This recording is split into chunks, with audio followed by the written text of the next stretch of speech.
Makati Productions presents an original Star Wars story, The Dividing Factor, written by Nero. It's time for peace.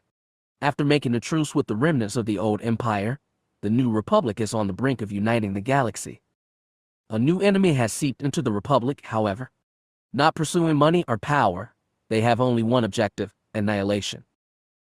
Luke Skywalker and his wife Mara Jade have the only lead to stop the radical aliens. If they fail, not only will the new republic crumble, but every human in the galaxy will be exterminated.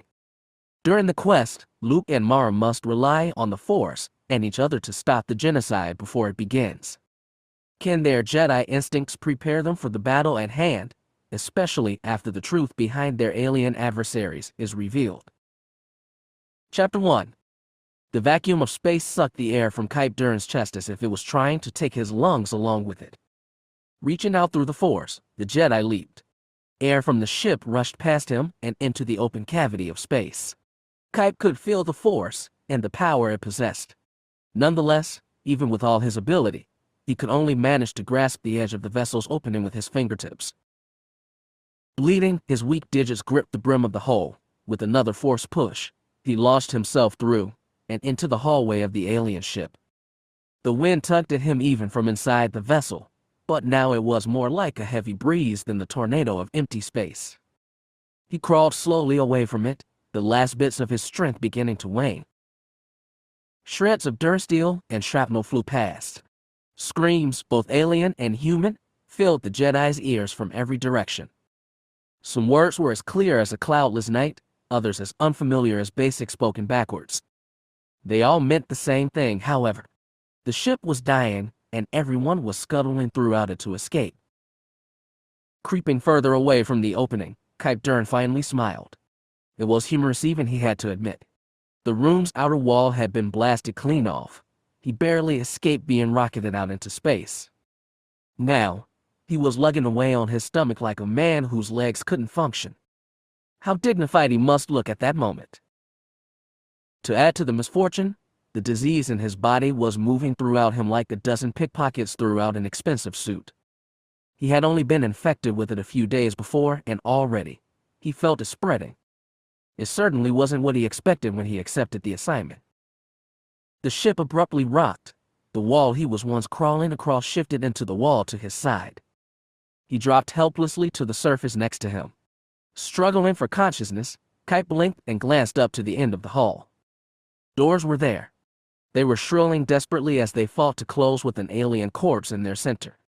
The wind lifted the body's legs from the ground as the void demanded that the ship release it. Only his arms kept it trapped, blocking the doors from closing completely. The ship roared, jerking again. Kyp gripped the light fixture on the wall as his body inched toward the hole close by. Dangling, he stared at the corridor around him and frowned. No, he couldn't die this way. He had too much to prove, too much to show the galaxy. He was worth more than people bargained. Even Luke Skywalker, the Jedi Master. Kyp would prove his worth to the Jedi, especially that one. He couldn't die now. He wouldn't. The determination flooded into him, and with it, Kyp calmly allowed the Force to flow. He jumped. The ship spun around again. The hallway he had been clinging to a moment before twirled in circles about him. It didn't matter. Kyp wasn't relying on the ship's walls for support anymore. In the center of the hallway, the leap took him to the doors as they continued to jerk. They were revolving out of control as well, but Kyp didn't care. He straightened his body. Arms raised above his head, he burst through the door's crack. As his legs soared past the corpse, Kyp instantly booted it with his heel, and the doors began to shut. With that, he toppled to the ground. All the energy zapped from his body, Kyp watched the doors finally adjourn. The wind immediately stopped, and Kyp felt a hint of relief touch the back of his mind. It didn't last long. The illness inside his body started to become more apparent. The wounds he'd obtained, not just from the pressure of the wind, but from the incidents before it, resurfaced inside him. Without warning, his vision began to blur, and Kyp Durron's world turned into the dark shades of nothingness. The wilderness was surprisingly quiet that morning on Yavin 4. There were a few random cries of animals and bugs, and a gentle breeze which gave an extra chill in the morning's air. No matter how bright Yavin's sun streamed down, it couldn't fight off the frigid chill. At least, not to Mara Jade Skywalker. Calmly, she lay near the edge of wildlife, the Jedi Academy's temple close enough to block out the sun rays. Her lips remained still like the rest of her as she attempted to ignore the plane of goosebumps developing across her arms. She had thick skin and a rigid stubbornness about her. Besides, it was her own fault for wearing a sleeveless top anyway. Eyes shut, Mara adjusted her attention back to the present.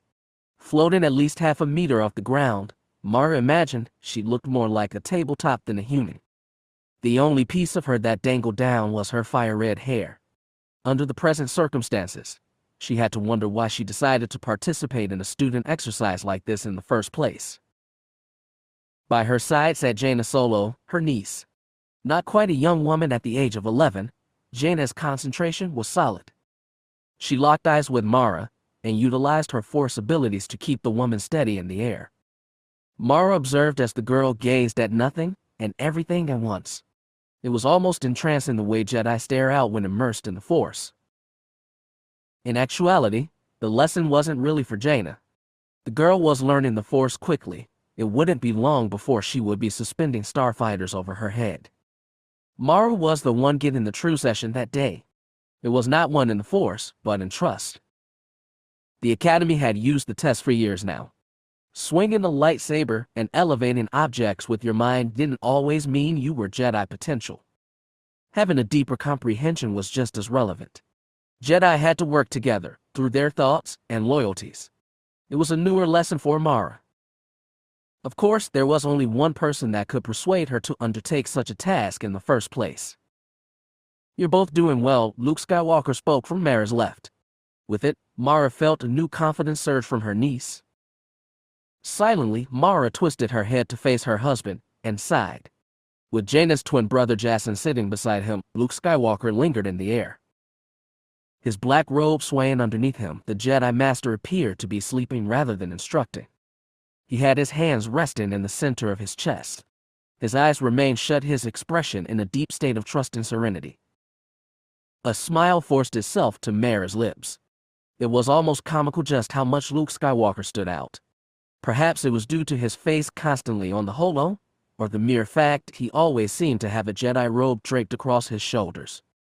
For Mara, however, she imagined it was more. They had been married for close to 6 months. Ever since their courtship, they had grown greatly connected with each other's senses and ideas. It wasn't like Luke with his sister or Jacen with his. It wasn't natural. The connection had been created mainly from Luke and Mara's sheer will rather than blood. Of course, almost all of Luke's family was Force sensitive. With the exception of Han and Chewie, everyone kept their emotions in the spotlight. Mara having a personal thought was no longer easy. To her own surprise, Mara found that she didn't mind so much. It wasn't as if anything she thought didn't get spoken out loud sooner or later. "You can move me higher," Jacen, Luke instructed, and crossed his ankles. The young man gave an uneasy expression, and then shifted his eyes between Mara and his sister. Nonetheless, he said nothing, and then Luke was above them all. Jaina seemed anxious to follow her brother's example. Before Mara could say anything, she was already another quarter meter up from the ground. The shove was startling, and on impulse, she reached out with the Force. "Trust, Mara," Luke explained. "Remember?" Shooting a look at her husband and his confident expression, Mara smirked. It was trust he wanted her.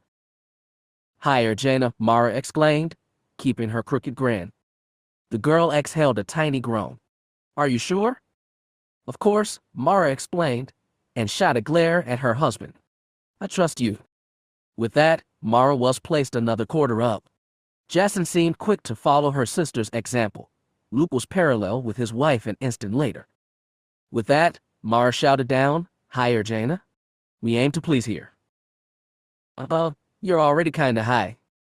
"The higher the better. Luke looks bored up here." For the first time since the lesson begun, Luke's eyes bumped into Mara's. The crystal blue circles expressed shock, clearly questioning her sanity. Mara merely smiled. "Trust, Skywalker. Remember?" With that, Luke allowed his own mischievous grin to emerge. Keeping his eyes hooked to his wife, the Jedi Master instructed Jacen, "Higher, please." Uncle Luke. "It's all right," he explained. "You're doing well." "But higher." Both Mara and Luke spoke in unison. It was almost like being shot out of a missile's port. Both Mara and her husband bolted up another solid meter. Jaina and Jacen could no longer be seen from their sides. With that, Mara scanned the open air around her and sighed.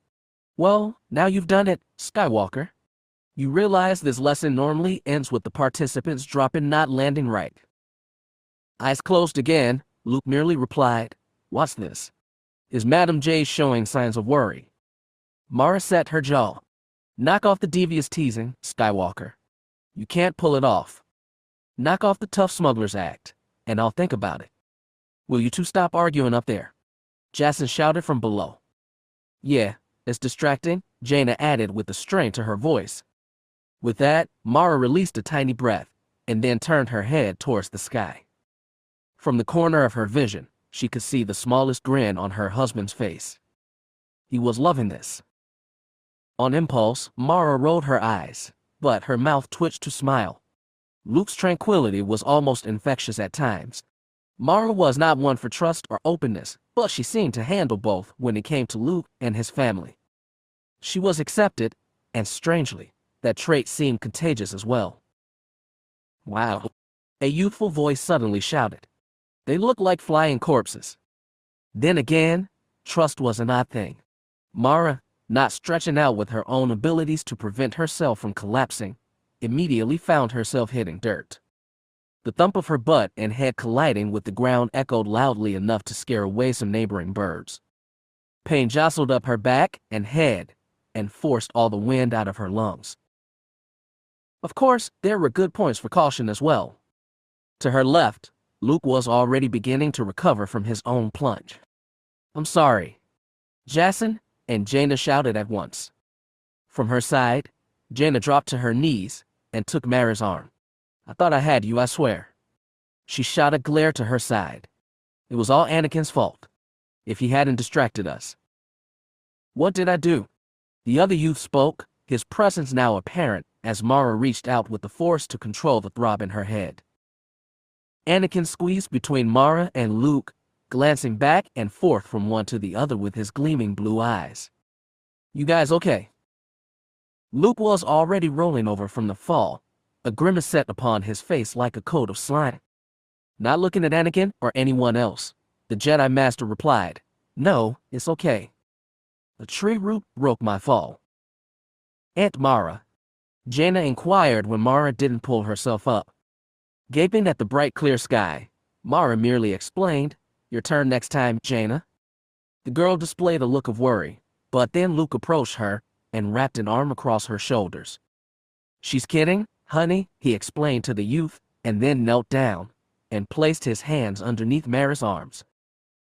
"You really shouldn't scare the children, Mara," he explained lightly as he pulled her partly up to his chest. "They don't quite understand your kind of humor yet." "Who says I was joking?" Mara asked, and raised both eyebrows to Jaina. The young girl's expression finally cooled. She crossed her arms. "I'm not a child, and I knew you were teasing." "Really?" Mara retorted, and then said to her husband, "Is that what you were sensing, Lou?" Instead of the comforting presence she was used to receiving, something cold and alarming rushed by. She gasped, jerking herself away from her husband. Too late. It was as if 1,000 cries shrilled into her ears and bounced throughout her mind like an echo off a canyon wall. Reaching out in the force, she got control of herself and swiftly realized that the noise wasn't coming from her. She faced Luke. His smile was gone. His face was somber, eyes glazed over as if possessed by something she couldn't see or feel.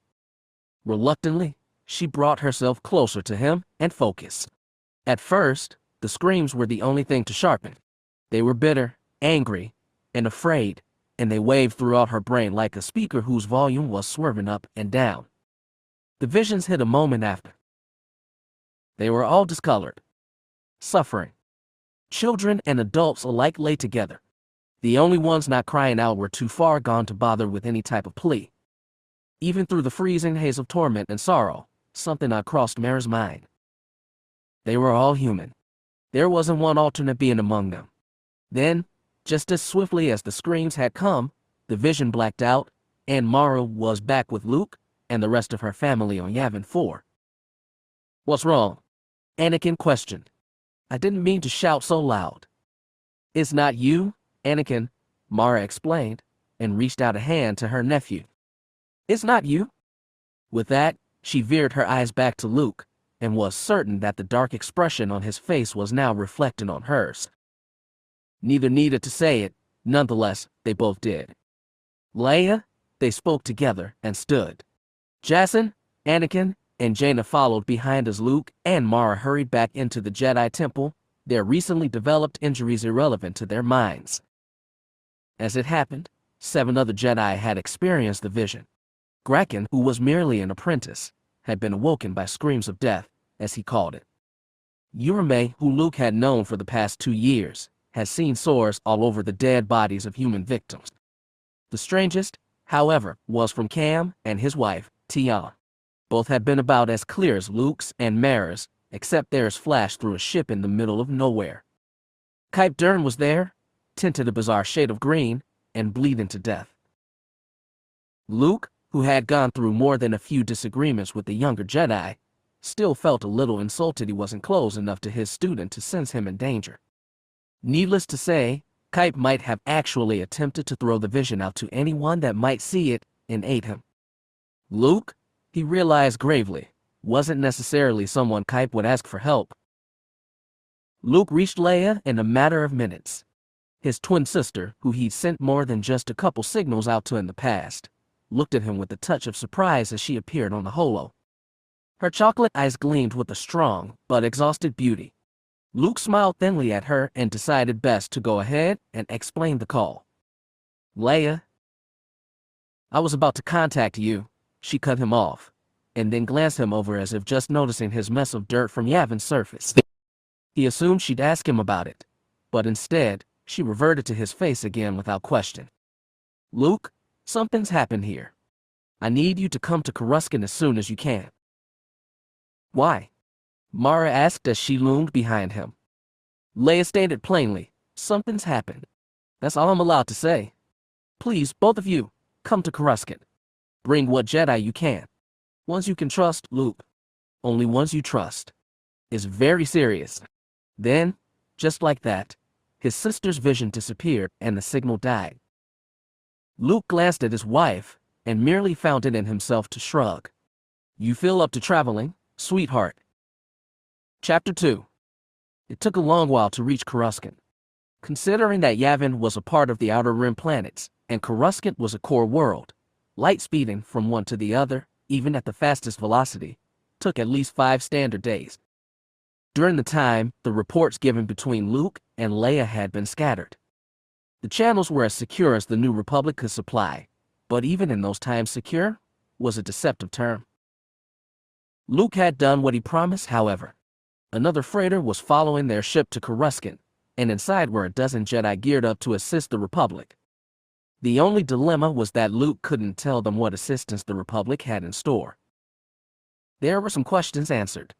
Kyp Durron had just been transported to Coruscant from a rescue vessel. Apparently, he had been injured while handling an investigation for the New Republic. This was a surprise. The New Republic was not inclined to trust the Jedi known for killing millions of people. To many, Kyp carrying out a task for the government was like a Hutt doing charity work.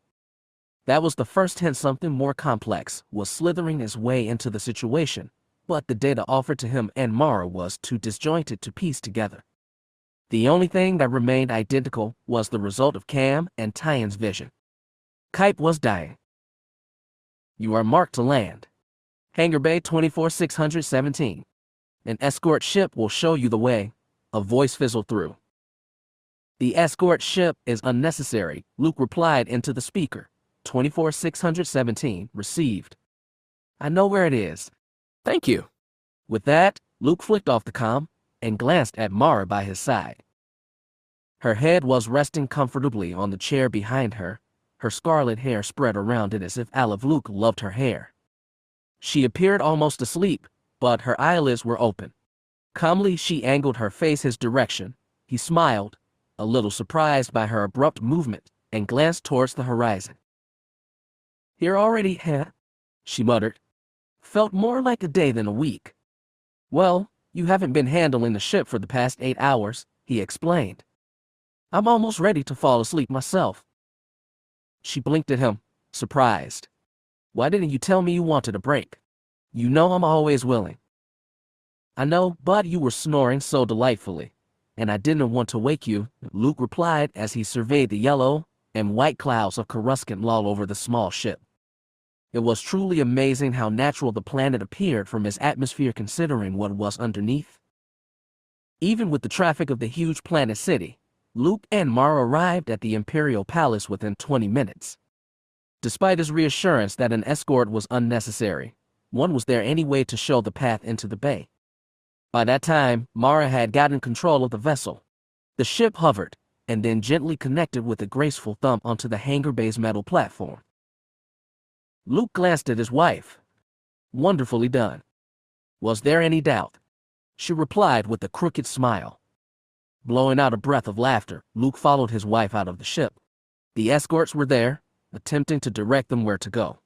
Luke waved them politely aside, slightly annoyed with their insistence.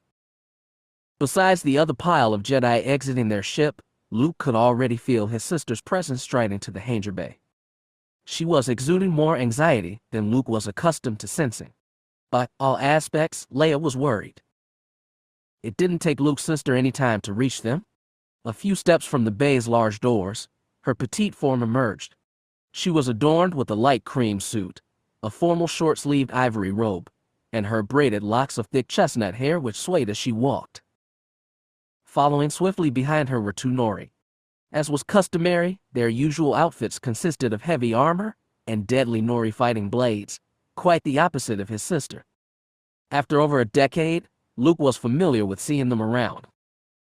He spread his arms out for his sister to embrace him. Immediately, Leia wrapped her arms around his back and held tight. She was strangely tense-tired and even partially blocked through the Force. What had happened to cause such dismay? Leia tended to Mara a moment later, hugging her sister-in-law. "I'm so glad you were able to make it," she told them both with a relieved grin. "I'm sorry I've been so unclear these past few days. But, with communications." "I understand, Leia," Luke assured her, and then expanded his senses to find Kyp. There was an odd speck of the Force. He couldn't even locate it properly in the palace. He turned back to Leia and somberly confirmed, "Is that Kyp?" Pressing her lips together, Leia slowly nodded. Luke inhaled a breath and flung a glance back at the other Jedi. They were silent, their own presence in the Force troubled by the news. Luke returned to his sister. "May I see him, please?" What Luke received wasn't necessarily what he expected. From the information sifted through the days aboard their ship, Luke had gathered that Kyp was wounded in battle, and the wounds were killing him. He should have assumed different, especially after Cam and Tyan's description. Kyp was certainly dying, but the injuries inflicted on him from the attack were not the source. Standing inside his room of the medic section of the palace, Luke felt his stomach tighten. The other Jedi behind him, including his wife, seemed to have similar reactions. Kyp was submerged inside a horizontal back-to-tank. His body, normally a soft tan, was a strange color of light olive with crimson-black spots from burst blood vessels cloaking his entire form. He was in a comatose state, and from the looks of it, had been that way for quite some time. Most of his wounds from battle had healed. It was the disease that was killing him now. They found him this way, aboard an alien vessel that had been almost completely destroyed during a New Republic attack, Leia explained from beside him. A few weeks before, Kyp and his crew had stumbled across a ship near the edge of the Outer Rim territory that appeared to have been abandoned. He decided to investigate. The ship was filled with bodies, in the same condition as. She placed a hand on top of the Bacta tank. Was the rest of his crew infected as well? Luke asked, stretching out his senses to see if he could touch Kyp at all. There was hardly a whisper of life. No, Leia explained. None of the crew, not even Kyp, went on board that vessel. They sent out a probe droid, and then reported their findings with us later. It was quite a surprise to hear anything from him, but, she paused. Even Kyp felt uneasy about investigating farther without informing us. They actually gave him an assignment? Mara asked with a touch of shock as she stood behind her husband. Leia shrugged. President Gavrisum didn't believe the problem was serious. Certainly not this. She motioned her head toward Kyp. No one thought it was. Luke glanced at Mara, who merely opened her hands as if waiting for the point. Luke turned back to Kyp. So, how did this happen to him? They found another vessel, Leia explained. Except this one wasn't carrying dead human beings. Kyp and his crew were suspicious about a freighter attempting to use unmarked tags and surrounded the ship. They boarded, and the disease was in the vessel's ventilation system. They were infected immediately. Have you spoken with President Gavrisum as to what to do next? Leia closed her eyes. Several ideas have been given. Even handing back my duties as Chief of State early so I can deal with the ends of it. What have you decided? I told him that I felt more free to handle things without a rather large diplomatic crown on my head, she replied. People are already suspecting something's wrong. The last thing they need is to wonder why President Gavrisum gave me back my diplomatic position earlier than scheduled. Have things already gotten that out of hand? Worse than you realize, Luke. It's a nightmare out there. Silently, Leia removed her hand from the back to tank and stepped back as if paying respects to a coffin. Everyone was still for a moment. Luke examined his sister's grim expression, the intensity set in her chocolate eyes. Leia was a woman of elegance and control. She handled authority and understood where she was needed. Nevertheless, even with all the control in her nature, he still managed to find a glint of fear inside her eyes. It contradicted Leia Organa Solo's demeanor like a rebel flag. The Jedi Master frowned. From his side, Mara apparently noticed the tension inside the room. She asked, so who in the world did this to him? Kyp isn't on my list as most likable, but this is a bit cruel even for him. Radicals, another voice, familiar and deep, echoed through the small metallic room. Luke had already sensed his presence stomping their way, and had hoped it would pass by.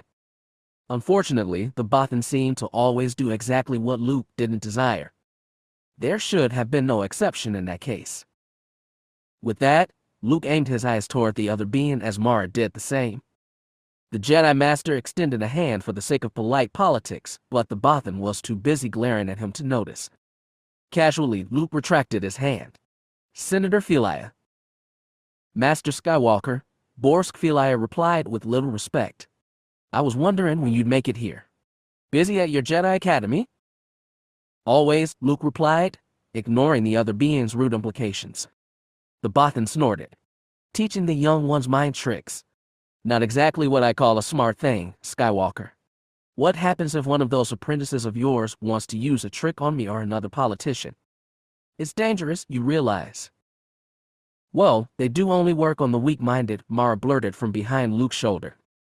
Through his long snout-like face, Borsk sneered at Luke's wife. It was more from the insult than a warning, but Luke still cast Mara a sharp stare. It was not the time to make extra confrontations, but Mara merely granted a devious smirk. She shrugged. With that, Luke twisted back to Philia. We came here at the request of the New Republic. Where's President Gavrisum? Busy at another diplomatic meeting. I'm here to advise you.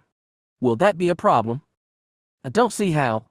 Luke casually wrapped his hands behind his back. You have my full attention, Senator Philia. What do you want? Without a word to Luke, the senator beckoned a hand to the door. Senator Retafiard, Senator Tenanit, come in, please. Two aliens tottered into the room. Luke mildly observed their faces and attire, but inside his mind he was already pondering. Both species were similar to each other. They were rather large creatures, with plated scales all over their bodies, and their skin was strong shades of gray and green. Their eyes had resembling violet and black tints. Both species Luke recognized. Retafurd was a science, a close race to his senator comrade. And Tenanite. Luke would recognize a falling anywhere. It was a species Luke had caught sight of another time from his past. In that case, the alien was attempting to murder him? It was a bit of an alarm just how much Tenanite looked like the crime lord, Prince Zizzer. The late Zizzer had spent his last remaining days putting an assassination price so high on Luke's head. Even one of Luke's comrades had tried to shoot him. Over 15 years later, Luke still didn't quite understand why the Fallen had acquired so much malice toward him. Perhaps he never would. There was a search for Mara. The emotion was subtle and glided out of her like a calm breeze around a yard, but it was enough to net Luke's attention. He threw a look to her. Her eyes snagged his, a curiosity engraved in both. "Is nothing," he sent out to her through the Force. "Old memories." Mara seemed content at that, and regressed to Leia and the others. "I would like to present Senator Tenanite from Fallen and Senator Retafurd from Remnants," Leia declared. To Luke's surprise, Senator Retafurd approached him without a heartbeat's delay. Arm extended, he seized Luke's right arm and shook it. Like a madman. The other being was so feverish in his greeting, for an instant Luke thought he was trying to pop off his artificial hand. Retafurd appeared ready to cry. "Thank the universe you've arrived," he shouted with a smile masking his face.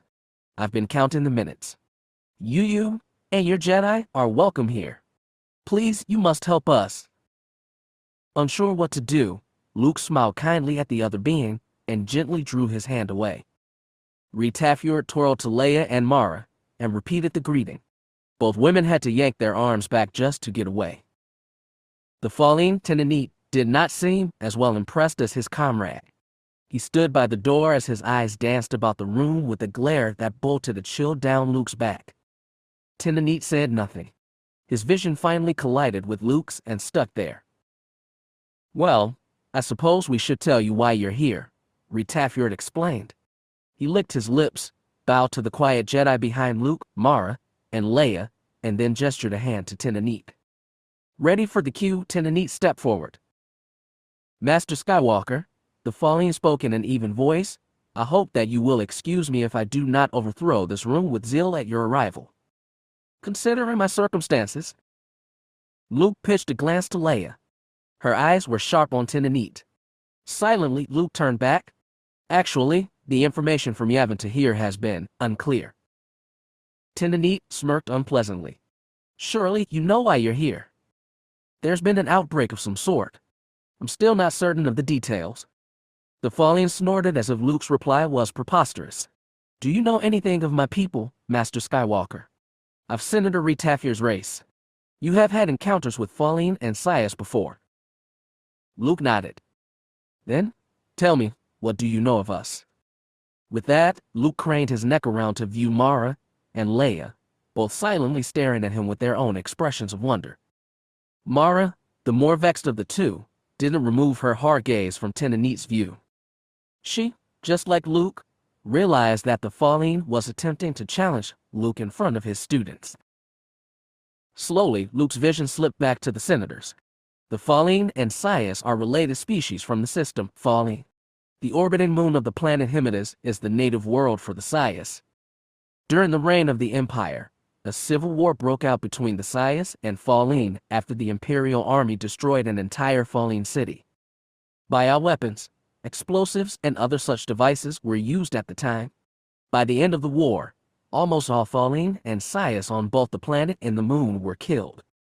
Only off-worlders were still alive to continue both races. Luke respectfully bowed his head at the other being, displaying his apologizes for summarizing such a horrific tale. The Fallen snorted again. "Very close, Master Skywalker. In fact, I'm impressed. Most humans never bother to learn the history of other species at all. However, you missed a very important detail." Luke lifted his head and narrowed his eyebrows at the other being. There was something in his voice that sparked Luke's attention. "You're right," the Fallen continued. "Bioweapons were used during our war. Fallen trying to kill Sias attempting to kill the Fallen. But the bioweapon, the first bioweapon, started years before our civil war, Master Skywalker. And it wasn't for us. He paused and gave an eerie smile. It was for you. Puzzled, Luke looked back at Mara. Her glare was gone. A dismayed expression was all that remained. Luke twisted back to Senator Tenanite. The Fallen spoke flatly. During the time of the Empire, my race was seeing more and more non-human species being turned into slaves. Bothans, Mon Calamari, Wookiees, the list goes on. We were afraid. So, we formed an alliance with our neighbors. He cocked his head toward Senator Retafiard, to create a bioweapon to destroy all human life forms. We succeeded. Luke glanced at Kyp, covered in crimson splotches and green skin. A terrible shiver rushed up the Jedi Master's back.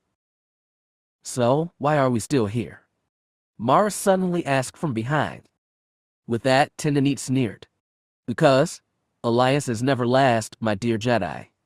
A person, a single being, can alter a would-be history forever. The Empire discovered the Fallen's plans through spies and resources. They negotiated with the science to recover the exact location of the virus facilities within the Fallen world. And together, they destroyed our largest city, killing 200,000 of us in a matter of minutes. Nothing was left. To Luke's surprise, Tenanite glanced to the Sire Senator at his side and placed a hand on his shoulder.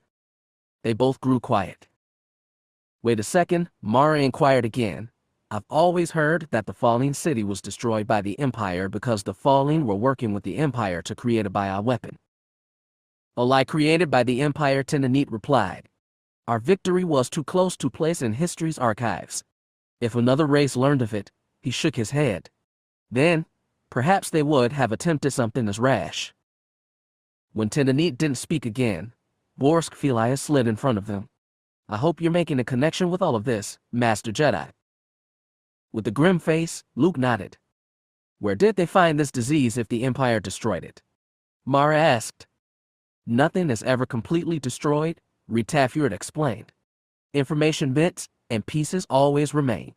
Someone has found this one, and now, they're blaming us for it. He was silent again. Luke waited for someone else to speak up, but when no one managed, he turned to Philia. This ship that Kyp found. Who were the passengers? Fallen the Bothan answered. All of them. The entire freighter was blown to pieces with the exception of a small compartment. Jedi Durron and one Fallen were the only survivors. Where is this Fallen? Luke asked. Borsk grunted as if asked to name off all the solar systems in the galaxy. He waved a hand. Security hold. We've tried everything to get him to talk. Interrogation drugs. Everything. We were almost ready to attempt some Imperial methods. He just keeps saying he won't betray his master. Whatever that means. The humans don't trust anyone? Senator Tenanite explained. The politicians are attempting to put me in prison. Maybe even Senator Retafiard as well. They're uneasy about allowing any non-human to do an investigation. Luke arched an eyebrow at the senators. Retafiard warily grinned. I was wondering, Master Skywalker, if you could help us. We want to prove to the galaxy that the members of this radical group are not a part of our species' majority. If we could prove to the Senate that we wanted you and your Jedi to assist, then perhaps they would trust us better. Please, Master Skywalker, help us. Luke exchanged looks with his wife, who merely sighed in contempt. Then, he went to Leia, who crossed her arms but remained silent. Finally, his eyes fell on the Jedi. They were quiet beings standing in the background like miniature statues, and gazing at him with reassurance on their faces. Whatever Luke requested, they seemed prepared to accept. With that, Luke twisted back to the senators and Philia. What type of help do you require? Human Jedi, Philia came back sharply, and gave some of the non-human Jedi fierce looks. We need to do scouting missions, investigations. We already have a few out and about already. Corin Horn is working with Rogue Squadron near the Mid-Rim. Via Wesley is going to the Fallen homeworld. Your sister, he flung a hand lightly in Leia's direction, is handling any political dilemmas here. But we want as much understanding with the Senate as possible on this. No non-humans are allowed. Luke already sensed the energy from his alien Jedi flutter. Others, such as his wife, seemed to flare. Instantly, she stepped beside Luke. A finger pointed back to the other Jedi behind her. She hollered, "All of these Jedi are willing to assist. In fact, non-human Jedi would be more adequate for the job. They don't have the potential of looking like a disgusting green chaos as Kyp over there." She jerked her head toward the sick Jedi's form. "It would be ludicrous not to take advantage of that. Everyone that's on assignment is given a temporary vaccine for this virus type," Leia defended flatly. "It should keep them safe." "For how long?" Mara snapped. "Temporary vaccines might last only a few weeks in some people. There's not even a warning as to when the body will reject it." Leia frowned. "I didn't make the paranoia in the Senate, Jedi. In fact, if it weren't for Senators Retafuan and Sistens, I would keep human Jedi out of this as well." Mara looked taken aback by the Bothan's words. She sneered at him, opening her mouth to say more. "Mara," Luke said, his voice soft but firm. It wasn't a surprise when Mara's eyes came to challenge him, alarmed, and even a little insulted. Luke still didn't soften his gaze at her. After a second, she crossed her arms and attached her attention to the wall. Leia's tender hand came to rest on Luke's shoulder a moment later. Her emotions were just as clear as his wife's, but unlike Mara, they were more from compromise than protest. She spoke, "I'm sure your Jedi will understand. This isn't because they aren't capable or even under suspicion. People are afraid.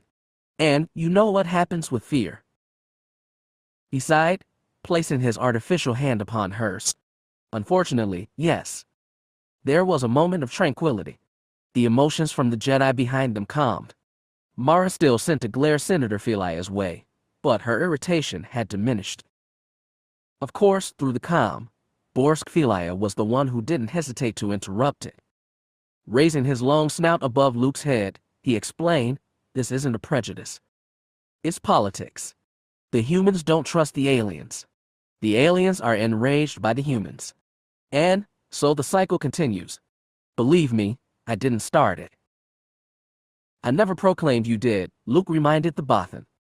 Biting the inside of his cheek, Luke intersected his arms together and put a hand to his chin. He breathed slowly, closing his eyes and opening himself to the Force. There was a marvelous peace there, no visions or no worries. He pondered the possibilities before them.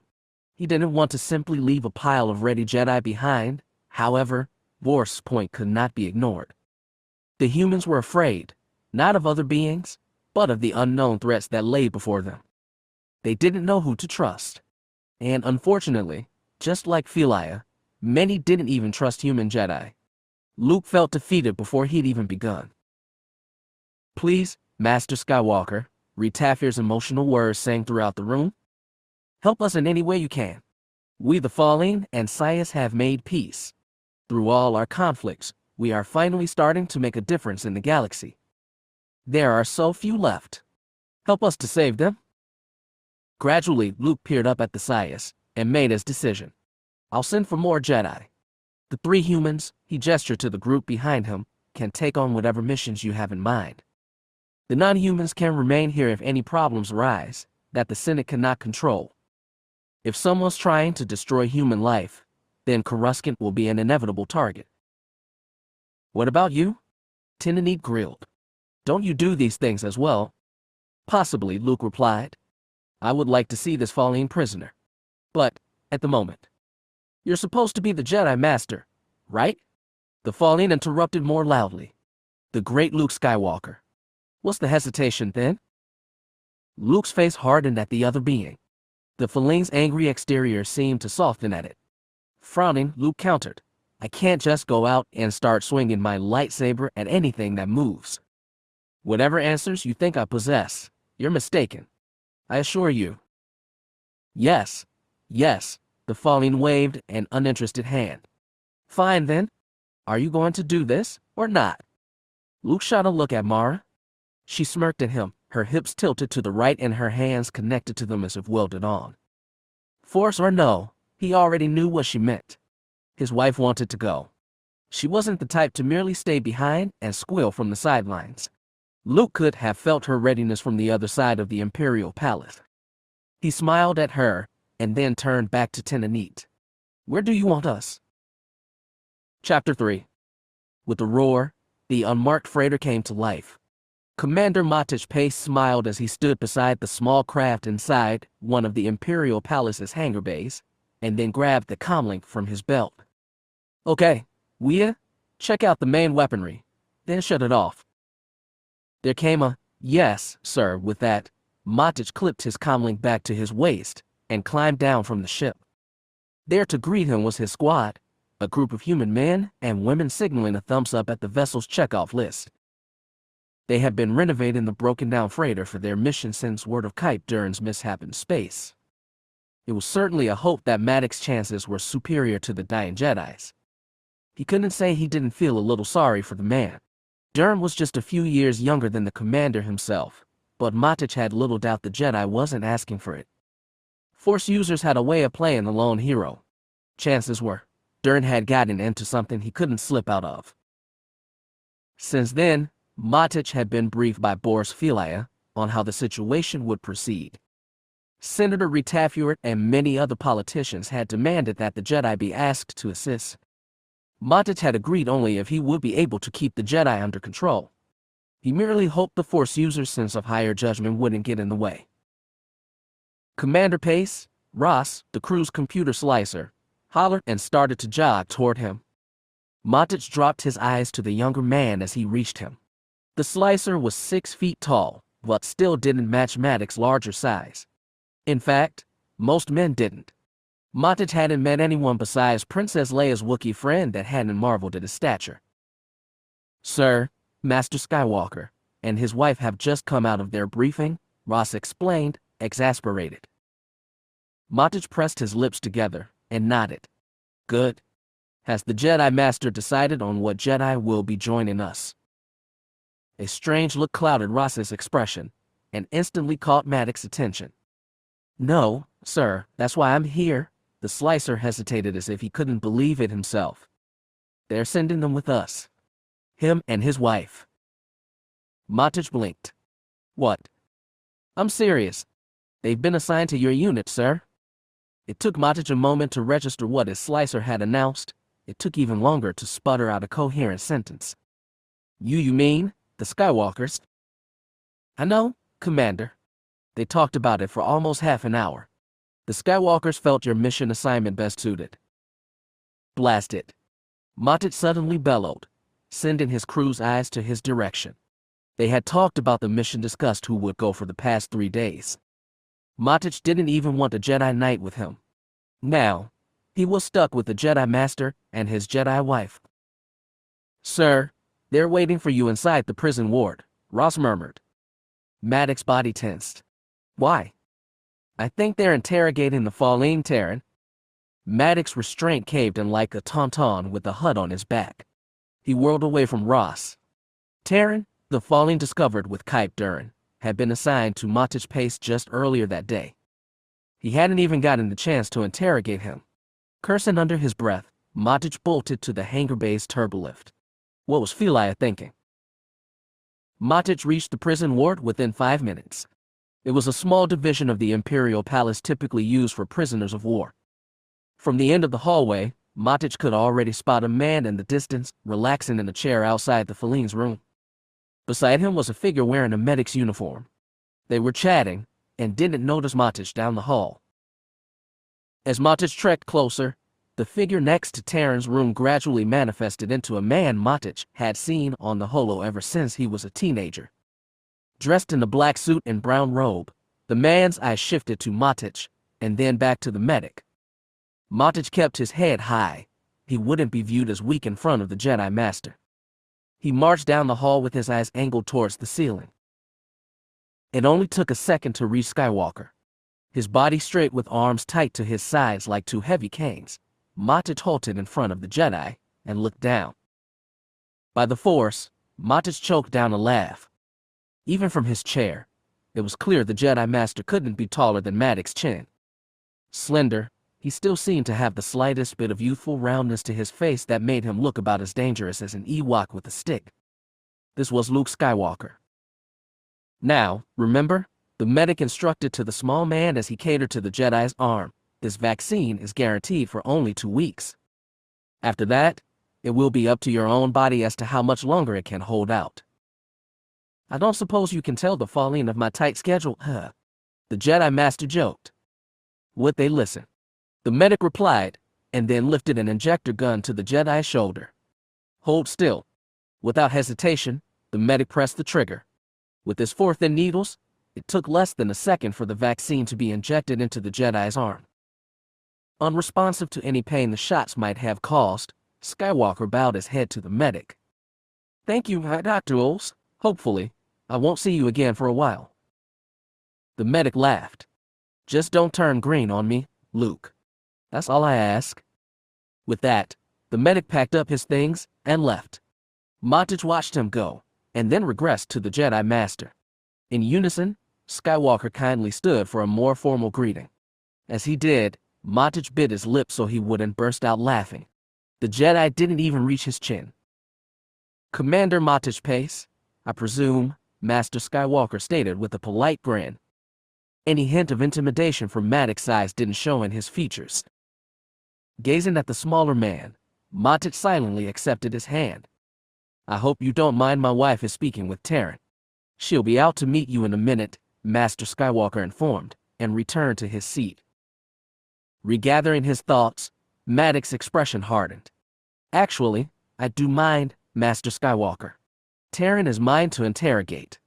He was assigned into my custody, and therefore, is my responsibility. Not yours. The strong reply didn't seem to take the other man off guard by much. Keeping his eyes steady on Mottich, he replied, I'm sorry I was unaware of this. Mara wanted to speak with him. No one objected. Mottich glanced at the white door of Taryn's room, his anger fleeting. She has a special Jedi talent of interrogation. There was an abrupt bang from inside the room. Mottich jumped. Skywalker merely crossed his arms and slouched back in his seat. Actually, I would say more of a Mara talent of interrogation. Just then, Master Skywalker altered his attention to the doors. A second later, they opened. As they did, Mottich heard the whimpers of his prisoner trailing out into the hallway. Then, a woman, he could only assume was Mara Jade Skywalker, came into view at the room's entrance with a satisfied sneer on her expression. She was also a face Mottich had seen on the holo. Although attractive, she was still not Maddox's taste. He liked his women sweet and young. Her smirk alone validated that sardonic edge to her personality that had been rumored about ever since she married the Jedi Master. Silently, she stepped toward Mottich and thrust out a hand. Mara Jade Skywalker, she introduced herself. He received her hand and shook lightly. Commander Mottich Pace. Commander Pace, she repeated, and then glimpsed back at Taryn's room. I didn't mean to upset you. My husband and I heard that your prisoner refused to talk. I thought I would give it a shot. His eyebrows narrowed. Confused, he exchanged a look with Skywalker, who seemed less intrigued by his wife's declaration. A shudder edged up Maddox's back. Cursed Jedi telepathy. Silently, the commander brushed off his annoyance and motioned a hand to the datapad in Mara Skywalker's grasp. You have any luck with him?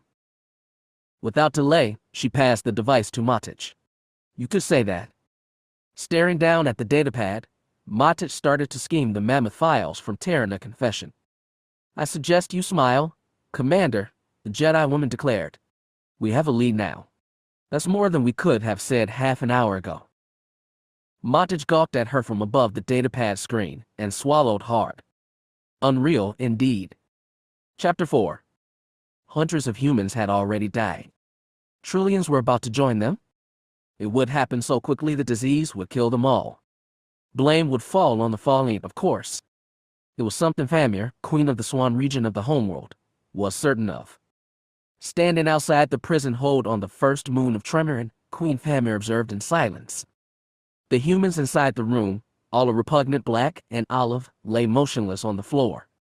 The mothers still clenched their arms tightly around the children. The fathers were curled up in the corner, a helpless expression still roaming through their dead corpse eyes. All silent. All cold. Without any words, Famir shut off the energy shield by the prison's door. She stepped inside. The stench caught her nostrils like a blaster bolt. She choked and cupped a hand over her nose. The entire room was filled with waste. Along with the bodies were puddles of ooze that splat with each footfall. The humans' eyes were angled up to the ceiling as if begging a question their lips couldn't mold. It was pitiful, and Famir knew it. What a blessing the group of humans inside the room would be the last. The experiments were complete. Now, Famir wouldn't have to look at them anymore. "I'll have someone clean this up," a familiar voice resounded through the room. It was tender, but far too abrupt. Famir jumped, her heart doing somersaults in her chest. She whipped around to the source behind her. "You frightened me, Jair," she exclaimed with a mild hiss. To her surprise, his skin slowly mutated into a slight shade of orange. He bowed to her mischievously. "I assure you, my queen, it was not intentional. I would never do anything to displease you." Staring at him, Famir found the will to grin. Jair. Years younger than she, the fallen male had always treated her like a goddess. A part of the nobility of her region of their homeworld, he was a marvelous creature to ogle. He was tall, well-built, and had violet eyes that sparkled when he grinned.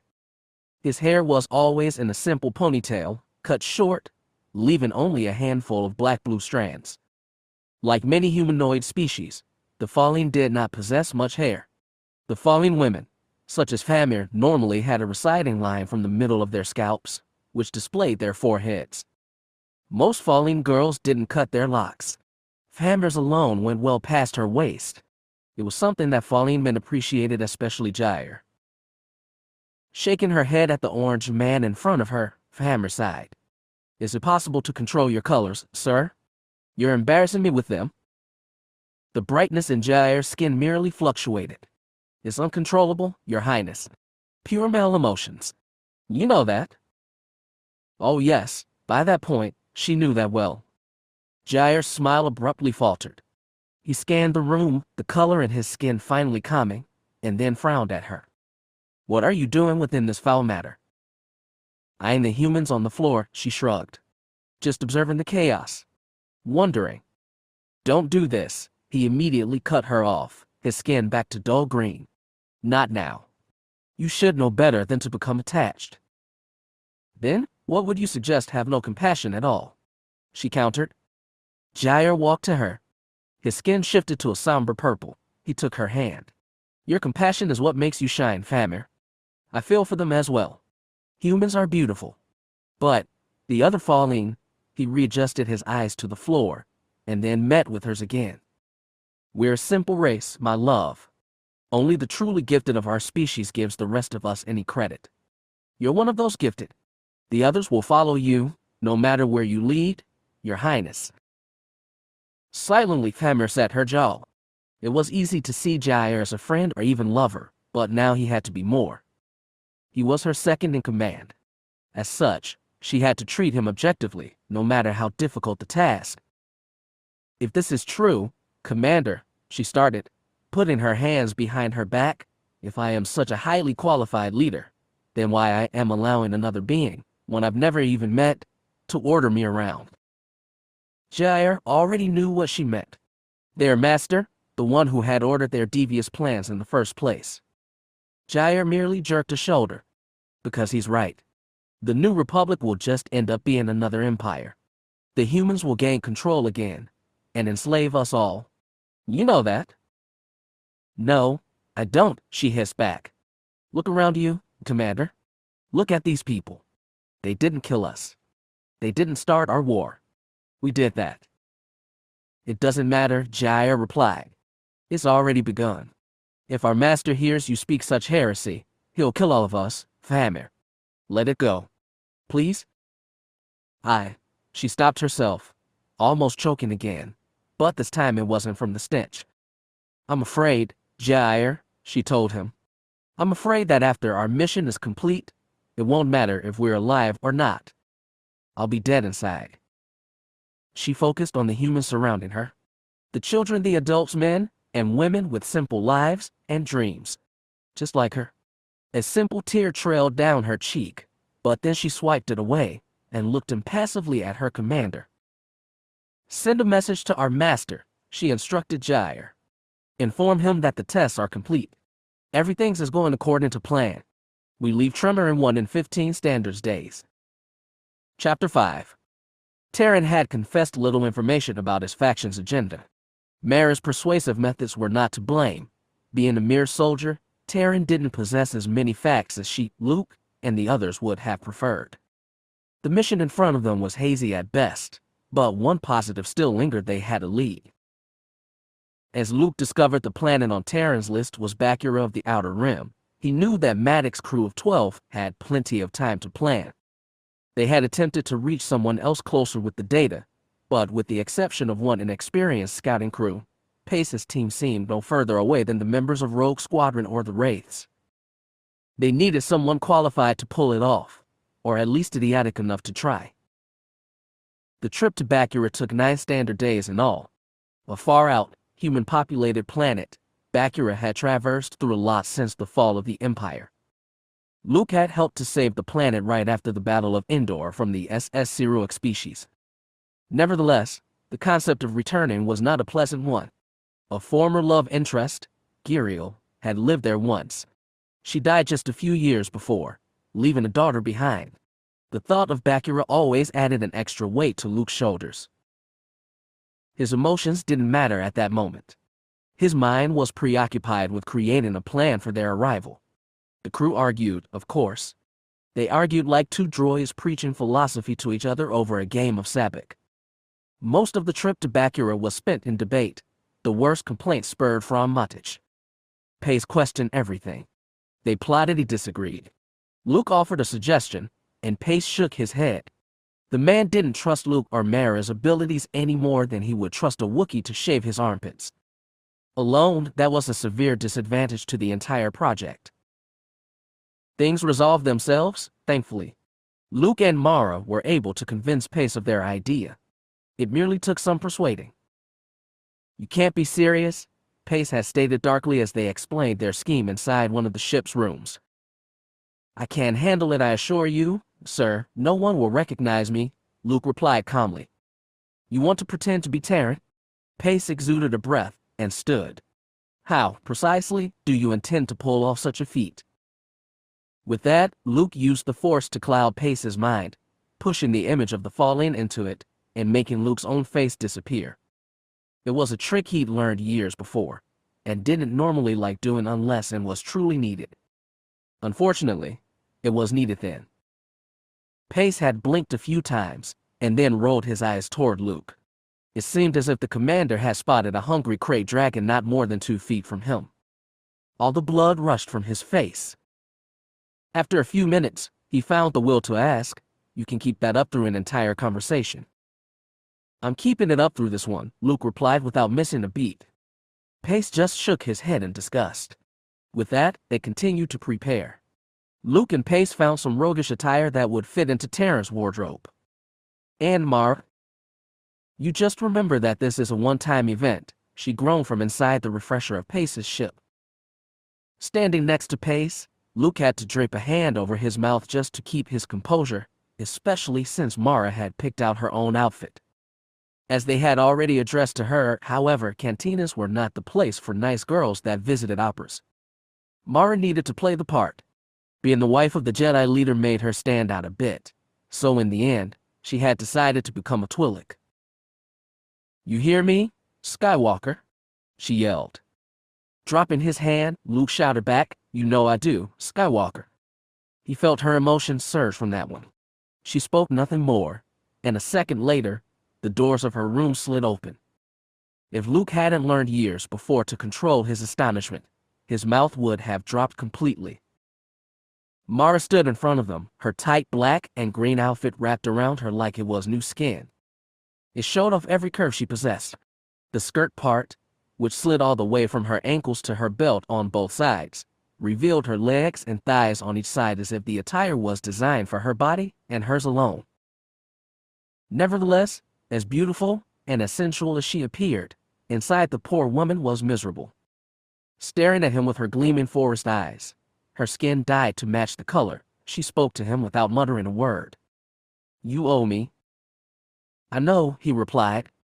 With that, Luke picked up both his and Mara's lightsabers. He packed both in his tunic. Given that Mara had no place to sufficiently hide hers, this would have to do. Pace observed him, and then declared, "You sure you want to do this?" "Want isn't exactly the term I would use," Luke corrected. "I would say need is the more appropriate word," Mara said as she wrapped her tiny wrist blaster around her forearm. She paused as she examined herself in disgust. "Much like this outfit." "If it's any consolation," Luke said gently, "you look rather beautiful as a Twi'lek." She pursed her lips as if chewing her cheek, and then teasingly flipped her Twi'lek leku behind her shoulders. "I don't recall this as being a lesson in your Jedi archives, Skywalker. Remind me to make some new archives for you, sweetheart. Funny. Let's just do this before my blasted outfit decides to eat me whole." Commander Fuden loitered at the bar of the Avon's cantina, a glass of whiskey in his hands, a long cigar in his mouth, and anger streaming through him like a really bad drink. He was not a patient Falleen, and waiting for anyone was not on his list of talents. His contact was late. There was little doubt Fuden's leading captain wouldn't devour him alive if he didn't return soon. They were supposed to port the blasted planet, exchange information with another Falleen ship, and leave. What was so difficult about that? Then again, with slicers, holos, and other security flaws in the galaxy, conveying information ship to ship was committing mission suicide. Fuden would wait. As if the other man had read his mind, another Falleen entered the cantina. A long-legged Twi'lek woman strolled through the entrance a moment later, never glancing their way. Fuden surveyed her, the skirt around her green thighs swaying back and forth, exposing her hips. His skin shifted into orange, but as she finally sat by another man who had come in just a few minutes before, Fuden lost interest and went back to the Falleen by his side. "What took you?" he questioned in his Falleen tongue, almost ready to punch the other man. The Falleen merely bowed his head as his skin gently darkened into purple. "Speak basic, please," the other Falleen replied. "I don't want to arouse suspicion." "You're kidding," Fuden replied in Falleen. The other man merely smiled and raised his eyebrows. He tugged the bartender's shirt, asked for whiskey. He received it, gulped down the entire glass, and reverted to the conversation. "I'm not joking, I assure you.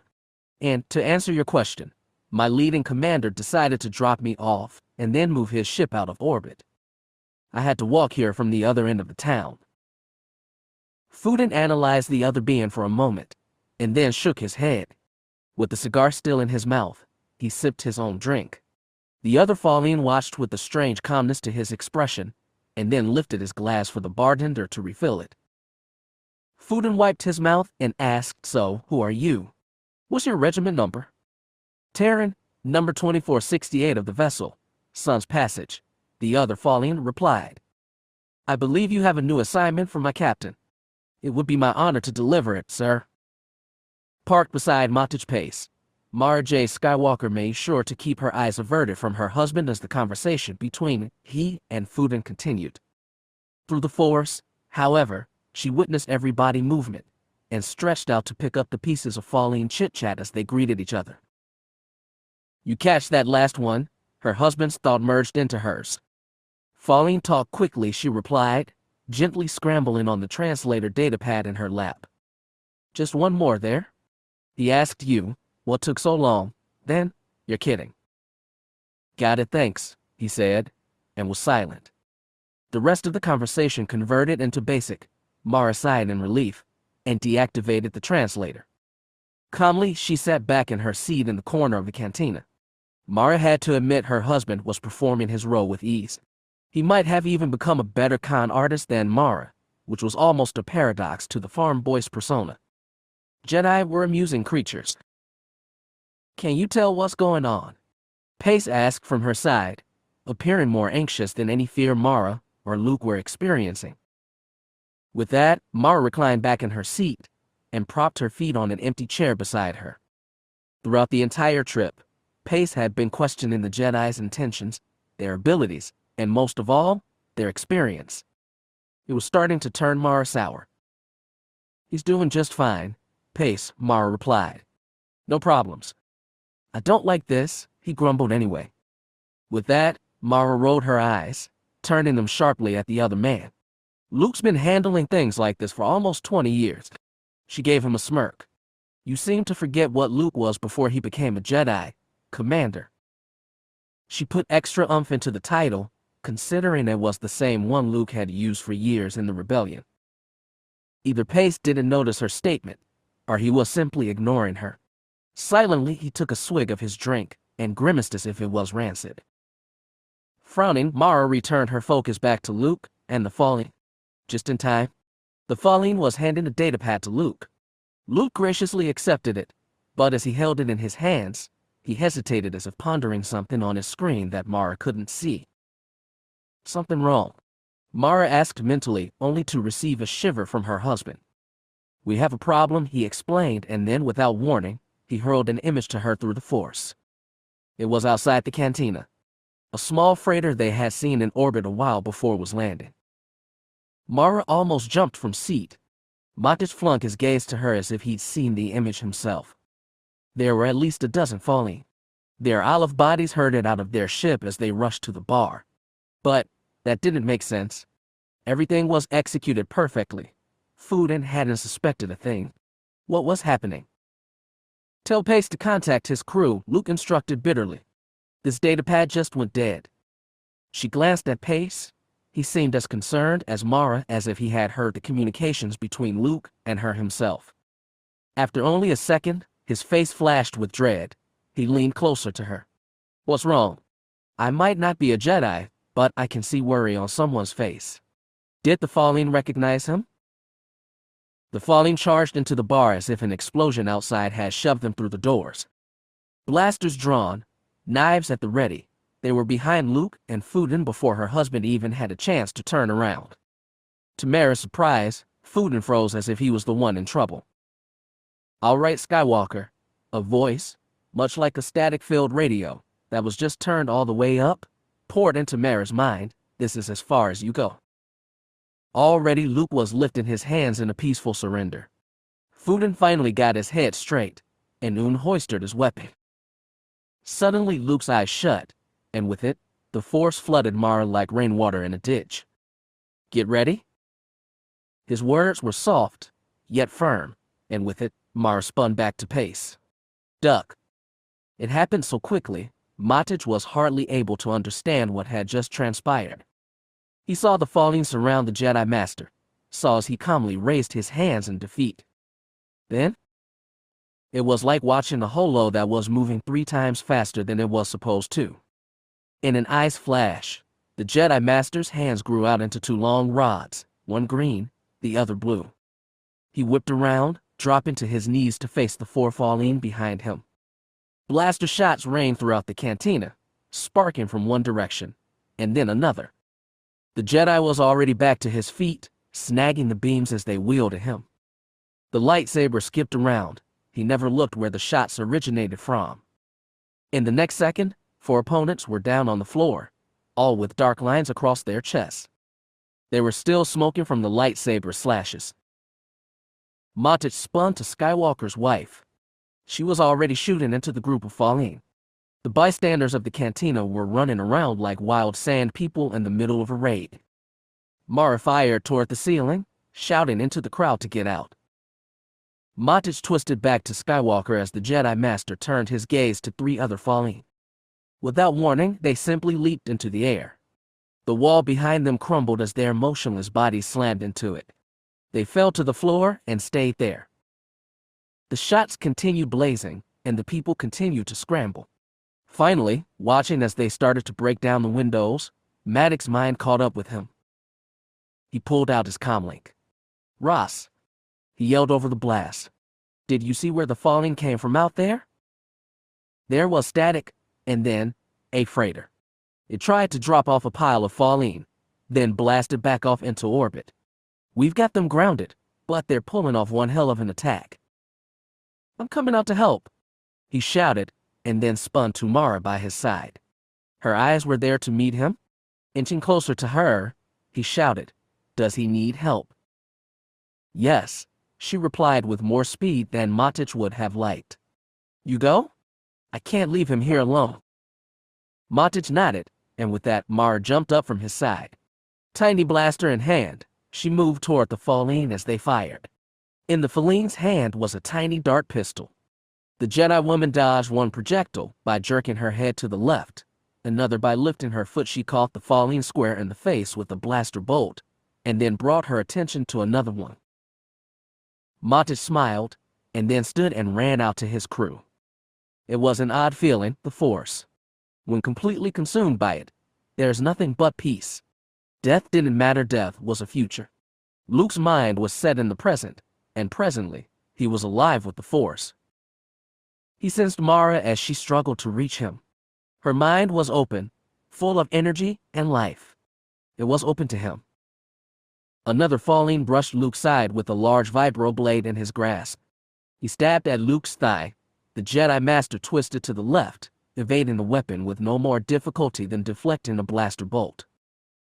The Falleen appeared more stunned than afraid when his attempt to strike Luke failed. He fell toward the ground, stabbing the wooden floor with his blade instead of Luke's leg. Seeing his opportunity, Luke kicked the long knife out from under the Falleen, causing the other man to flip completely to his back. Other Falleen bolted into the cantina from outside. They blasted through the windows and stumbled on each other to aim their weapons Luke and Mara's direction. They were scared. Scared of the Jedi, but it was more than that. It was the concept of defeat that fueled their fears. It was a raw emotion and held little rationale. They wouldn't stop unless someone stopped them. I'm left, you're right, Mara's voice suddenly flashed inside Luke's mind. It was filled with confidence, calmness, and passion. Just in time, the Force rippled through his mind like a boulder smashing into a glass ceiling. He raised both his and Mara's lightsabers. Then, half of the Falleen to his left simply crashed backwards. The other half, surprised by their comrade's collapse, shot either poorly or not at all. Luke immediately took the advantage. Both sabers at his sides, he charged the remaining Falleen. Like an X-wing in a tailspin, Luke lashed the lightsabers about him and cut down one weapon after another. He spotted Mara to his far right. Without hesitation, he tossed her lightsaber across the line and watched as it landed perfectly in her willing hands. She ignited it and brought down two Falleen before they even knew what happened. Shots flew around in a chaotic fashion as the Falleen tried to stop the inevitable. As Luke spun, he threw a glance at his wife, dancing about with her own skill and certainty. With a backflip, she was beside him. Luke felt her strength through the Force, and he shifted his attention away from the Falleen. He reached out for her power. It only took a second for her reply. Focusing together, they gazed at the 9 remaining Falleen in front of them, and pushed. The wind was abrupt, staggering. It swept by Luke's clothes like 100 running children.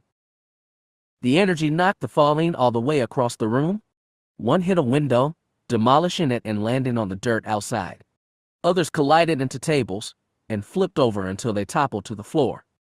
Most made it all the way to the wall, puncturing the clay and wooden pieces and heaving dust into the air. In the end, all of them found a spot to rest. The cantina, which a moment before had been filled with the panicked patrons, screams, and blaster shots, was now quiet enough to hear the bugs humming outside. Luke looked at Mara. She didn't possess so much as a glint of sweat in her light green skin. With that, he gave her a tiny, exhausted smile. Thank you. She merely shrugged, extinguished her lightsaber, and fastened it to her belt. You could have handled it. I just wanted to be a little more useful. Gently, Luke reached out and took his wife's hand. He glanced at the open doors all over the room. Matich was nowhere in sight.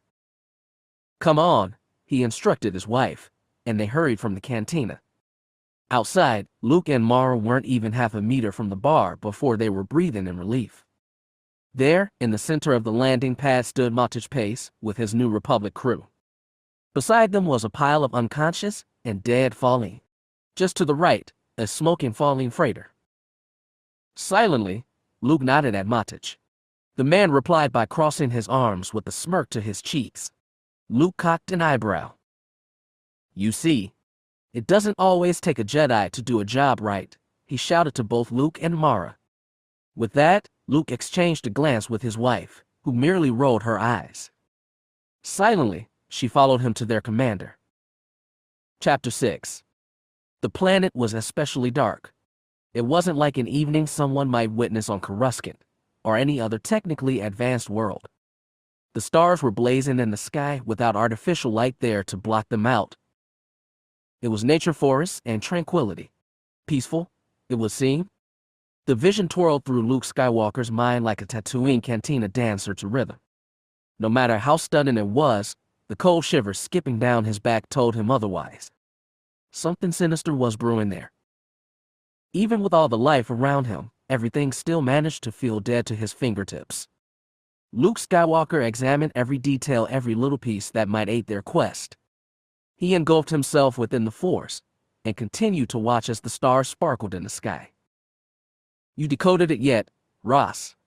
Matic Pace asked his slicer as they sat inside the cockpit of their vessel. Ross had decided to name the freighter Fast Pace for kicks. Matic had discouraged it, but the crew found it humorous. The blasted thing stuck. "No, nothing yet," Ross replied with his own touch of disgust. Whoever coded the falling vessel's database was smart. Probably another slicer. Huffing out a breath, Matic scanned the computer screen. It was still a pile of wordless phrases and symbols, and for an instant, he wondered why in the world he had bothered asking his slicer in the first place. It had only been 6 hours since the incident at the Avon's Cantina on Bakura. No one was sure what had gone wrong. Maddox's men had kept to themselves. No one transmitted any messages from the planet's surface, and despite Maddox's uneasiness about Jedi abilities, even he had to admit that Skywalker's disguise hadn't faltered. Unfortunately, the falling that had survived the battle had been forced into Bakuran custody. As much as Matic had insisted they needed all the falling for questioning, Bakura's government wouldn't allow it without explanation. And, since Matic couldn't announce to the human-dominated planet about the threat of a lethal disease infesting the galaxy, he had to settle with gaining custody of the Faline's vessel. Damn politics. With that, he turned to Mara Jade Skywalker, and observed as she peered at the screen without her husband beside her. Of course, if it wasn't politics, it was Jedi. He said, his jaw agitated. When is he going to be done in there? Maintaining her eyes on the screen, she merely replied, "When he's done, Pace." Ross flicked a look at Matic, obviously surprised by the Jedi woman's lack of respect, but Matic was already leaning over the woman's shoulder. "Would you mind going down to the storage unit and informing the Jedi Master that he's needed up here?" "He's meditating, sir. Believe me, that has the potential of importance as well." "How?" Finally, she shifted her gaze to him, more curious than annoyed. "What, precisely, do you need him for?" "I'm a Jedi. Maybe I could assist instead." Matic considered a moment, and then gestured a hand to the computer. "Can you speed this process up somehow? Use the Force to pull the codes out of their vessel's database, or something." "That's what slicers are for," she replied without hesitation, and then patted Ross' left shoulder. His irritation growing, Matic came back. "Then, how should your powers be used? You can disguise yourself, deflect bolts, rid mines, but you can't decode a data chip." "You're generalizing. It's more complex than that, and you know it." "How? How am I even supposed to understand Jedi voodoo?" "Perhaps you should ask." Another voice suddenly emerged inside the tiny room. Matic flinched, startled. He spun around to the room's entrance. Master Skywalker stood there, looking more refreshed than when Matic had seen him last. Skywalker strode to his wife, giving Matic a tiny smirk. She gently placed a hand on her husband's face.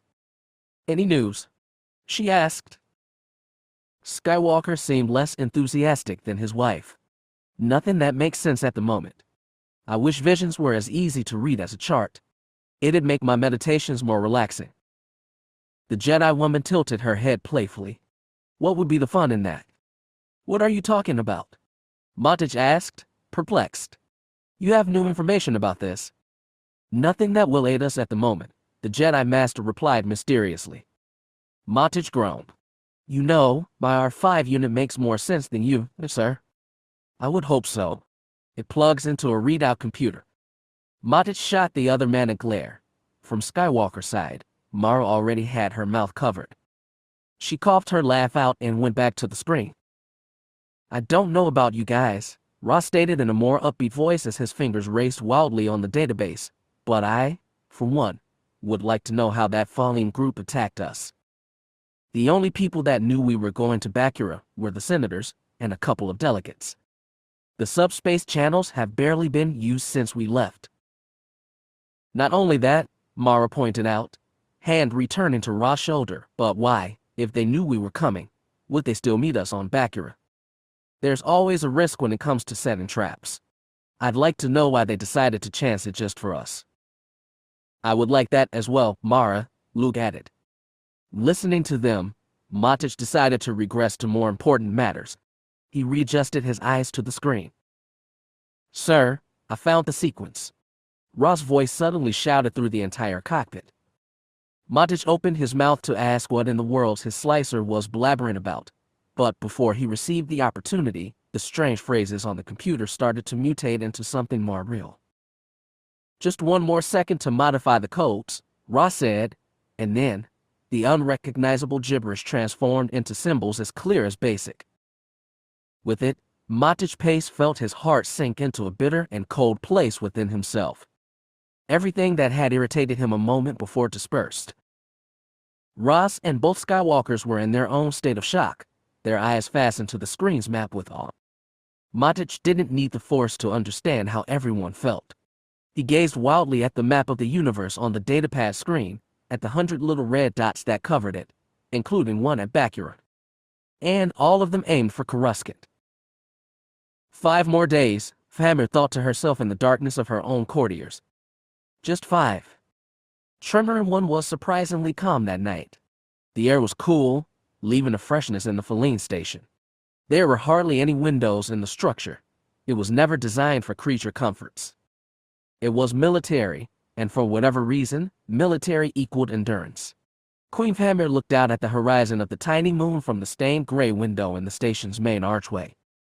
It was supposed to be beautiful out there. She didn't see beauty. She couldn't see the elegance of the world around her, the splendor of life just outside the window. Her father once told her you could only feel fear if there was fear inside you. Hammer assumed the same could be said for beauty. All she saw was death. She was death. The Deliverer.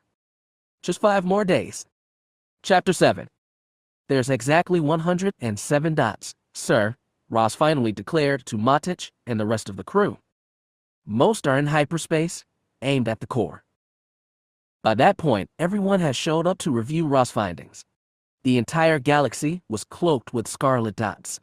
All were progressing from the outer and mid-rim into the core. Matic had to wonder just how many distress calls the New Republic had responded to since they had left. Even without using the main trade routes, it was certain that the first falling vessels could reach the core within a matter of days. Matic wiped his hand down his face as if trying to remove a layer of skin. He said, "We need to contact Coruscant about this." "Not a good idea, sir," Ross replied without peeking up. "If our security has been compromised, then whatever routes these ships are taking into the core will be altered if we alert anyone to their presence. It won't do any good contacting them." "How about another group?" Master Skywalker suggested. "The rogues?" "Same problem," Ross replied. "We don't know where this leak is coming from. I wouldn't advise it, sir." Matic sighed, and then glanced at Mara Jade Skywalker for other suggestions. The woman's eyes didn't catch his, however. They were studying the screen as if reading a textbook. "Pinpoint the dots in this region," she suddenly requested, and with the finger, circled around a part of the screen. Without reply, Ross danced his hands on the database's computer board. The red specks around Bakura, Endor, and the other planets of their current region appeared a second later. "The vessel said at Bakura is displayed just orbiting around the planet," Mara spoke, and then tapped the planet Ison on the map with her nail. "But this one is set on the planet. Why wouldn't they put it on the surface? They did land on Bakura." "That's true," Matic paused, and bit his lip, "but they weren't intending to stay. From the look of the map, the falling vessels had only a few planet rendezvouses. Their intention was to hit the core. A few were like Bakura, orbiting to leave. It hit him like a smack across his eye. He flung a look at the Skywalkers. From the expression on their faces, it was clear they understood as well. Ross, Modich ordered the slicer, can you isolate every dot in the falling database set directly on a planet? He drummed his fingers on the keyboard. Sure, why? They're military bases, Mara declared for everyone. The slicer threw a look over his shoulder, mouth ajar. Mara pointed again at the screen. That's how they're organizing it. They not only have ships moving all over the place going from planet to planet and infecting us, they already have military stations set up along the way to keep themselves secured. Ross, the database. Ross immediately blinked out of his daze. He went back to the screen, and 20 dots were isolated for their view. So many. Blast it, Modich cursed under his breath. Not quite yet. The Jedi Master spoke as his eyes remained steady on the screen. Maddox's eyes met Skywalker, but instead of skepticism, the commander paused with curiosity. No, the Jedi Master wasn't staring at the screen. His eyes were more dazed by it. Modich cocked an eyebrow, but said nothing. Slowly, Skywalker leaned forward and touched the screen. Ross, can you display that location for me, please? It's not one located on a planet, Ross explained. I know, the Jedi replied. I want to see it anyway. The slicer merely shrugged and set to work. It took no more than a heartbeat to zoom in on the dot. Tremorin, Ross informed. It's a smaller gas planet. The ship's orbiting it. No, Mara Jade, Skywalker proclaimed, and motioned at the screen. Look. The woman pushed a button on Ross' console and enlarged the orbiting dot. Except, it didn't display whatever falling vessel might be around the gas planet. It presented a dot directly on one of Tremorin's moons. Tremorin 1, Ross confirmed. Forest moon. Little technology. How far away? Skywalker asked with a strain. Again, Ross shrugged. About 2 standard days. 1.5 if we push it. Skywalker's eyes bumped into Maddox. The commander crossed his arm, his face deadpan. He spoke. I suppose this has to do with your Jedi visions, right? Skywalker offered a roguish grin. You wanted to know the relevance. And you expect me to just allow this crew to be shuffled around by Jedi instincts? Better than the politicians? Mara retorted. Modich gazed at the two. Skywalker's eyes didn't weaken. He was serious, confident of himself. Mara was the same, just as sincere. Modich huffed out a breath. The hell with it. He grabbed the comlink from his belt. He spoke to the pilot of the fast pace, set coordinates for the planet Tremorin. We have a lead. The Jedi Master nodded at Modich. Not believing what he had just agreed to, Modich merely waved a hand at the other man as if flicking away a bug, and walked away. Coruscant never slept. The city stretched past the horizon, and the lights always blared. Towers were built on top of towers like building blocks in a child's construction set. The skylights waved back and forth, and speeders cloaked the sky like packs of birds on other worlds. There was no real nature. Technology and time had made sure of that. Then, how ironic Leia Organa Solo found it. With so little nature, the force and life could spread like wildflowers across the grand city from one end to another. Everything was rippling.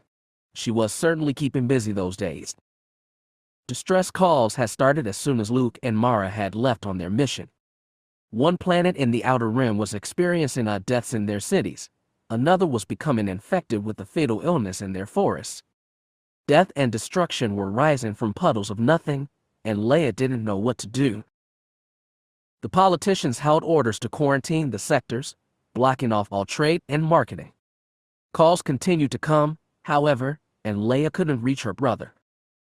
On Coruscant, people were already manifesting rumors. The rumors were beginning to become knotted with the truth, and the population was piecing things together. Human and non-human alike were terrified. Leia knew that soon, the crisis would begin there. All it would take was one infected human, and then the illness would soil the entire world. Silently, Leia turned her attention away from the view by the Imperial Palace's many windows. Through the small room, the wild beeps of droids and other devices filled whatever quiet tranquility she hoped to experience. There, laying motionless inside his back-to-tank, was Kyp Durron's sickly green and red body. His face was partially cloaked by the medical mask. Monitors beeped around him at a constant rhythm. Through the Force, Leia sensed the young man's determination, his stubbornness to survive. Beyond personal emotions, Leia felt cold tremors on her arms as the Jedi tried desperately to hold to life. Crossing one arm over the other, Leia twisted back to the window. Coruscant skyline filled her vision from one end of the room to the other. Chapter 8. Tremoring, straight ahead, Captain Leia explained to her commanding officer through the ship's comm system. I'm setting in a course now. Inside the ship's cargo bay, Commander Pace lifted his comlink to his mouth. Nice and slow, Leia. The first sign of detection, call me. With that, he flicked an inquiring eye to Luke and Mara. You sense any danger out there? Standing beside Pace in the cargo bay, Luke felt the compulsion to roll his eyes at the other man. He was tempted, but merely shook his head at him instead. Did the commander honestly think Luke wouldn't tell him if he sensed a problem? As unbelievable as it was, the other man was annoying Luke to no end. He was still in shock the commander had agreed to investigate the moon in the first place. Want me to knock him out and stuff him in a storage unit for you? Mara's thoughts streamed through him. Luke bit his cheek as not to laugh glanced at his wife. You think he'd mind? Her lips curved into a smirk, but she said nothing. Silently she buckled her lightsaber to her belt, tilting her hips as if they were getting in her way. All right. Pace's voice cut through the entire room. Our slicers found an energy source on Tremoring 1 surface. We have 3 minutes to prepare, people. Be ready. Sighing, Luke allowed his mind to focus on the task. Just like Mara, Pace, and the rest of the crew inside the cargo bay, Luke was dressed in a completely black uniform. The only item that distinguished Luke and Mara from the others were their lightsabers. They dangled almost like festive silver decorations from their suits. Pace suddenly approached Luke, an arm extended with a blaster. Here, he said, and dumped the weapon and his holster into Luke's care. Glancing at it, Luke frowned, and then handed the weapon back. I won't need it. With that, Pace huffed, seized Luke's hand, and forced the weapon back into it. Humor me? Everyone has a blaster. No debate. Staring sharply at the other man, Luke could sense a strange determination flowing out of him like a vein pulsating on someone's forehead. Seeing no point in protesting further, Luke lifted his hand with the weapon in agreement. The other man walked away to speak with another crew member. Finally rolling his eyes, the Jedi Master hooked the blaster to his waist and leg. It felt funny to have one on again, almost as if it wasn't right. Mara checked out the blaster as she strapped her own pistol to her wrist, and then faced her husband. Looks good. Feels awful, Luke complained, readjusting his belt to a more comfortable position. Blasted, clunky things. 2 minutes. Pace yelled again. Move into position. Everyone stepped to the wall, one after the other. They were silent. Sir, Ross' voice called through Pace's comlink. We're reaching the coordinates. We'll have a window of only 15 seconds to drop down undetected. More than that, and any sensor databases will spot us for sure. What's the exact time until we drop? Pace questioned from Luke's side. 1 minute, 34 seconds from now. All right, Ross. Now, get down here. I don't want to have to wait. Why, yes, sir. Got it. With that, the comm went dead, and Pace addressed the crew. Helmets on, he ordered. Luke didn't delay, neither did Mara. Her hair twisted into a tight bun on the back of her head. She strapped on the helmet as expertly as she would her wrist pistol. It took Luke a second more, not used to the full face cover design and sensors. The thing was equipped with coordination outputs, comlink, and memory logs. It was more like wearing a computer on top of your head than a helmet. Mara seemed amused as he struggled to snap the last band into place. I miss anything? Ross voiced as he darted into the cargo bay. He was latching the bottom of the mask to his chin. "Nothing worth mentioning," Matic replied, and then lifted his watch to his face. 20 seconds. People look sharp," he stated as the seconds started to dissolve away. 15 seconds, Ross said for him, and then pushed the open hatch button on the cargo bay's wall. The mission crew steadied themselves as the wind from Tremor 1 started to drive them towards the opening doors. Using the Force, Luke grounded himself. Mara had the same convenience. 10 seconds. Peering out at the night on the tiny moon, Luke smiled. His vision couldn't have been more accurate. 5 seconds, Ross declared. "On my mark," Matic continued. 3, 2, 1, mark. Without hesitation, his squadron began to leap into the dark and grayish night of Tremor 1. Each person dropped from the ship immediately after the other as if connected by a cord. Luke was fifth in line, right after his wife. Not a rigid muscle in his body, he dived off the opening of the ship as if he were to land on a comfortable sofa instead of plunging into the moon's atmosphere. With the Force, Luke sensed the crew.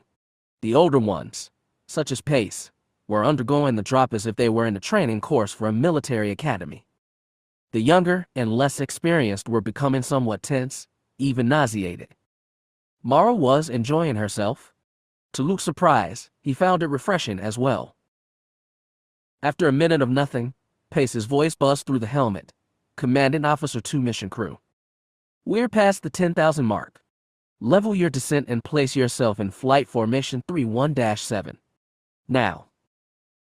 Finding the tiny red button on his suit, Luke pressed it. The outfit reacted immediately, utilizing similar energy a land speeder created to calm an abrupt dive. Of course, plunging from 20,000 feet was a bit more complex than what most speeders usually endured. The sudden activation seemed to jump the thing into overdrive for the first few seconds. Luke was shoved upwards a good 10 meters, and a little too far to the left. Regaining his control, he turned his body and glided himself into his previous position. With the exception of Pace and Mara, the rest of the crew was still attempting to reclaim their spots. Pace suddenly twisted his mask face Mara and Luke's way, curiosity waving through his emotions. "How many of these things have you done before?" "Only a few working for the Empire," Mara came back instantly. "Required Imperial dribble." "Only in simulation," Luke replied. It was a required training technique in the rebellion. Pace's emotions beamed with surprise. He asked swiftly, "You've never done this before?" It took Luke a second to reply. When he did, it didn't seem like the answer Pace was expecting. Falling with a safety suit, or simply falling. Through the Force, Luke could sense Pace's irritation. The commander turned back to the rest of the crew as they circled him in the sky. Luke peeked down at the planet. The ground was like an empty black sea, with only a few little lights to show that there was actually something down there besides a continuing void. To top it off, it was approaching fast. Luke aimed a curious glance Pace's direction. The commander was already on it. "Ross," Pace called to the slicer, "have you locked onto the power source yet?" "Just one more second," Ross replied, sounding preoccupied. Shooting another look at the ground, Pace spun his head to his right where Ross was positioned. "We don't have another second. What's taking so long?" "Just one wait, sir. I found the power source. Is not even 5 acres, maybe not even that." "Is it the strongest one?" "Well, yes." "Then, plot. We're running out of sky here." "Got it," Ross declared. "Set course 52-6. I simply hope we don't all end up landing on a storage facility." Lifting his wrist up to his face, Luke set the coordinates into the tiny Navi computer on the sleeve of his jacket, and immediately felt the air thrusters inside the suit push him to the right. The rest of the group followed, soaring through the night toward their destination. Famir paced through the crumbling building on Tremor 1. The station had been created by natives of the moon. The walls had been decorated with line carvings of the people's lives from childhood to the day they died. Then, the Empire came. Now, the walls were plated with metal gray, rusty and lacking any character the building once contained. With the exception of corners and a few missing steel pieces, all the natives' artwork had been concealed by military perfectionism. It was really a pity. The stream of yellow lights that glowed delicately from the top of the station's walls was soft enough to sleep by. It was late in the evening. Only night security was still up. Then there was Famir. If she could manage 3 hours of sleep, she was grateful. Her blaster rifle was set and charged. A handcrafted blade lay restlessly on her leg. Her hands were placed firmly at her sides. Scouting the hallways at night was not her typical assignment, but Famir made it one. Securing the base, watching out for her people. Besides, she enjoyed the walks. The night was calm. The only trickle of noise was from the few falling grazing by her in the corridors.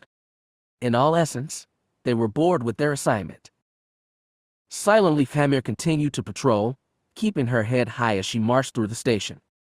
Mara Jade Skywalker landed on the dark brown building of the first moon of Tremerin without so much as a footstep of noise. Beside her, Luke Skywalker was already removing his helmet and other unnecessary components to his suit. Matage Pace was quick to pursue, along with the rest of the group who had to rely on their suits to glide them to safety. Mara, just as her husband, was able to use the Force more so to maneuver herself than the suit, which made landing far less complex. Within a minute, however, everyone had placed their landing equipment and helmets on the roof, ready for the next step. Mara, her hair unknotted from her helmet, had the bright red strands flowing around her in the windy air like Tatooine sand caught in a dust storm. Annoyed, she grabbed a hair clip and fastened the strands back before she even glanced up at the rest of the group. Ross already had a datapad out, surveying the small opening centered on the roof. If Mara were to speculate, she'd assume old Imperial freighters used to land on the station's roof and unload their cargo through the shaft. Mara came up beside her husband, but already knew the problem they were facing with such an access-way. Sensors, she told her husband through the Force. Eyes hooked to Ross and the roof, Luke replied. It's an enforced grid. If the shield is deactivated without authorization, then we'll just have to get rid of the word surprise in our attack, Skywalker. She retorted and crossed her arms. Well, sir, Ross finally spoke to Pace and the other 9 members of the group. I have some good news and some bad news. Across from Mara on the other side of the roof's opening, Pace gestured his hand in a circle motion to Ross. Okay, let's hear it. I can't access the main console from this shield grid, replied the slicer. And the bad? It's going to take at least half an hour to decode and shut off. Blast it, Pace hissed, dropped his hands to his sides, and then to Ross, he asked, any other suggestions? Well, Ross suddenly shot a look at Mara and Luke, catching Mara's full attention. We might be able to send a Kyp into the system. Pace blinked. A Kyp. Ross swallowed hard, but didn't budge his eyes from the Jedi. The computer grid is directly under the shield. I could shorten out the system for a second, maybe even 2, enough to fit someone through. He trailed off. The emotions pulsating from Luke were unquestionable. Part of it was due to Mara being so adjusted to her husband's presence. But it was also because Mara felt it inside herself as well. Together, they knew what Ross was suggesting. Pace seemed to understand just the same. Gazing at Luke and Mara, the commander asked Ross, there's no way we could shorten out just a tiny access point on the grid, say, one big enough to put a rope through. No, sir, the shield can't be deactivated that way, Ross replied to no surprise. Pace was still staring at Mara and her husband. It took him a second, but he finally asked, which one of you is better with mechanical devices? Mara didn't need to move. She was good at mechanical workings, very good, in fact. Nevertheless, the job required a force trick Mara had yet to master, and Luke was the type of person that would dismantle and reassemble his X-Wing for kicks. Luke was already extending a hand to Pace, gesturing for his datapad. Silently, the commander handed it over. Luke attached it to his belt and knelt down to the opening's edge. You know what you're doing, right? Pace questioned. Typical Jedi voodoo, Luke replied, and then twisted his head to Ross. Anytime you're ready, sir. Jump on my mark, the slicer stated, eyeballing his datapad. 3, 2, 1. The shield sparked off. With a gust of wind, Luke plunged like a speeding vessel into the hole. Mara watched him dive. The shield jumped back to life right after. It was difficult to see in the night, but through the force, Mara observed with high amusement. Only 3 feet from the roof's top, and only 1 from the shield, Luke floated on the air. Like a mechanic on a ladder, he played with the wires inside the shield's computer console as if they were a part of R2 or his X-Wing. "There's a trick you don't see every day," Ross spoke, and then stole a glance to Mara. "You guys fly around a lot." "Only in ships," she replied, still watching her husband. "How's it going?" she asked him. "They didn't bother updating the system," he explained. "It's an old Imperial console. I bet my lightsaber this place used to be a fully functioning military station once."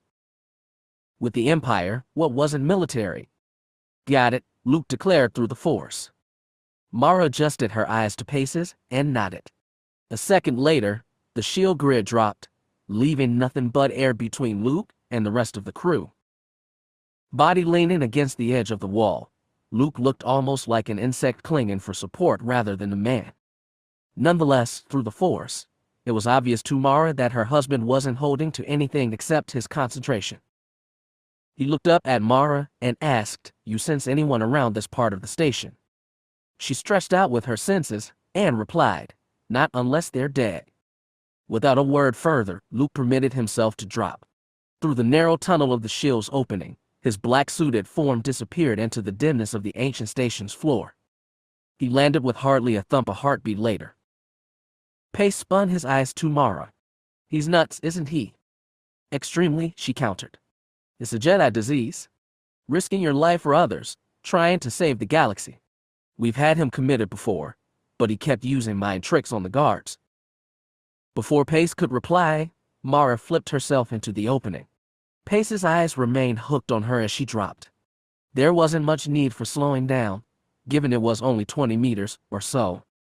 Mara hit the ground directly by her husband, tilting her body with a somersault to execute the remnants of energy.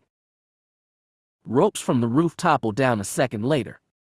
With one simple move, Mara was on her feet to greet her husband.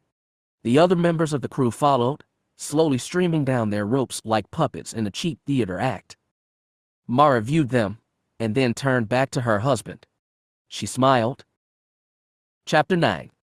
Pace's entire crew was there to greet the Jedi on the station's floor within a minute of the grid's deactivation.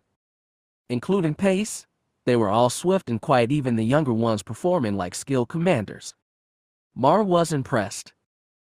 "All right," Commander Pace whispered, "we have little time to do this, so let's make it quick. Our main objective is to get to the station's database and look around. Simple. Anything more?" He tossed a look at Mara and Luke. "We'll just have to play by ear." "Main power source is sketchy," Ross said by Pace's side, eyes glued to his datapad. "There isn't much power in this place anyway, but..." He looked up at everyone and shrugged. "I won't be able to pinpoint an exact location." "Looks like we get to hunt," Pace replied. "This station isn't large, but we don't have much time. Jedi, you have any idea just how many fallen we're dealing with in here?" It was a question Mara was expecting. Both she and Luke were already in the process of counting them. "Skywalkers," Pace imposed, but Mara raised a hand for him to quiet. "They're mostly asleep," Luke told him, faced toward the ceiling. "About 20 guards are scouting. Some of them outside." He dropped his eyes back down to the group as Mara did the same. 96 in total. "Aha," Mara pointed a finger at him. "You forgot about the 2 scouting around in the woods." Luke was silent. He titled his head upwards again, sensed out, and then smiled to himself. Oops. Must have missed them." "Any around this section?" Pace inquired. "Not yet," Mara replied. "Okay, you 4, Pace continued, pointing at various people. "You're coming with me? We'll check out the west side of the station." He motioned a hand to Luke and Mara. "Jedi Skywalker," he referred to Mara, "I want you to take Treya, Chattel, and Scove with you. Check out the east side." And, Master Skywalker, Pace seemed almost reluctant. He blew out a breath, and then placed a hand on Ross' shoulder. I want you to take Ross to the north wing. We have only one slicer with us. If we lose him, he didn't bother to finish the statement. Silently, he removed his hand off Ross and nodded his head to the members of his group. With that, they vacated with their commander. With that, Mara glanced at her group and opened her hands to them. Well, no sense standing here like stormtroopers. Let's go. They started off, but as Mara rounded the first corner, she called out to her husband, Good luck, Skywalker. Good luck to you as well, Luke replied, and then glanced at Ross. The boy was undisputedly nervous, but the determination in his stare could not be alleviated. Luke gave him a smile. You ready to go? With that, Ross offered a grin of his own. Any chance of flying there? Luke's smile dropped. No. Oh, never mind then. I'm ready. It didn't take long to find trouble. Falling were humanoid, but even through the Force, their characteristics their sense wasn't like anything a human would exude. The presence sent warning bells in Mara's head instantly. To Falling, she whispered to the others beside her, coming this way from the right. The other crew members' weapons bounced from their holsters as if stationed on springs. Mara immediately snatched away the closest blaster to her, which stunned everyone. Hold down, she informed, and tossed the weapon back to its owner. I can't handle this. How? Chattel asked. With that, Mara strolled. The others, not sure what else to do, accompanied her. To them, they were following a crazy Force user into a suicide mission. Mara could sense their fears. Nevertheless, as the Falling turned the corner, Mara was already set in the Force. She had seen Luke pull off the trick on a Star Destroyer while attempting to rescue her former boss, Talon cared.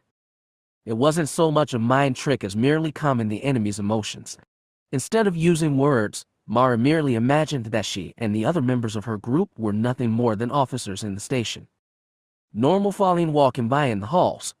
The image transferred to the Falling as they walked past. Talking to themselves, they didn't even give Mara and the others an upward glance. Turning a corner, Mara stopped and twisted back to her group. See? That wasn't so bad.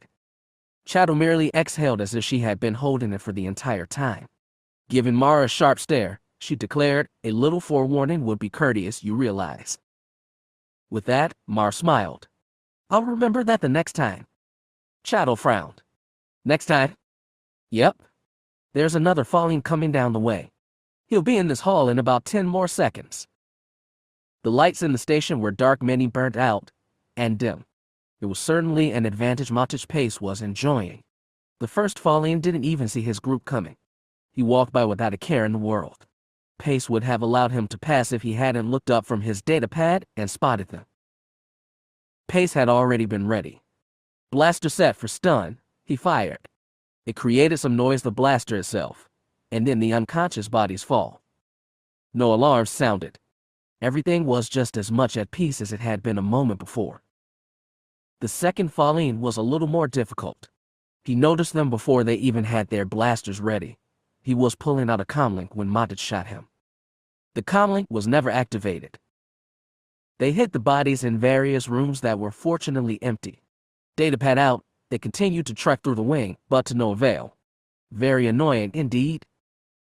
What else can you do? Ross asked from Luke's side as they continued their venture. They had passed two Falling in the hallway, chit-chatting about this and that. Luke had used the Force to disguise him, and Ross, the two aliens, hadn't registered them as anything more than shadows on the wall. Ross had been nervous at first, but after the incident, the only emotion blaring through him was wonder. He stayed by Luke's side like a little lost animal that followed strangers on a street. And talked. It was quiet, but through the old Imperial station, the Slicer's voice carried like a cymbal hitting tiled floor. I heard you guys can create Force storms, Ross continued, giving no regard to their direction, with lightning and force wind, almost like a tornado. That true? Luke sensed out for any nearby Falling. There was the slightest brush of alertness through the Force. He shook his head at Ross. Not normally. It depends on the situation. Oh, Ross blinked as if confused. You think you'll have to do it sometime during the mission? Hopefully not, Luke replied, keeping his senses on alert. Something was there. You know, Ross spoke casually, I have a cousin that seems to know it's going to rain the night before a big storm. You think he's force sensitive? There was a presence coming down the way falling, and yet. How can you tell someone is force sensitive, anyway? Ross asked again. I mean, when I was younger, I could balance a hyper sprayer on my thumb for over 10 minutes. That's not normal. Ross, Luke finally whispered, and threw a firm stare at the younger man. The slicer's eyes widened as if recouping from a trance. Taking in a breath, Luke replied gently, I can test you later if you want. It takes half a minute. I'll even watch your hyper sprayer trick. Just not now. Oh, Ross gave an affirming nod. Okay, I'll be quiet. With that, Luke sensed out again. The presence was closer, turning. Here, Luke exclaimed, and unhoisted his blaster. Take this. What? A puzzling look sparked Ross' face as he grabbed the blaster. Why? Luke didn't have time to explain. The Jedi Master dashed to the intersection of the hallway, stretching out with the force with his own judgment. They felt right. The falling circled the corner. When Luke had first sensed her, he had expected to pull off his typical mind-clouding trick. She would have strolled by without another look to them. Yet, there was something instinctive carrying him on. He couldn't deny that. She didn't see his attack. Luke already had her arm before she could complete her turn, gripping tight. She shouted, trying desperately to escape his hold. Kicking and twisting, she was like an insane Tusken Raider who had just been caught by farmers. With the swing of her hand, she yanked out the knife at her thigh. Grasping her wrist, Luke rammed his palm into her clenched fingers like he would a piece of wood. She cried out, and the knife flew across the hallway. A second later, Luke had her secure. Blaster dangling from her belt, she could not pull it out. With his left hand, he was able to hold both her arms behind her back. Her mouth was sufficiently covered with his right. Any more attempts to scream would be in vain. Ross gazed in unreserved shock. The blaster in his right hand was trembling. I want you to listen to me, Luke told the woman. He stretched out with the force and pushed it at her mind. There were several factors running through her emotions. There was confusion, irritation, and most of all, anger. Softly, Luke spoke again into her thoughts. Calm yourself and listen. I need to find the main database for the station. Tell me where it is. She didn't seem interested in informing Luke of anything. She stepped on his foot, sending a jolt of pain up to his ankle. He winced, holding tight to her as she jumped up in an attempt to get away. Master Skywalker, Ross expressed, lifting the blaster. No, Luke replied, and gave Ross a sharp stare. Everything's fine. Right? Already exhausted, the falling woman slowly nodded. There was no doubt. A mind trick wouldn't work on her. Her mind was too complex and alert. She was ready for anything he might try. Slowly, Luke dropped his hand to her throat, holding it gently. He spoke again. I'm not going to hurt you. I just need to know where the database is. That's it. Oh, of course, she replied hoarsely, sarcasm dripping off her words like drool from a Gamorrean's mouth. I tell you, and you will just let go. We'll shake hands and part our separate ways. Right? Luke bit the inside of his lip. Things had abruptly become more complicated than necessary. There was no logical need to attack the woman, but it had felt so right. Luke glanced at Ross. The slicer seemed unsure what to do. He shrugged at Luke. Well? The woman questioned. Defeated, Luke released her. She seemed stunned by the move, and then twisted as if to escape. As Luke held her tightly with the force, her hopes to flee declined quickly. She tried to move, pulling at her legs, but finally gave up and frowned at him. You're that Jedi Master, aren't you? Luke nodded. She sneered at him. I was wondering when one of you were going to show up. You won't make it out of here alive. I'm warning you now. The main database, Luke inquired again. The falling woman gestured a hand outwards toward the hallway she had just ventured from. This way, kind sir. You'll be dead before you'll be able to decode it. Will that be a problem? Chapter 10. You did what, Skywalker? were the only words Mara could form in her mind. It was true through the Force. Words did not transfer from one mind to another as they did through mouths. The emotions were direct, however, and their meanings were vivid.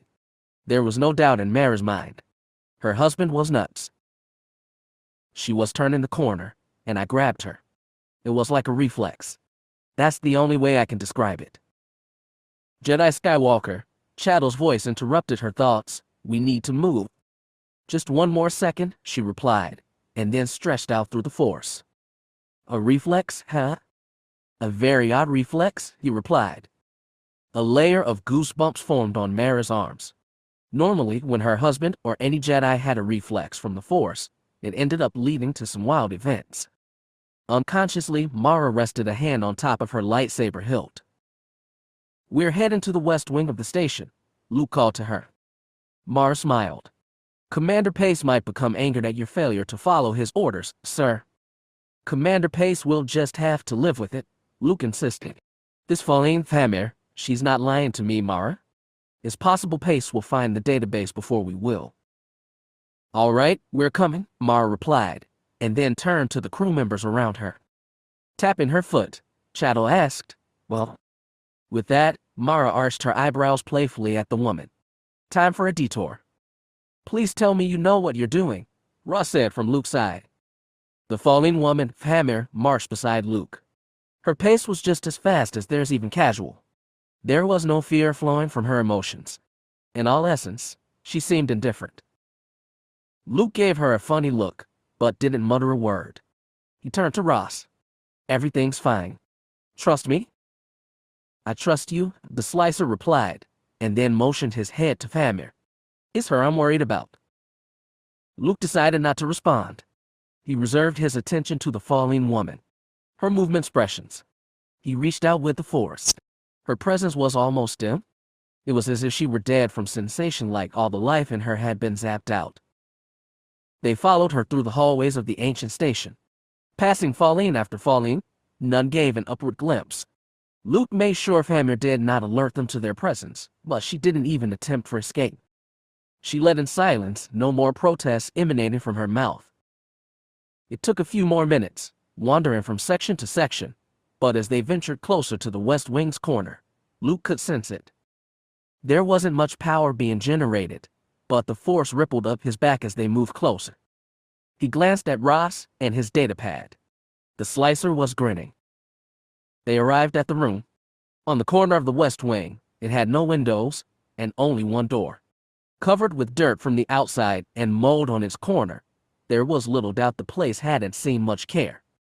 There were sketches all over the walls which appeared almost like children's scribbles.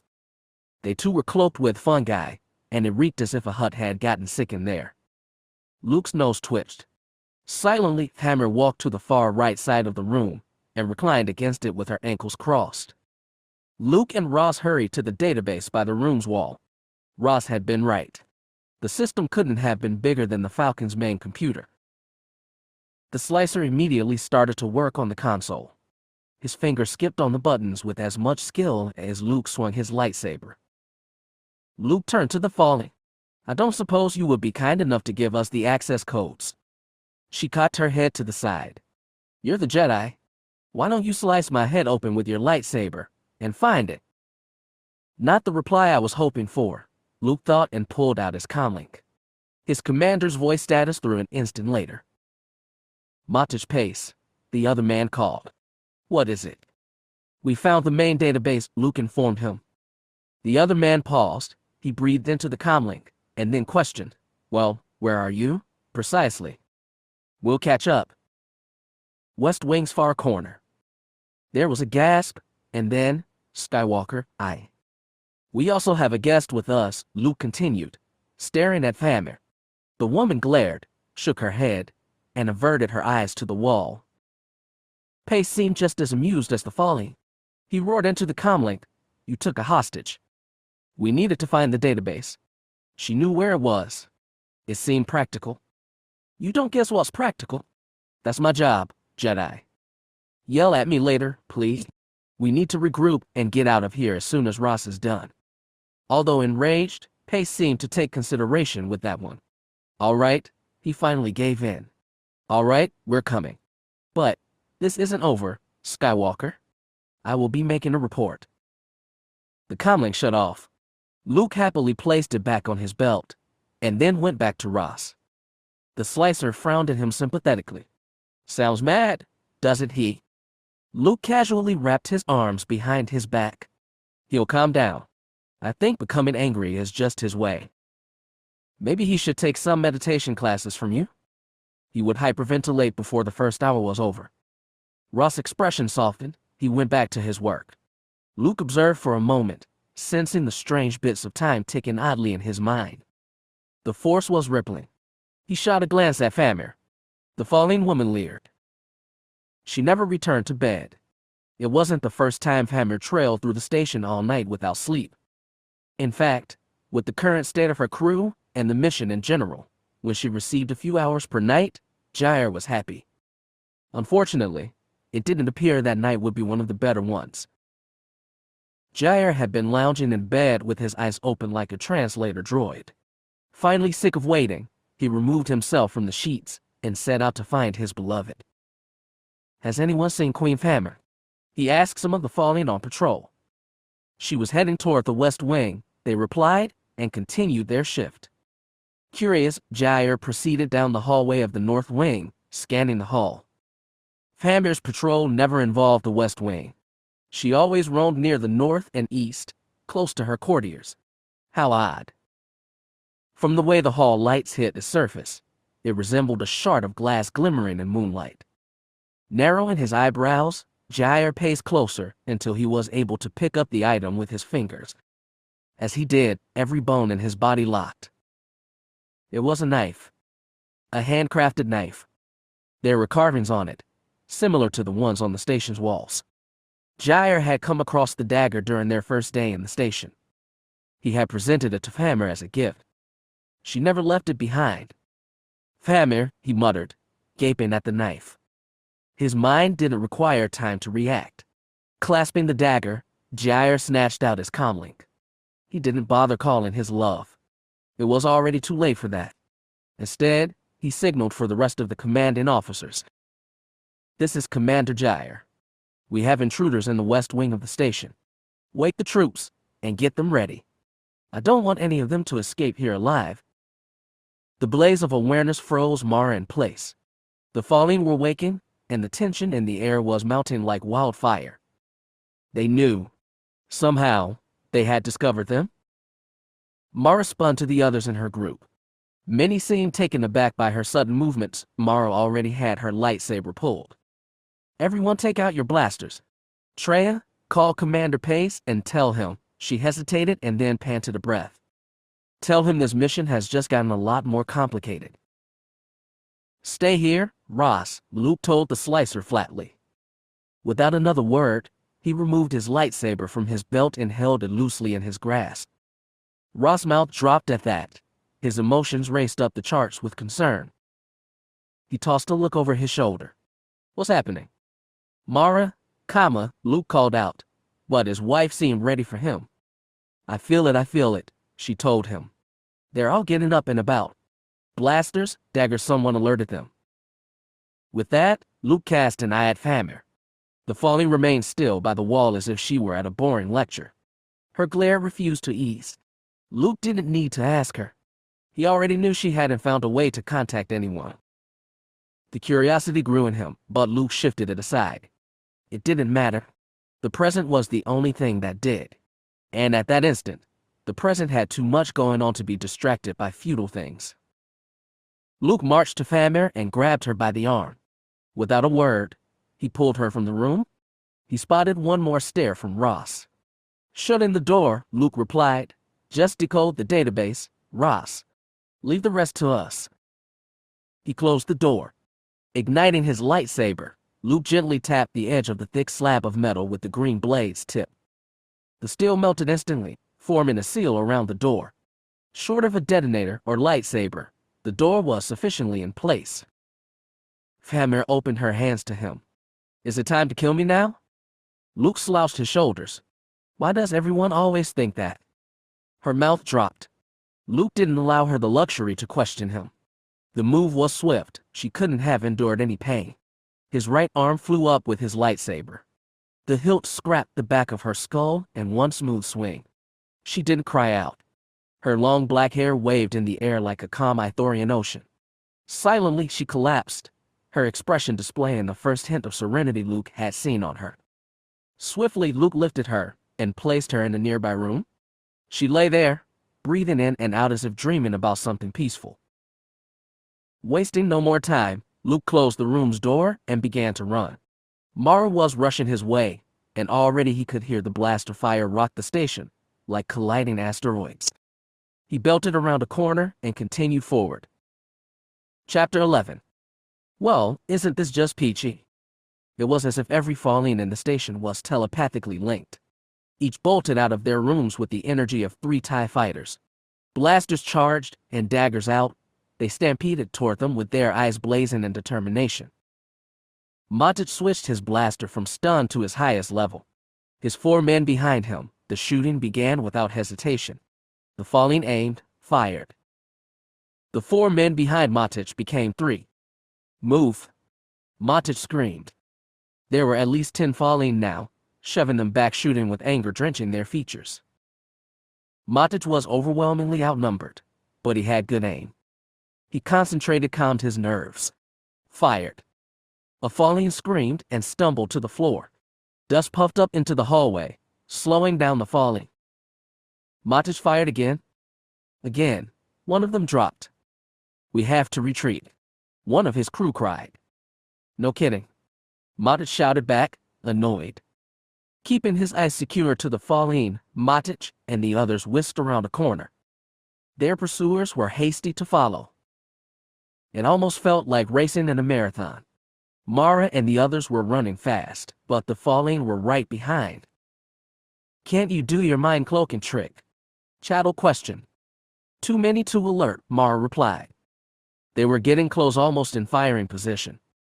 Everyone get behind me, Mara screamed. Lightsaber in one hand, blaster in the other, she lashed around. At the other end of the hall, the Fallen came into view. Mara already had one down before he could raise his weapon. The others reeled back from their fallen comrade and aimed their weapons at Mara. They stopped. Mara waited, consuming herself with the force. In the front, 3 Fallen pulled smaller pistols from their boots, similar to the types Mara had encountered inside the Bakuran cantina. The others began to fire with their own blasters. Surprisingly, they shot at the crew to Mara's sides. With a skilled twist, Mara caught the blast without an awkward step. The blue glow of her husband's old blade flashed through the dim Imperial station with so much speed it appeared more like a field of light than a line. She continued to watch the 3 Fallen in front. They loaded their weapons as the other Fallen covered them. What in the world, she thought to herself, but then pushed it aside. She would realize what they were doing very soon anyway. There were 11 in total. 3, however, lay unconscious on the ground. The green glow of Luke's blade slashed through the night. The blaster bolts were deflected the same direction they had sprung. There was no hesitant move, no wrong twirl. The Force guided him, his instincts were doing most of the work. Nonetheless, through the ringing blast, Luke couldn't help but notice the shots were not directed at his chest or head. They were attempting to get him down, not kill him. Through the corner of his eye, he noted the few Fallen to the side, desperately attempting to load dart pistols as they awaited his attack. He frowned and deflected the bolts away. You heard me? Hammer screamed into her comlink as she attempted to hold her consciousness. She didn't know how long she'd been out, but the agonizing ache from her skull was all she required to know it couldn't have been long. Lying on the ground, she still couldn't find the will to sit up. Where are you? Jair shouted through the comlink again. There are Jedi in the station. She shrieked. I'm fine. I'm fine. I'm fine, just get them. You know what our master said?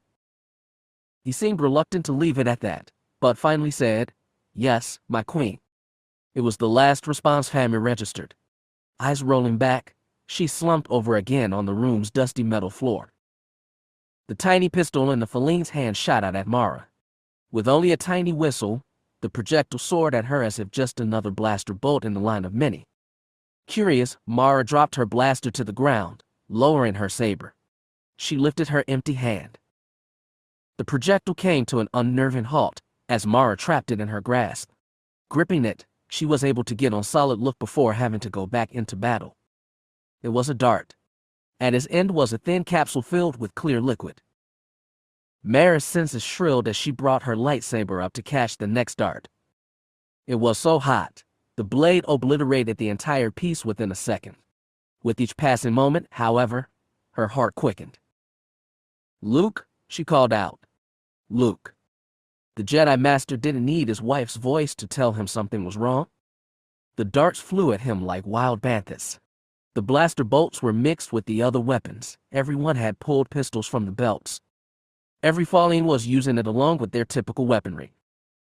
Through the firing, there was only one thing Luke could hear his wife say. "They're trying to infect us." "What?" Matic Pace shouted out through his comlink. He and his crew were far enough away to easily avoid the Fallen's fire, but even his disciplined body was beginning to throb. "I think there's a fail-safe device on this system." Ross came back instantly. "It's old Imperial, and I..." Matic groaned. "Can you decode the system?" "Well, yes, but..." "Decode it, Ross. They've already been alerted to us. What else can they do?" Yes, sir. I'm on it." With that, Matic switched his comlink's channel. Instantly, there was a reply. "Chattel here? Where the hell are you?" he frantically shouted. "We're heading down the main access corridor of the West Wing," she yelled back over the rumble of blaster fire. "Sir, they're throwing darts at us." "What?" "Disease projectiles," Chattel informed. "Almost 10 of them now. I think they're trying to infect us." "Is that possible?" "The vaccine only works for the airborne virus," Matic shouted back. "Any other forms and it's no good." "Great," she hissed, and then nothing. A blaster bolt rushed by his head. Matic flinched and shot a glance at the burning hole in the side of the wall. He frowned, spinning back to his opponents. Another group of Fallen had joined the others in pursuit. There were at least 20 now. Goody? Matic and his crew continued to run as they fired at their pursuers. Through that time, only one emotion was surging from Matic confusion. No Fallen had attempted to poison him or the other crew members with him. No darts. No disease? It didn't make sense. The station shook with impacts of blasters and screams from the dying. Ross kept his eyes on the database. The codes were all but organized, the encryption slowly shifting to basic. The fail-safe didn't seem to be doing anything. His datapad was ready to be filled. There was a ripple through the force. 3 Fallen circled Luke, attempting desperately to put him down. Nonetheless, Luke's concentration broke. The force was joggling him like a fist crashing into his temples. It was distant and yet. Luke flashed a glimpse at the end of the hallway at the lightsaber melted door, where Ross was decoding the Fallen's database. Luke's heart began to pound. Sweat formed on his brow. Something beyond the Fallen wasn't right. That wasn't logical, of course. The only danger to Ross would be the Fallen, and Luke was holding them back. Fammer lifted a hand. "This way, kind sir. You'll be dead before you'll be able to decode it." "Will that be a problem?" "Decode." A new energy consumed him. Luke wheeled back to the Fallen. He had attempted to put them down without killing them, deflecting their own bolts back their way. He no longer possessed the time. Using the force, Luke pushed himself. With the wind directed at his body, the shove brought him and the Fallen within inches of each other. None of them expected it. None of them had time to react. Luke's lightsaber twirled. He cut one of the Fallen's pistols in two, and then he threw the other being hard against the station's wall. The others met with Luke's blade. Their bodies remained standing even after their heads had completed rolling down the hallway. With that, Luke yanked his comlink from his belt. "Ross," he hollered as he raced back to the room. "Ross, pick up your comlink." Static filled the comlink, and then Ross came through. "1-0. Hi, Master Skywalker. Where are you?" "Stop decoding the system," Luke screamed. "But I'm almost done. The the slicer replied, the faint noise of typing in the background. I think this is it, sir. I think the information. No! Luke shouted back. Stop right now, Ross. Stop. I can't. It was a direct order, Ross said, more irritated. It'll just take another. A scream resounded through the comlink. Then there was nothing. Ross! Luke cried. He reached the door. Lightsaber ignited, he slashed through it like a knife to a blade of grass, and shoved the heavy metal out of his way. It was too late. The keyboard to the database was still fuming. Ross' body lay motionless by its side. Even from the door, Luke could see the smoke still waving up from Ross' arms. And there, dangling from the cable cord of the computer, was Ross' datapad. Quietly, calmly, filling with data. Chapter 12. 3 were left. Matic had watched his other crew member drop. Withering on the ground from the blaster shot to his hip, the fallen were quick to put him out of his misery. Matic had shot 4, perhaps even 5 fallen by himself. They continued to pursue, however. There was no stopping them. This game was running out of places to go. And through it all, there was no showing for Mara Jade or Luke Skywalker. Blasted Jedi. The 3 of them rushed around a corner, firing into the mess of falling. Matic no longer aimed. The hallway was so cramped with enemies, not hitting one was difficult. Sir, the crew member beside him shouted and stopped. Grabbing Matic's arm, they all halted and peered forward. At least 7 fallen stood at the end of the hallway, their backs facing Matic and his crew. The other pursuing fallen swiftly caught up. Come on! Matic screamed, pointing his blaster. He fired. To his surprise, the blaster bolt soared past the fallen in front of him, and somehow bounced back his way. Gasping, he hit the floor as the blast soared into the other crowd of fallen behind him. What just happened? He yelled as the others yanked him from the ground. Instead of fear, however, both crewmen's faces were smiling. They pointed. Even between the blaster fire, the glow of her lightsaber slashed up and down, its light swerving with so much speed, it seemed almost like it was a pen leaving a signature in the air. A similar grin grew upon Matic's face.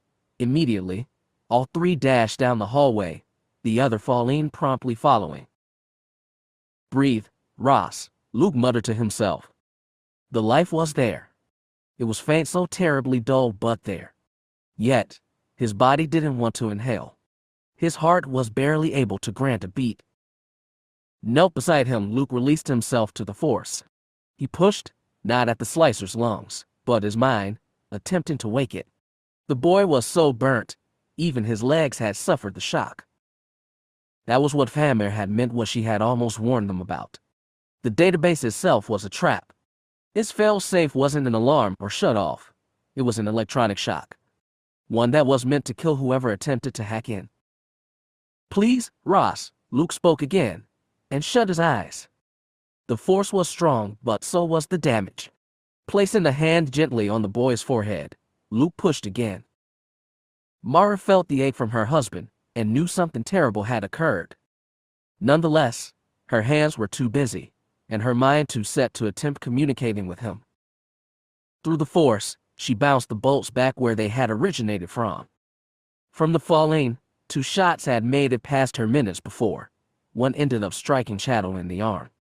Tough, the other woman brushed off the injury as if it were a splinter and continued to fire. It was then Mara caught sight of the other crew members. Matic was in the lead as the 3 ran to them with another pack of fallen shortly behind. Speeding down the hall, one of the fallen was fortunate again. 2 Matic paces right, one of the other 2 crew members fell, his chest smoking. The 7 fallen in front of the Mara noticed Pace and the other man. They turned and twisted their blasters away. Mara smirked to herself. It was just the opportunity she needed. Leaping into the air, she dropped in the middle of the 7 fallen. They attempted to spin back to her, but Mara never allowed a good advantage to be squandered. Circling her saber from the right and left, 2 in the group screamed as she cut them down. Desperate, one charged her with a dagger. Her wrist pistol in her left hand, she caught the knife with its barrel, and then lifted her saber. The falling tumbled back, his chest crossed with one solid charcoal crease. Another attempted to shoot her hand. It was close enough, and Mara merely kicked the blaster from his grip, soared around, and caught him hard in the chest with her other leg. He staggered backwards, landing hard against the metal wall. Matic and the other crew member met with Chattel and the rest of them seconds later. Mara looked at him. "Where are the others?" "Dead," he replied, and pointed down the hall. Mara followed his finger. "Oh, blast it," she said to herself, and raised her saber up to attack position. Carefully, Famir opened her eyes. The room swirled for a moment. The gray from the walls was merging with the gray on the ceiling. Nevertheless, as she began to breathe, her vision finally focused. She sat up. The pain at the back of her head was unfathomable. It felt like the Jedi Master had sliced a part of it out with his saber. Of course, the miracle wasn't that Famir was conscious. The miracle was that she was alive at all. He hadn't killed her. He had all the chances in the universe, and yet. Famir rolled her eyes up to the ceiling, and then calmly got her feet under her. Gingerly, she removed herself from the empty room. It was a strained breath, rasped and resonating with agony. Luke could almost feel it in his own lungs. Nonetheless, with another throbbing inhale, Ross finally unshut his eyes. Luke smiled gently. With the painful winds, Ross attempted to open his mouth. "Stay still," Luke told him softly. "Just focus on your breathing. Come." The misery on the boy's face was unbearable. Reality seemed to stab him like a rancor bite. With it, 2 small tears emerged from his eyes. Even those seemed to hurt the slicer's face. "You need to relax," Luke said again, pushing with the force. Ross was exceptionally smart, but in his weakened state, Luke doubted any influence to his mind would be a problem. Placing a hand on the boy's forehead again, Luke told him, "Relax, Ross. Simply breathe and relax. There is no pain. There are no worries. Relax." The words echoed in Luke's mind, watching as the slicer's tense body eased, his eyes dry. It was clear they had in Ross' mind as well. With that, Luke stood up. He stretched out with the force. "Mara." There was nothing. He felt her urgency, her determined nature flowing through the walls of the station. He called out again, "Mara." "Luke." She called, almost like a yell. "Where are you? We need you here." "Ross has been injured," Luke replied. She hesitated, but then replied, "Maddox lost 3 men. Chattel is injured, and I haven't been able to move a step in 5 minutes. Luke, I can't keep this up." Huffing out a breath, Luke turned to the injured boy on the floor. His eyes were still partly open, but in a daze. If he was aware of anything at that moment, even Luke wasn't aware. "I'm coming," he told her through the force. Kneeling down to Ross once more, Luke whispered, "I'll be back. I promise you."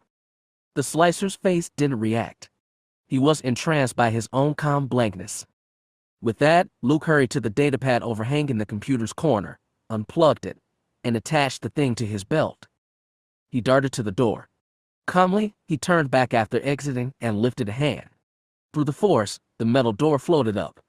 It slid back to its position by the door's frame. As he did before, Luke sealed his sides with his saber. Extinguishing the blade, Luke ran down the hallway of the ancient Imperial station. Chapter 13. Chattel continued firing, but as her face became more like chalk, Matic knew it was time for her to put the blaster down. Matic graciously took it, complimenting the one already in his right hand. He maintained his stance. The fallen, still over a dozen, were too stubborn to back off, even with the Jedi in their path. A few, herding through the hallways, came to aid their comrades. It felt like the battle would never end. "Is he coming or not?" Matic shouted to Mara, about a foot behind her. There was only enough time for her to give him one solid glare before twisting back to the fight. Twirling her saber in one circle to catch 2 red sparks, she yelled back. He must have forgotten how to do his Jedi teleporting trick, pace. "Just shoot straight ahead, and keep quiet, all right." Shaking his head at the Jedi woman, Matic frowned, but did as instructed. Minutes went by. Seconds being shaved away, tick, tick, tick. And then, as if guided by some spontaneous decree, Mara Jade Skywalker jumped at the falling. Lightsaber slashing, she went into them with a ferocious zeal that even stunned Matich. The falling were quick to look her way as she danced about, slicing through one, and then another. Still, there were so many. Some were too busy with her to notice Matich and the others. Some were not. About 5 stepped forward, lifting their weapons as Matich and his crew lifted theirs. The bright green glow of Luke Skywalker's blade deflected the first bolt headed Maddox's direction. The saber was so close to the commander's face, he could hear as the red streak from the Faline's weapon sizzled on the beaming rod's edge. The harsh stench of ozone waved up his nostrils as if attempting to plunge into his stomach.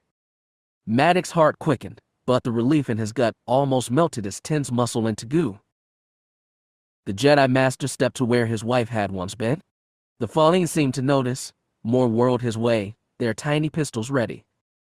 Skywalker deflected the first dart and stepped closer to them. Immediately, they inched back. In front of them, Mara was too busy to even glance at Matich or her husband. Her eyes were focused, her blade stationed to her side and ready for any strike. Immediately, one Fallen charged at her with the dart in his hand, moving hardly a step. The Jedi glided out of his way, lifting a foot as he charged past. It was almost comical, watching the falling man tumble over her raised ankle. The movement crashed him directly into the nearby wall. Mara turned back to the other falling merely a heartbeat later, hoisting her blade. From the sidelines, Matich and a crew member fired out. Another, Treya, was beside Chattel, holding her arm to keep in as much blood as possible. It was another minute later, but as the lightsabers blazed hummed peacefully throughout the station's quiet hallway, Matich lowered his blasters to the ground. From behind him, one of the crew members commented, "That certainly worked." "Yes," was Maddox's only reply. Cocking an eyebrow as the Jedi Master deactivated his saber, Matich walked up to him. "Where's Ross?" he asked. A strange look shadowed Skywalker's features. No one needed the Force to recognize it. Maddox's stomach tightened. The Jedi Master merely explained. The database sent out an electric shock. It caught him completely in his path. "Where the hell were you?" Skywalker hesitated, the glint in his eyes brightening with speculation. "I was outside, guarding the hallway. He's alive, but we need to get him out of here." With that, Matich clenched his jaw, his teeth ached. He glared at the Jedi Master. "I asked you for one thing. One thing. Protect our slicer. That was it. How could you let this happen?" "Huh, Master Jedi?" The Jedi's expression shifted. It wasn't anger or bitterness, but more of a sharp seriousness Matich had never seen before. The commander could recall politicians talking about Skywalker's almost haunting presence in the Senate Hall. Suddenly, Matich understood the statement. "He told me he was following orders." Skywalker came back, staring Matich down even from his shorter disposition. "I assume you talked to him, then?" Maddox's mouth opened, but he didn't conjure a word. "He told me he wasn't allowed to stop." With that, Matich merely turned his gaze the other way. Huffing out a breath, Skywalker came back. "Sometimes, you can't predict the unforeseen, sir. Sometimes, neither can I, you understand." Truly, Matich didn't, but he nodded anyway. Skywalker returned his nod, and then twisted to his wife. Sweaty and exhausted, she embraced him. Skywalker spoke quietly to her for a second. Her expression hardened. Silently, Skywalker pulled out a datapad from his belt and handed it to his wife. Matich cocked an eyebrow. "What's that?" "Whatever Ross was copying," the Jedi Master replied. "I think she would be the best person to carry it." "Why?" Holding his lightsaber in one hand, Skywalker replied, "I told you, he's alive. We still have some time. I'm going back for him."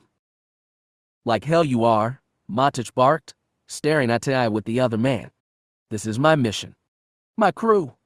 If you're going, then I'm coming along." Skywalker was already shaking his head.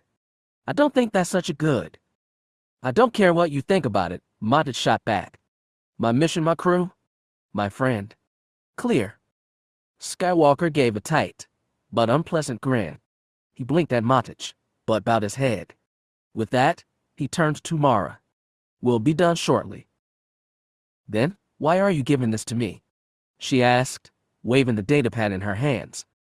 You can make a direct exit to the roof by the main hallway, Skywalker replied, placing his hands on her shoulders.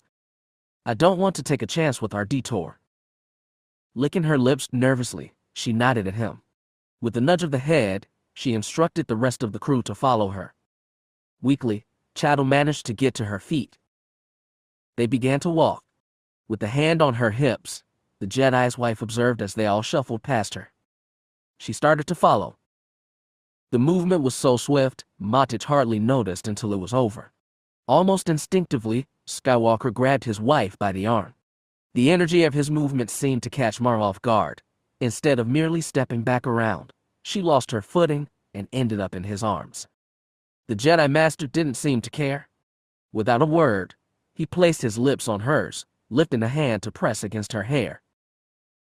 Matich gazed on quietly. Skywalker held his wife. She seemed more confused than flattered or shocked. After another moment, he released her and peered into her eyes. I love you, he said, the words seeming to spill from his mouth. You realize that, right? To Matic's surprise, she snorted a laugh. Both eyebrows narrowed at him. Are you going nuts? I'll see you in 10 minutes. Of course. I was just wondering. Mara's dazzling features sombered. She frowned at him. You're not planning on doing something unorthodox, are you, Skywalker? He didn't smile at her question. Normally, Matich had noticed that the couple had an annoying tendency to tease at each other. Skywalker wasn't teasing that time. Quietly holding her, he merely replied, Get to the roof, Mara. I'll see you soon. She pulled away from his arms, gazing at him with a worry she hadn't possessed before. Shooting a look at Matich, she only said, Just make sure he doesn't do anything foolish.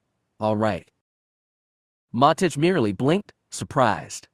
After a short second, he gave a wary nod. She turned back to Skywalker. You see. If you do, I will find out. Eventually. With that, she gave him one quick kiss on the mouth, and then walked away to be with the crew.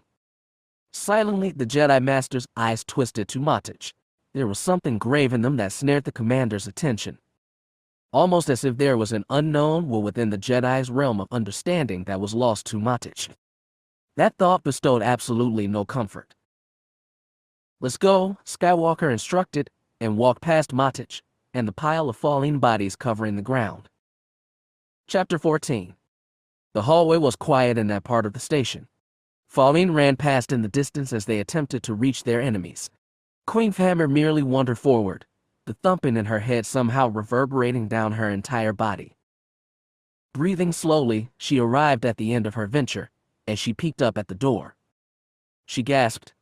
The edges were still melted shut, the metal congealed to the frame like burnt soup to a rusted pot.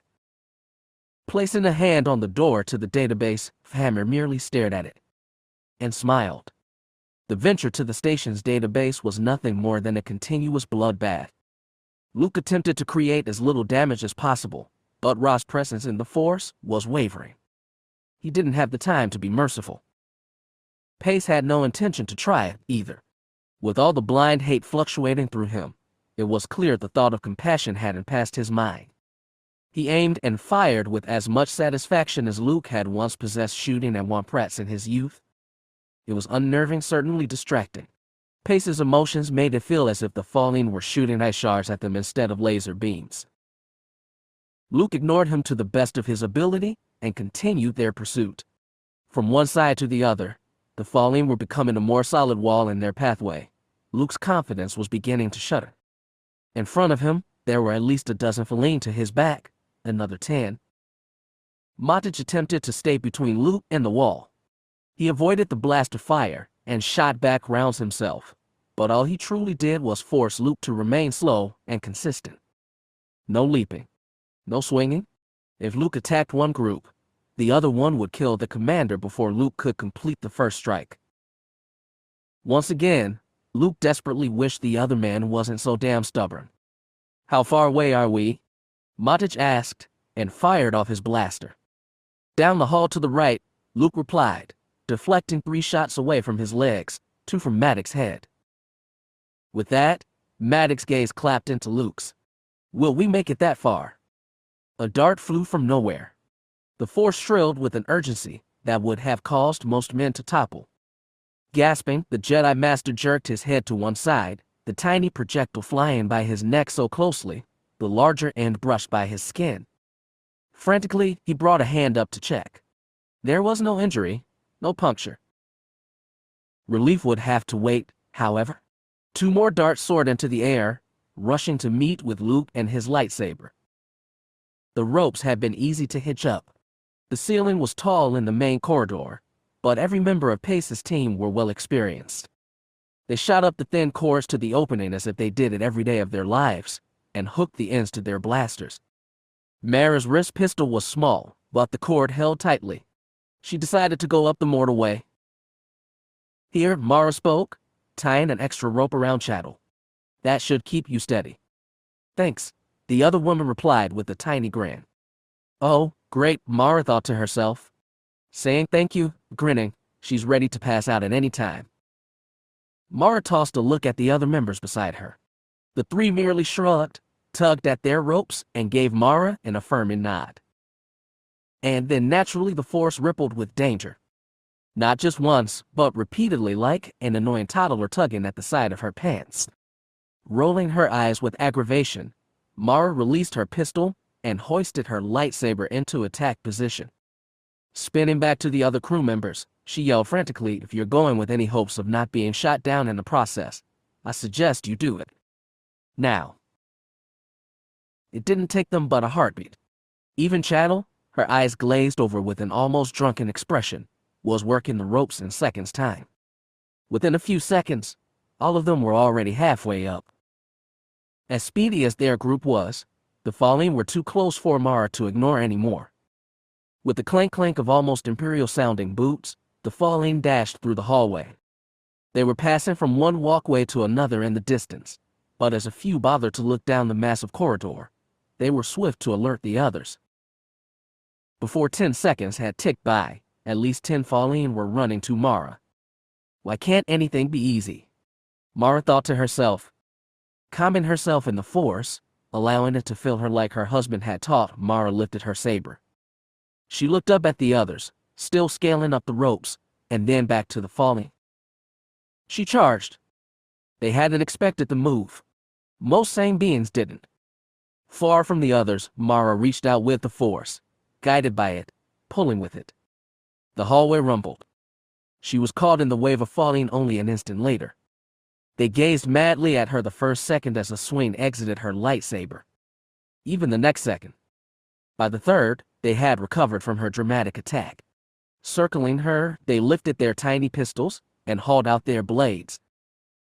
Engulfed by the force, her wild eyes surveyed them from one side to the other, catching each being and memorizing each movement. The hallway rumbled again. Lightly, the dust on the walls and floor drifted into the air. The first falling swung at her with his dagger. Attempting to be creative, he dropped his body to the ground millimeters from her saber and slashed at her ankles. She almost hadn't expected the move. Almost. Leaping over the blade, she landed hard on his stomach. He heaved. The energy consumed her, and she flipped completely to the other side of the circle. Her leg arced, her body tightening. The falling tried to dodge, but he was far too slow. Mara's body hit him dead on, her lightsaber catching the 2 falling by each side of him. The hallway shook again. That time, Mara closed her eyes and yanked at it with all the power she could summon. The falling were prepared to start at her, their frustration and fury shimmering a solid red in their eyes. As the thunderous quake of the hallway ruptured throughout its metal and stone walls, however, their attention was immediately diverted away. Again, Mara pushed. The grids of metal bent. The pieces of cement underneath did not agree with them. The second was so swift, even Mara was shocked. From the large upper sides of the hallway, the pieces of metal and stone crumbled down like Death Star debris. The falling screamed, some managing to evade the chaos. Most were not so lucky.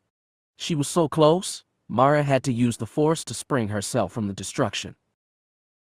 Nonetheless, a chunk of metal pierced her leg. She screamed, dropping stomach down on the floor. The dust in the hallway was drowning the air. Mara laid on the ground, covering her face as she attempted to inhale a solid breath. Coughing, she exhaustedly twisted her body around to the mess in front of her. For the most part, only bits and pieces of the falling could be seen from under the enormous weight of rock and metal. Crushed underneath, their life forces were dim, most gone completely. Even the ones that had escaped the main downfall still remained unconscious on the ground with cuts and dust all over their bodies. Mara forced herself up. Her right leg protested, the crimson blood dripping madly down from its underside. The cut itself was only a few inches long, but the impact was deep. The damn piece of metal was still stuck inside. With that, Mara stretched out with the force. Grabbed the end of the metal shard with her fingers. Pulled. She groaned, but didn't scream. Silently, she lifted the bloody thing into view, and frowned. Not very elegant. If Luke had decided to pull down a chunk of a military station, he certainly wouldn't have gotten a piece of it impaled in his leg. Rolling her eyes, she dropped the rigged shard to the ground, and then shot a glance down the hallway. There, dangling in the air, was her pistol and rope. Dragging her stubborn right leg, Mara reached the opening in the hallway. The other crew members were peeping down from their spots on the roof. Nodding once, Mara swept a hand over her sweat-drenched forehead and began her climb. Chapter 15. The West Wing was full. There were at least 15 behind Luke, and a dozen in front. It was becoming almost impossible to block every blaster bolt from both him and Matic. Again, Luke threw a glare at the commander, who was too busy shooting at the crowd of falling to notice. Stubborn, self-righteous. The force flashed. Luke reacted. More blaster bolts flew at his legs, darts at his chest and neck. He caught a bolt on his lightsaber's blade, veering up to block the darts. He jerked his foot off the ground, avoiding a blaster bolt aimed for his ankle. Through the entire course, he could feel the group of falling massing near the database. He sensed Maddox's ship entering the atmosphere to pick up the crew. They had run out of time. Mara and the others were already prepared to leave. He shouted out, "There's over 25 falling around us, Matic. Another 20 waiting for us by the data." "We're doing fine," the commander replied and fired again. Luke groaned, deflected another set of projectiles, and came back, "No, we're not." "Do you still have your attachment cords?" "I'm not leaving. I can't stop them all with you here," Luke shouted. "Pull out your cable. I'll make a hole in the roof." "Watch it." A blaster bolt raced to his shoulder. With hardly a second to react, Luke swung his blade to deflect it. Barely skipping away, it slammed into the wall just behind the commander. "All right, that's enough," Luke thought to himself, and stretched out with the force. It was difficult. There were no moments to truly concentrate, no seconds to gather strength. He would have to make do with the power he was already applying, and worry about it later. The force merged with him, allowing him to flow from it. The dust from the floor swept up into the air. Gazing, Luke could see each in his mind every speck. He gathered them up, driving them madly about as if they were alive. Surging, twirling in a dance. The firepower from the falling was still rampant, but weakening as they began to gawk wildly at the dust. Taking in a breath, Luke pushed. The dust and air exploded with power. The falling from behind and in front of them screamed. The wind flew past them, engulfing them in a funnel. The light fixtures on the wall sparked. It was swift, but Luke saw the energy and grabbed it. The lights blew apart, sending thin razors of blue electricity into the wind. The falling tumbled to the ground. And then, a cold chill burst up Luke's back. It surprised him. His concentration broke. The wind vanished as fast as a passing breeze. The electricity disappeared into the air. Gasping, Luke dropped to one knee. He looked at the commander. The other man scanned the falling as they started to recover from the incident, and then back at Luke. "What happened?" he asked. Why did you stop? Luke panted, catching a breath. Something wasn't right. This isn't right. They're trying to kill us.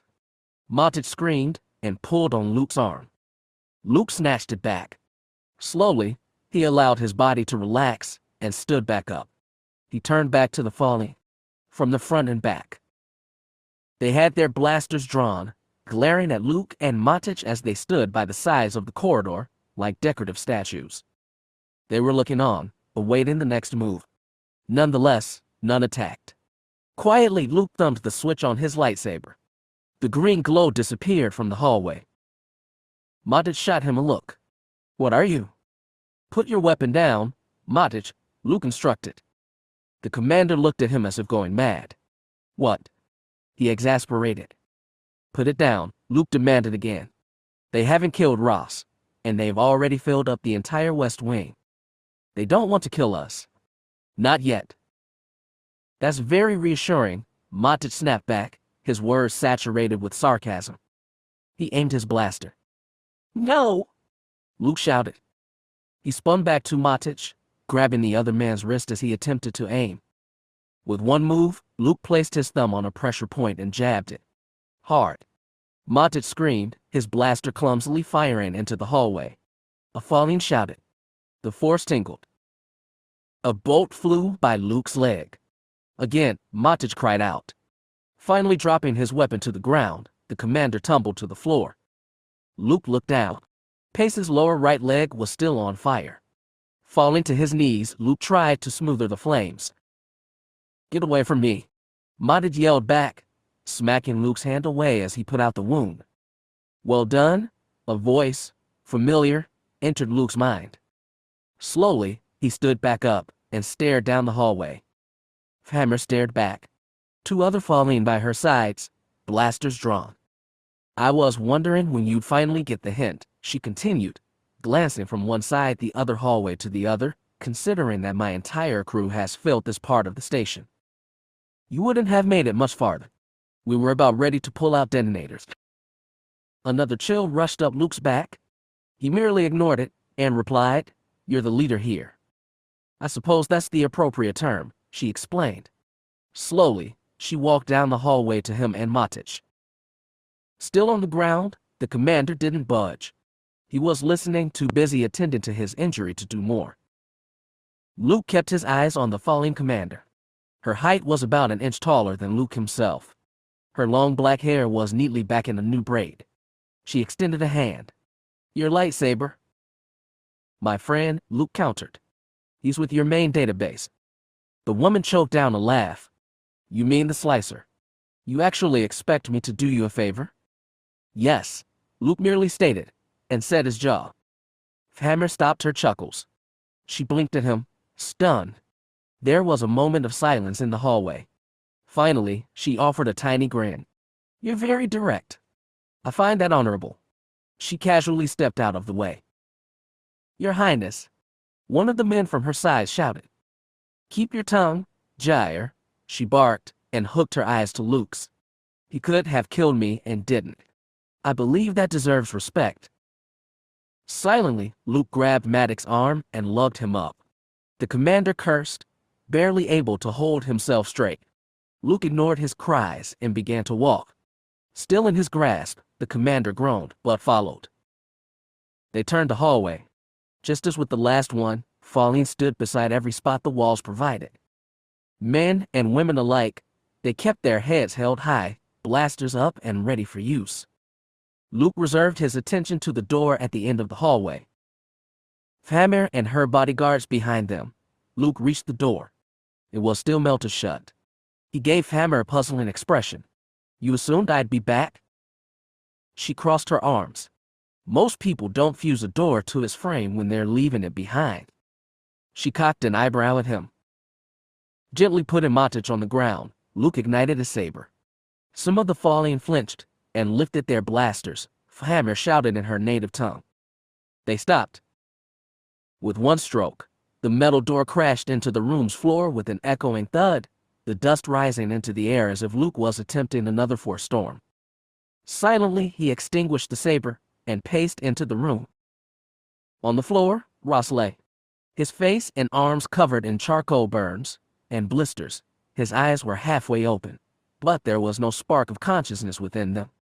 Luke knelt down, reaching out with the force. He was breathing, his heart softly pounding in his chest. Weak, but steady. With that, Luke twisted back to Famir.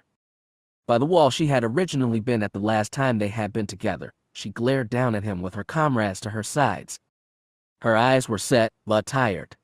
Her dull green skin was drenched with sweat. It was clear she hadn't been conscious for very long. Curiously, she tapped her fingers to her crossed arms, waiting for him to finish. With that, Luke lifted himself from the ground and gave her a sharp, but calm eye. She tilted her head to the side, her skin giving off the slightest tint of blue. Luke spoke. "I'll give you two options, Your Highness. They're the only two I'll offer." Offer. The other Fallen, Jair, started, but Famir raised a hand to silence him. Luke continued, "It's clear you want me alive. For whatever purpose, you've been attempting to infect me with that disease since we were first discovered. However, it hasn't worked well." He paused. "Go on," she inquired. "How does this sound?" He gestured a hand to Ross. "Permit my comrades to live, and I'll allow you to infect me. For whatever reason you have, I'll cooperate with you." "Skywalker, what are you?" Matich couldn't finish. His weapon set for stun, Jair shot the commander directly in the face. Matich dropped more like a corpse than a man, his eyes glazed over with blankness. The only thing to reassure Luke that he was alive was his presence in the Force. From his distance, he couldn't even hear Maddox breathing. Shaking his head, Luke turned back to Famir. "Does that sound fair?" She placed a hand to her chin, studying him. After a second, she gently asked, "What's the second option?" "We all die together," he simply replied. Famir was the only one not to chuckle. She threw glares at the other Fallen, and then went back to Luke. "How, precisely, do you intend to accomplish that?" With that, Luke pulled at the Force. The room was more old stone than metal.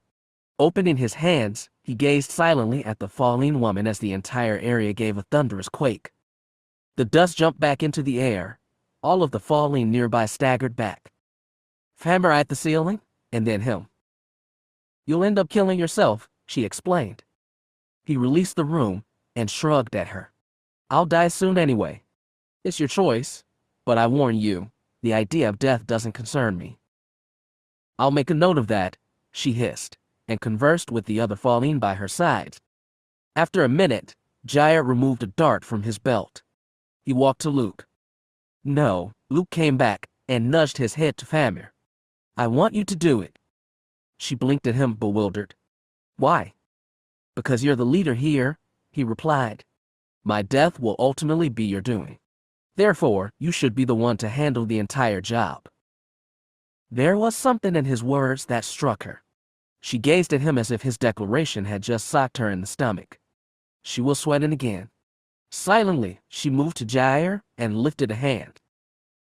Reluctantly, the male Fallen handed over the vial. Without a word, she walked to Luke and gently placed her free hand on his neck, angling it away from her. She brought the needle to his skin. There wasn't any real pain. The needle went in, the small drops of liquid a second later. Through the Force, Luke felt as it swiftly flowed into his bloodstream, separating to different parts of his body. She pulled out the instrument, and then gingerly took Luke's lightsaber from his care. Her eyes didn't meet with his again. She returned to her place by the wall. "Get them into the ship," she told Jair. "We're leaving." It wasn't like a warning, but a chill dark, profound that shook her entire body.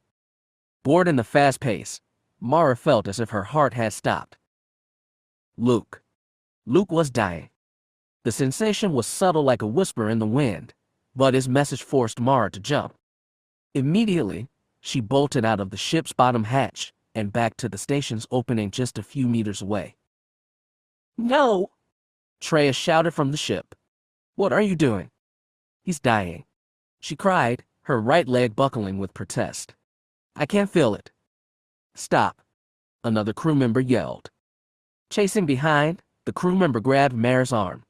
She tried to seize it back, but he wheeled her around instead. Are they dead? He asked. Calming herself, Mara opened herself to the Force. No, not dead. Not even Luke. His presence was just as strong, just as powerful as normal. Merely tired. Reserved. Blocked. He was blocking her. He knew exactly what he was doing and didn't want her involved. Well? The crewman asked. Luke, she called out, ignoring the other man. Luke, listen to me. It was pointless. Just as she could push him out of her mind, he was capable of doing it to her as well. He was just as stubborn, just as wild as she was.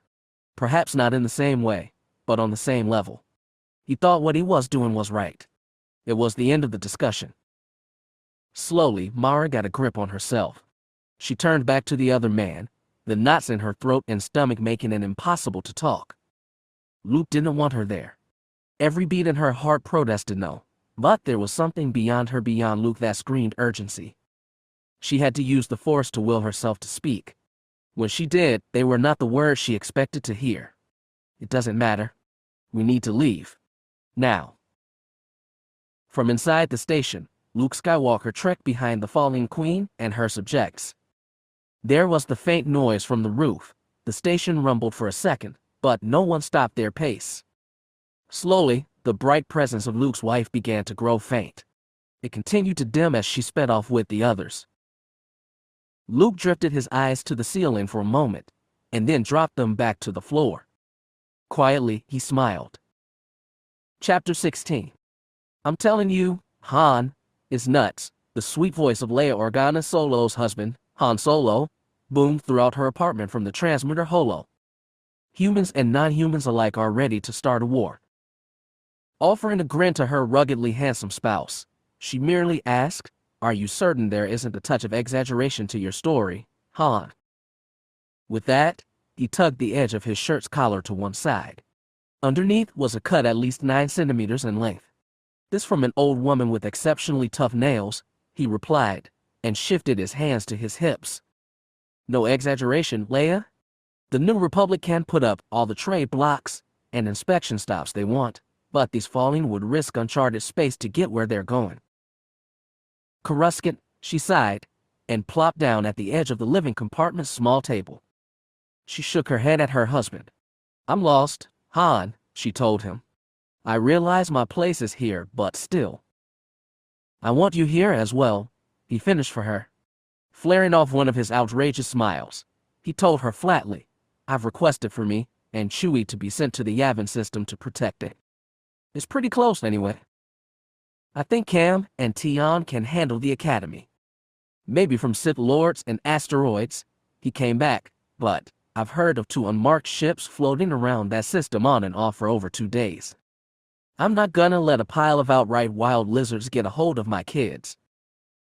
It was then that Leia sensed his presence in the room. Shocked, she snapped up from the table to address Senator Retafured by the door. He lowered his head bashfully and twiddled his fingers in a subtle wave hello. I'll have to speak with you later, Han, Leia informed her husband. What? Why? He shot back. Later, Han, she continued, and then switched off the holo. Han's face vanished from his screen. Readjusting her robes, Leia walked to the senator and extended a hand. He softly received it, holding and staring at it. Leia frowned. What's wrong, Senator? With that, the Sias finally gawked at Leia, his eyes tear-stricken. Senator Tenanit has been placed under arrest. What? When? Leia immediately questioned. The other being slowly wandered into the room and clumsily sat on the living courtier's sofa. His eyes were disillusioned like an illiterate man attempting to read a speech to an audience. Leia placed a hand on his back. He gently muttered, They took him this morning. There's a meeting starting this afternoon to discuss it. He tossed her a look, eyes pleading. You will be there, right? Calmly patting the senator's back, Leia explained, I'll be right by your side, sir. I assure you, this will be straightened out. Her comment didn't seem to soothe him. The other being consumed himself in tears. Placing both hands to his face, he exclaimed, We just joined the Republic. We wanted the chance to be part of the galaxy. We went against our planet's desire. No wonder everyone hates us. Leia opened her mouth to say something, but couldn't. There was nothing to say. Sitting beside the sobbing Science delegate, Leia Organa Solo could merely peer out through the balcony at the tranquil horizon and the speeders soaring serenely by. Chapter 17. The entire database. Famir asked through the freighter's transmitter. Her voice was strained, and the sweat beaded together on her forehead. It had been a day in space with the remainder of her crew. There were 47 in total. 8 others remained behind on Tremerin 1 to care for the wounded and bury the dead. In total, the Jedi and their comrades had killed almost half of her following. They compressed and copied everything on the main drive. The other following informed her from the holo. Even with his face a vague static blue, it was clear his expression bore the same dread as the Queen's. All the codes, locations, the virus. I heard you, Famir rasped back, her tone darker than she intended. She inhaled dramatically, and then twisted to Jair, by her side. Did the Jedi or his companions' datapads contain the information from our database? No, he replied. We've scanned them twice. Nothing. Silently, Famir's eyes flipped back to the falling on the holo. His face was set on hers, awaiting her command. There was none to provide. If the Jedi's comrades had their virus components, their entire mission would be destroyed.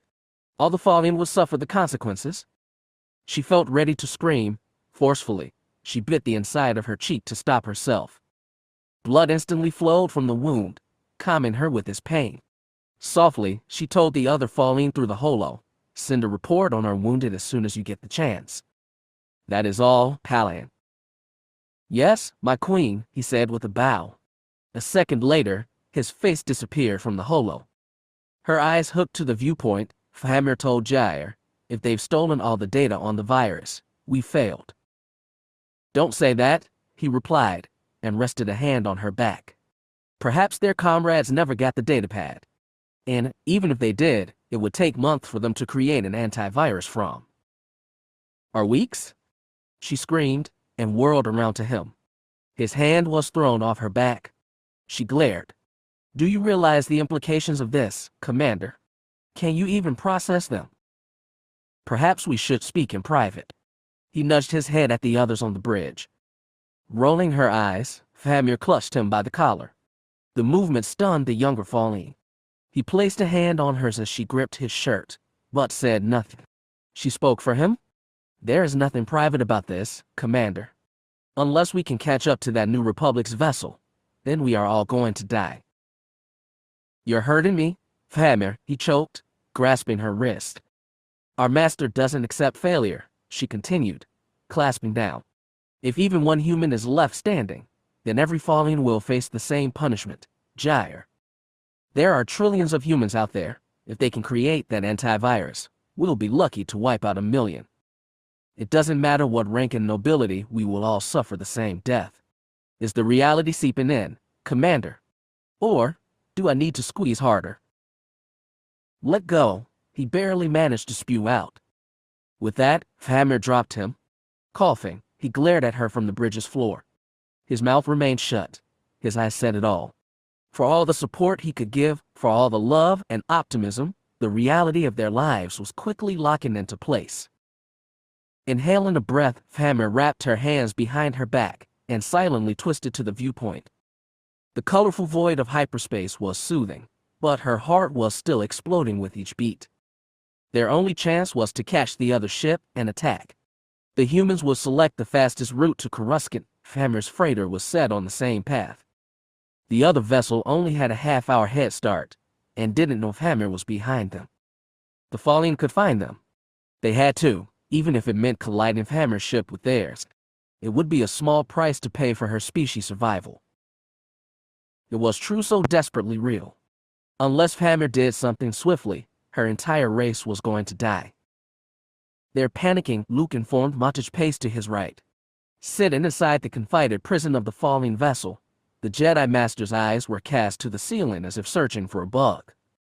He continued, It's Famir. She's afraid. How wonderful, the commander replied from the room's damp corner, the sarcasm in his words almost drowning. Perhaps she would like to come down here. You could comfort her, tell her everything's going to be just fine. With that, Luke's eyes met his.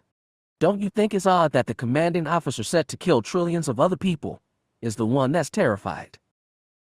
Pace merely shrugged. I never claimed to understand women, Skywalker. They move to a beat all their own. Luke paused, blinked his eyes. You're an idiot. Better than a Jedi. At least I know what I can and can't do. He paused, flicking a hand toward Luke's side. You going to help him or what? Silently, Luke carried his gaze back to the man in front of him. Lying on the only sheet in the room, the young slicer was awake. He blinked, but never did his head, arms or legs budge. His entire body was covered with the sores and burns that had inflicted him the day before. Luke had spent his time alleviating Ross' agony and blocking any infections from forming. Still, it was almost impossible. Ross wasn't a Jedi. He didn't possess any connection to Luke like one of his Jedi might. In that case, Luke would put the Force user in a healing trance, working with him to heal the injuries. With Ross, Luke would have to handle everything on his own. Of course, he had offered to aid Pace with his leg injury as well.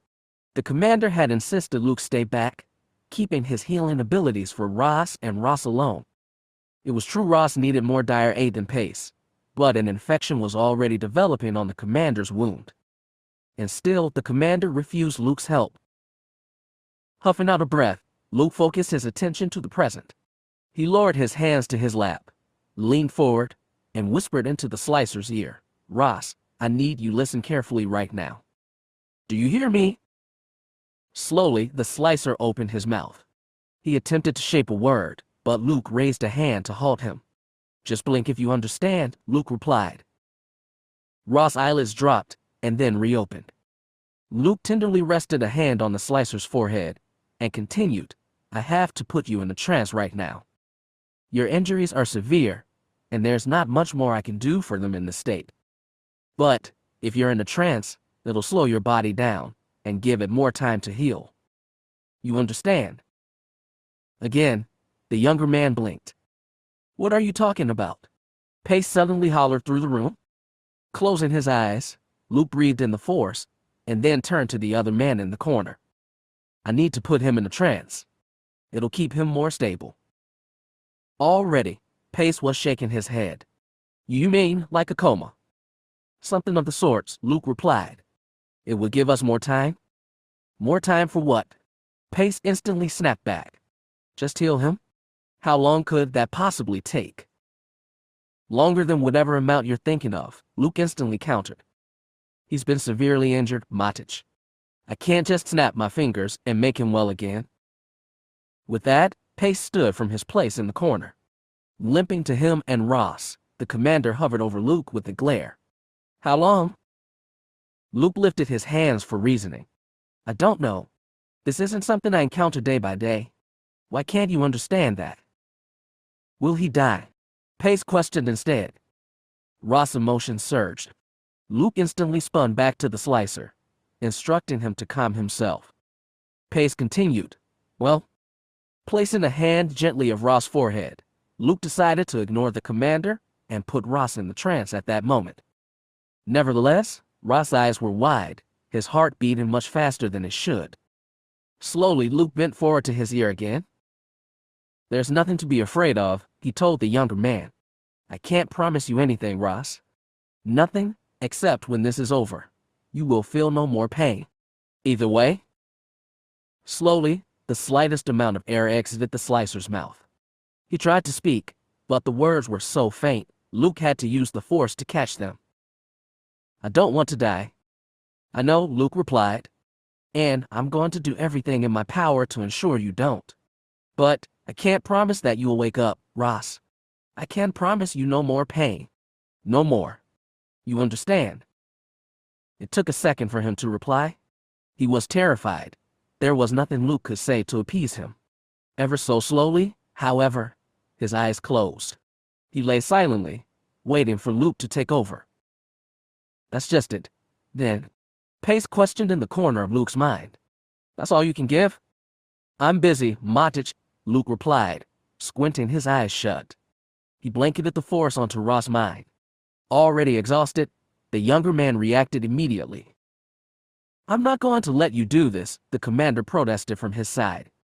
You don't have a choice, was Luke's only reply. The force rang in the Jedi Master's mind, shaking. The Jedi's reaction was immediate. Pace was fast even with his injuries, but Luke's skill was too adept. Releasing Ross, Luke jerked his head to the side, avoiding Pace's fist. He snatched the commander by the wrist, pulling the larger man to the ground. Heaving out a yell, the commander struggled for a moment with Luke. Clawing at Luke's arms, he cursed and shouted until his face flushed red. Nonetheless, his body tired rapidly, and he finally dropped his head to the floor.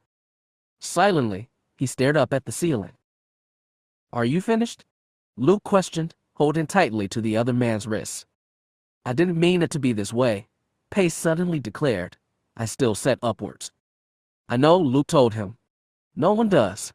But, your anger, you're not helping him, Matich. And you're not helping me to help him? I was just, he paused, snorting out a wary laugh. I was hoping for a miracle. He's my friend, Skywalker. And I let this happen to him. It doesn't matter now, Luke replied, and released Pace's arms. I wasn't lying to him, Matich. If nothing more, his pain can stop. Don't you want that? Yes. Then, let me treat him. Silently, Matich Pace stared at the Jedi Master. Luke didn't know what to expect for the other man's anger to explode once again, or for any reason from Luke's words to seep in. After another moment, the other man nodded. He avoided eye contact, gazing up at nothing but his own ponderings. Luke went back to Ross, who lay in a quiet, but light slumber. Gently, he positioned his hand back on the slicer's forehead, reaching out with the force to submerge him in the deepest sleep Luke could provide. Chapter 18. Set aboard the fast pace, Mara Jade Skywalker attempted to contact her husband. Through the force, his presence sparkled like the warm light of a distant star. Nevertheless, any reassurance, any communication was impossible. Even closer together, Mara didn't think she'd be able to speak with him. He was determined to keep her out of his mind, out of danger. Of course, any thought along the line of, your danger is my danger, Skywalker, didn't seem to have transferred through Luke's warped mind. Why did he always do it? Take on all the responsibility, all the risk. It wasn't a crazy Jedi thing. It was a Luke Skywalker one. Jedi Skywalker, the voice of Traya entered from the door of the small living compartment. It was strained, excited. I need to speak with you. Focusing herself back into the realm of the living, Mara opened her eyes from meditating and arched both eyebrows. Yes? She inquired. With that, Traya took in a breath. Sweat trickling from his forehead, he approached Mara and declared, we found it. The components to the virus. It's all there. In the datapad. Mara was tempted to sigh in relief, but then her thoughts caught up with her. Her lips slanted down. Traya's zeal seemed to waver with that. He blinked. Jedi Skywalker. That's good news, Mara replied softly. Have they compiled all the information yet? Not yet, Traya informed, and then lifted his shoulders. I'm sorry to ask, but you don't seem too happy about this. This is what your husband sacrificed himself for. Don't you see we've won? With that, Mara clenched her jaw. What? Is that what you honestly think? Well, he swallowed hard. What else is there? She merely shook her head. Without knowing exactly where the Fallen have been spreading this virus, millions are going to die before we'll be able to break it and get to them. Millions. That doesn't sound very victorious to me. Silently, Traya gawked at her as if waiting for another punchline.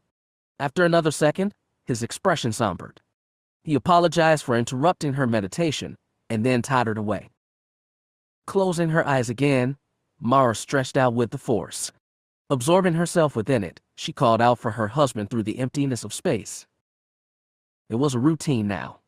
She would eat her first meal of the day, and then check on the Jedi. The second meal check. She would get a simple dish of rations, and then go and check the Jedi Master. It wasn't that she enjoyed it, but the damn man was stubborn, insisting only she do the work. And her master was determined to keep the reports on the Jedi and his condition consistent. Until his little experiment was complete, Hammer was a slave to both her master and her captives. Holding the container of medical supplies, Hammer cursed quietly to herself as she wandered to the small prisoner's ward of her ship. True, the large freighter didn't possess an actual prison cell, but the storage unit was as secure as a starfighter's cockpit during lightspeed.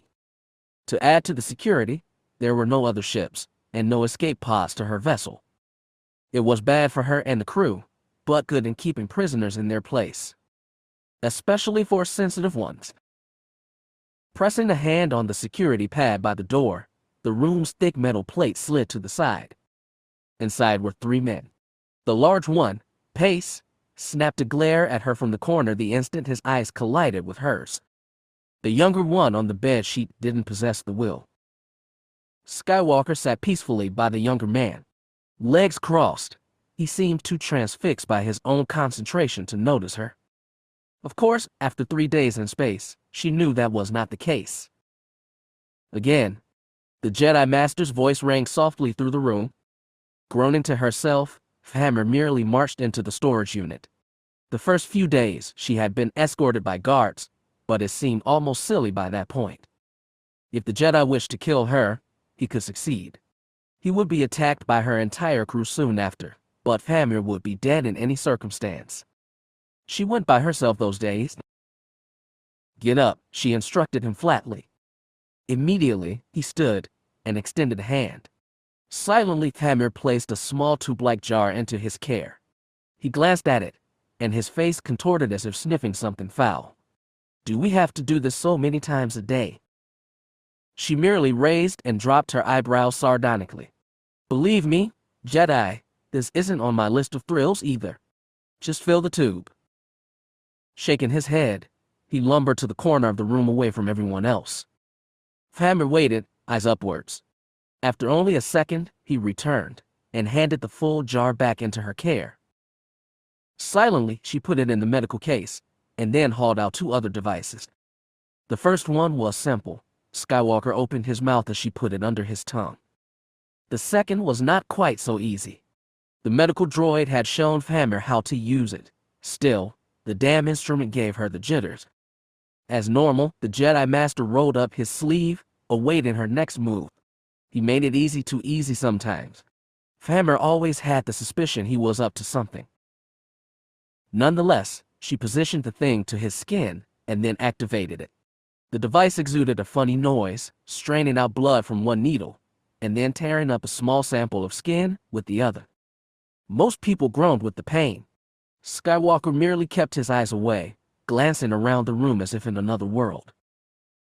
Another moment dragged by, and then Hammer was finished. Taking the device from the other being's arm, she placed it back in her bag. With a flick of her wrist, she plucked the other instrument from Skywalker's mouth and examined its readings. She chuckled drearily. "Well, congratulations, Master Jedi. It's official. You have a fever. A whole % above normal, in fact. You should be bedridden with black sores all over your body by now. But, hey, it's a start. I have a headache as well, if you're interested to know." "I'm always interested," she came back with a sarcastic tip to her words. Closing the container, she gave a tiny nod, and then turned to leave. "You realize," Skywalker suddenly started from behind, "that Ross could use some of those medical supplies in your bag." Halting in her tracks, Hammer slowly rotated around to glare at the man. He merely tilted his head innocently like a child awaiting a reason why he couldn't have a treat. She was swift to answer him. "That wasn't a part of the deal, Skywalker," she hissed. "Perhaps you should think through your little option contracts before you settle them with others. Or, maybe not kill off 3 dozen of my men. There's a thought." "He's going to die," Skywalker continued, and stepped forward. "Unless he gets real medical attention soon, I doubt he'll make it more than a few days." Gradually, Hammer flicked an eye at the young man lying upon the bedsheet. "His burns? That was your own fault," she protested. "I even warned you." "Yes, you did," he replied, "but he's still dying. And it'll be your fault now. You have the means to help him, and yet you refuse. Why? You would all die if I were allowed the privilege, Skywalker. What makes you think I care? Because I know you do. Even the commander, lying silently in the corner, lifted his head to listen. Famir opened her mouth to reply, to give a retort or curse, but the mere confidence in his declaration was shooting shivers from her feet to her forehead. Always a controlled dull green, her skin shaded into a dark violet. Quietly, she reverted around to leave. Trillions could die, Your Highness, the Jedi Master's voice called from behind. It doesn't matter how many fallen are involved. You can't stop it here and now. Therefore, if they die, all their deaths will rest on you. Whatever other words the Jedi were preaching became lost to Famir. Gripping the medical case in her right hand, she raced down the hallway of her vessel, attempting to eradicate the Jedi's words from her mind. Chapter 19. What is your problem? Chattle's scream resonated throughout the fast-paced cockpit. Considering the small size of the area, Mara found the woman's echoing effect to be quite a feat. Chattle continued. We have the information, we have all the components. This virus is all but extinct, and you're saying no? Surveying the other woman and her encased arm, Mara explained, last thing I remember is that we had a leak inside the New Republic's wall. Whether it's with our transmitter or with someone sneaking information out from Coruscant, the problem still remains. No. Chattle grasped her own strands of hair.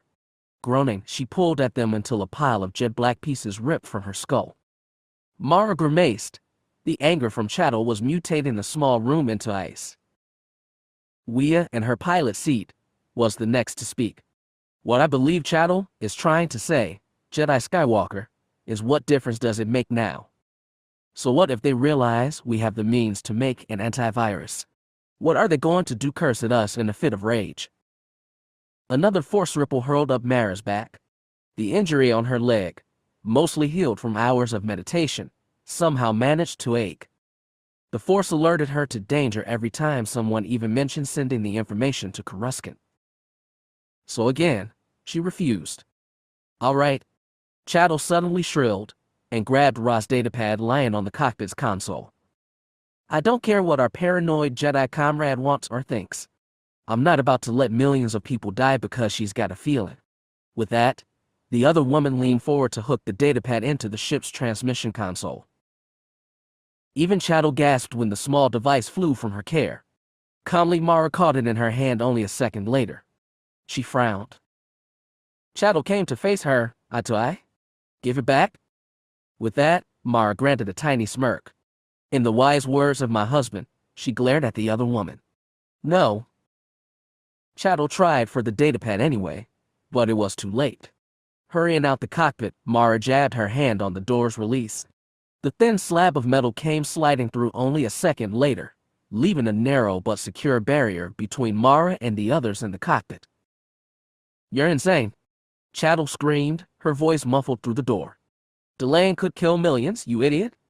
Mara wished she could merely explain, something isn't right, to the others, but as her abilities in the Force continued developing, it was growing too obvious her understanding of non-Force users was becoming more difficult to withstand.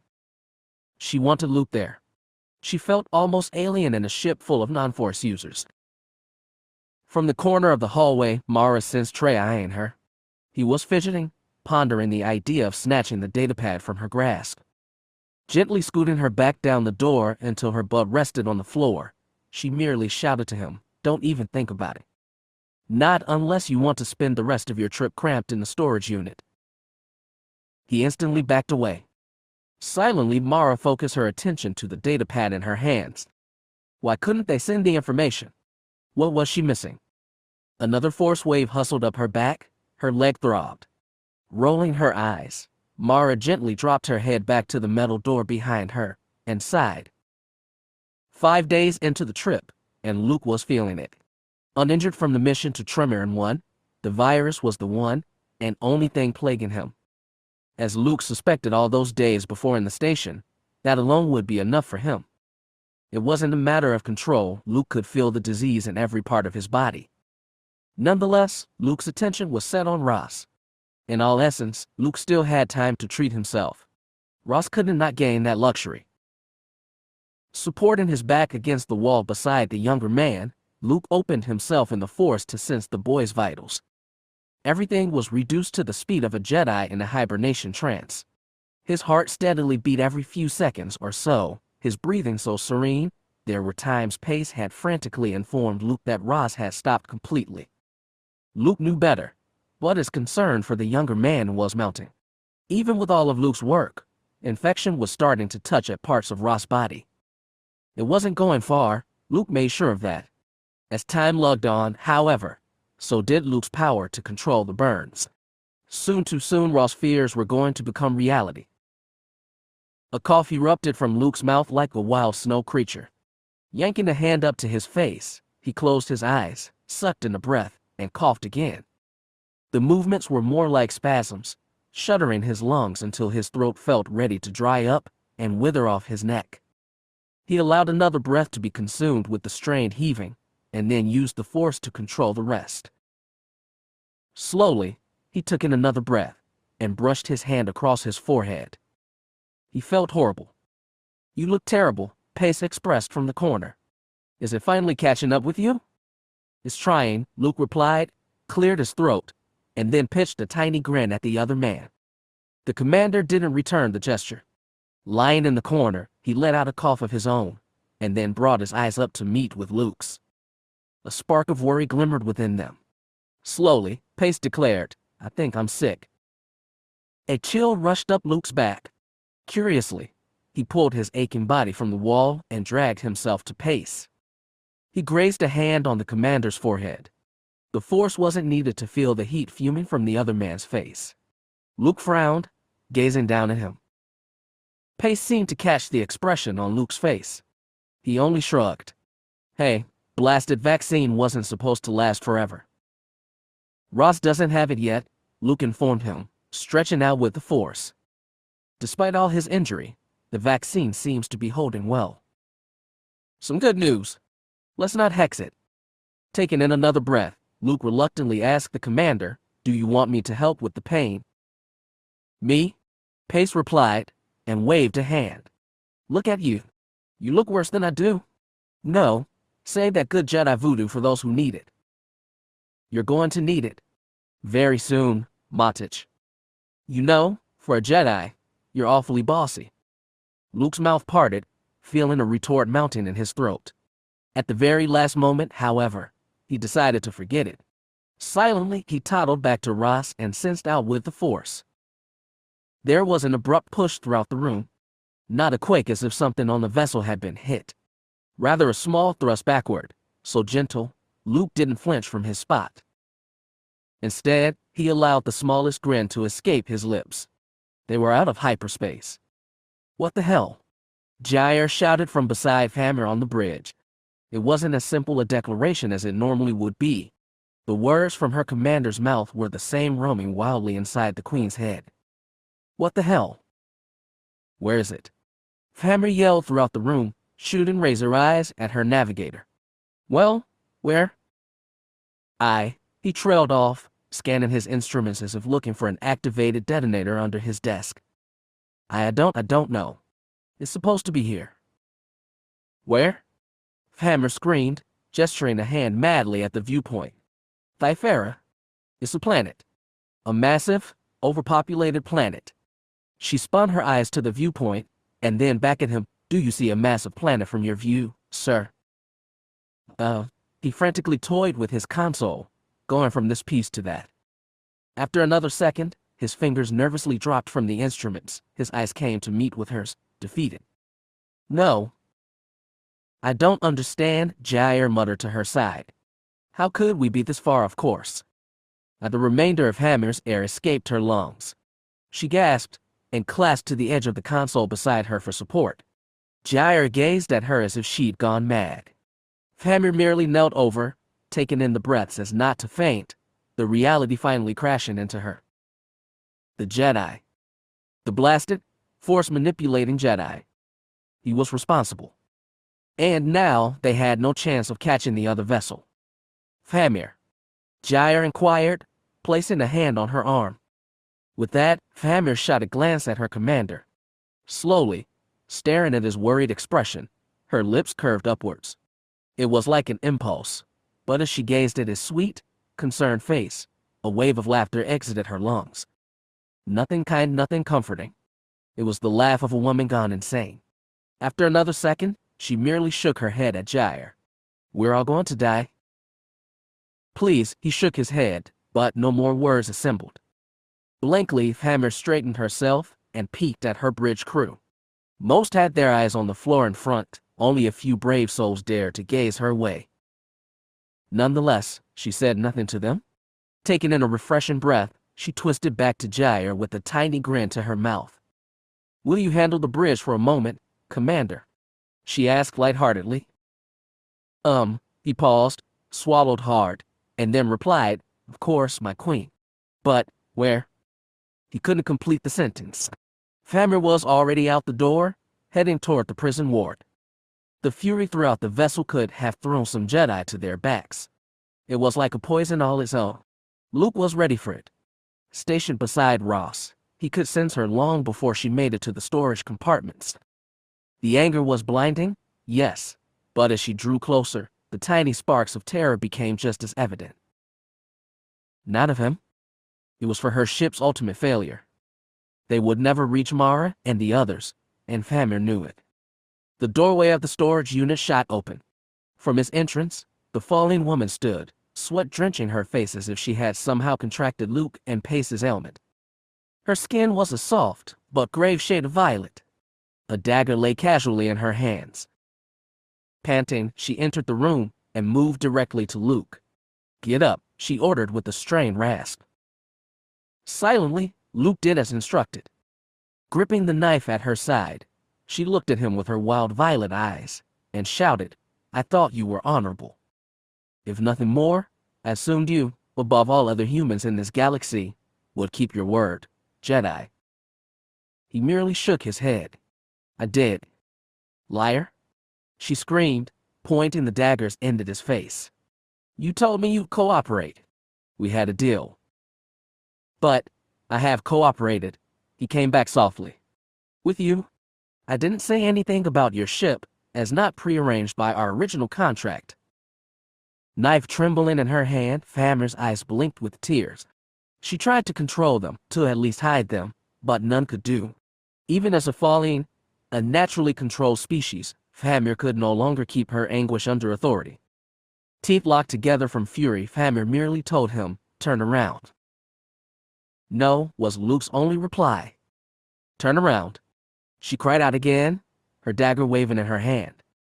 "I'll let you kill me," Luke told her calmly, titling his chin slightly up to expose his neck, "but I won't turn around for you to do it." Lip quivering, she softly asked, "Why?" "I want to watch," he said tranquilly, "to see the look on your face as you do it. To look at your eyes, when you have to look at mine as I die." The last word struck her. Eyes cloaked in tears and defeat, she dropped her dagger to the ground. Only a second later, she was there to meet it, collapsing in her own despair. Softly, Luke kneeled down to her. "You can't keep this up anymore, Famir," he whispered into her ear. "You're not a killer. Who wants you to do this?" "I can't," she whimpered back. "You have to," Luke replied, and cupped a hand to her chin. Silently, he forced her to look up at him. "You're the reason I'm here. The only reason." Her shivers lessened. Narrowing her eyebrows, she asked, "What do you mean?" "You're a peaceful being, Your Highness. I know it. I can feel it. Peaceful beings don't go around attempting to kill trillions." He leaned forward and whispered, "Please, give me his name." She closed her eyes, holding back another sob, but still refused to answer. "It's obvious what we found on your database is important," Luke continued softly. "Otherwise, you wouldn't be chasing down the others so desperately." "It was the virus components," she finally replied, choking on her tears. "All of them. The natural, the synthetic. Every element it contains. And now you've lost," he told her, clasping his eyes to hers. "Your virus will still kill millions, Famir, but the human race will live on." Whoever has convinced you to accept this mission, he took one of her hands.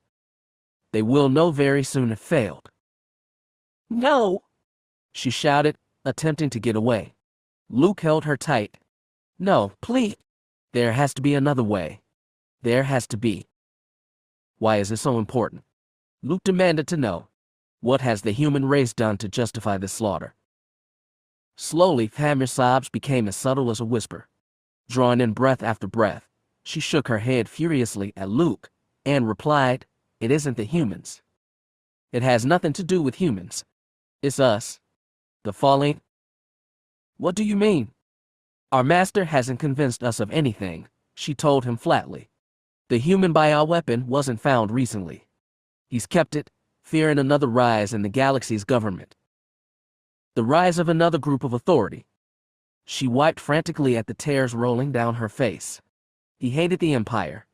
The fear of the New Republic, the humans gaining control again. But the New Republic isn't merely humans. Other beings. He won't listen. He wants it destroyed. The sooner the humans are dead, the closer he is to ruining any hopes of uniting the galaxy. He wants all races separate. And now, he has the means to accomplish it. It's not just the human virus in his grasp. "Your war," Luke replied with a nod, the final pieces molding into place. "He has a bioweapon for the fallen as well. He found it with the humans. Didn't he?"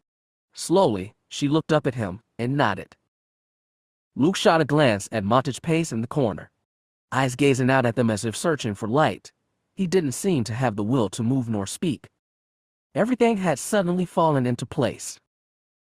Closing her eyes as the tears ran down her cheeks, the falling woman spoke softly. "Falling are cursed with long lives, Skywalker.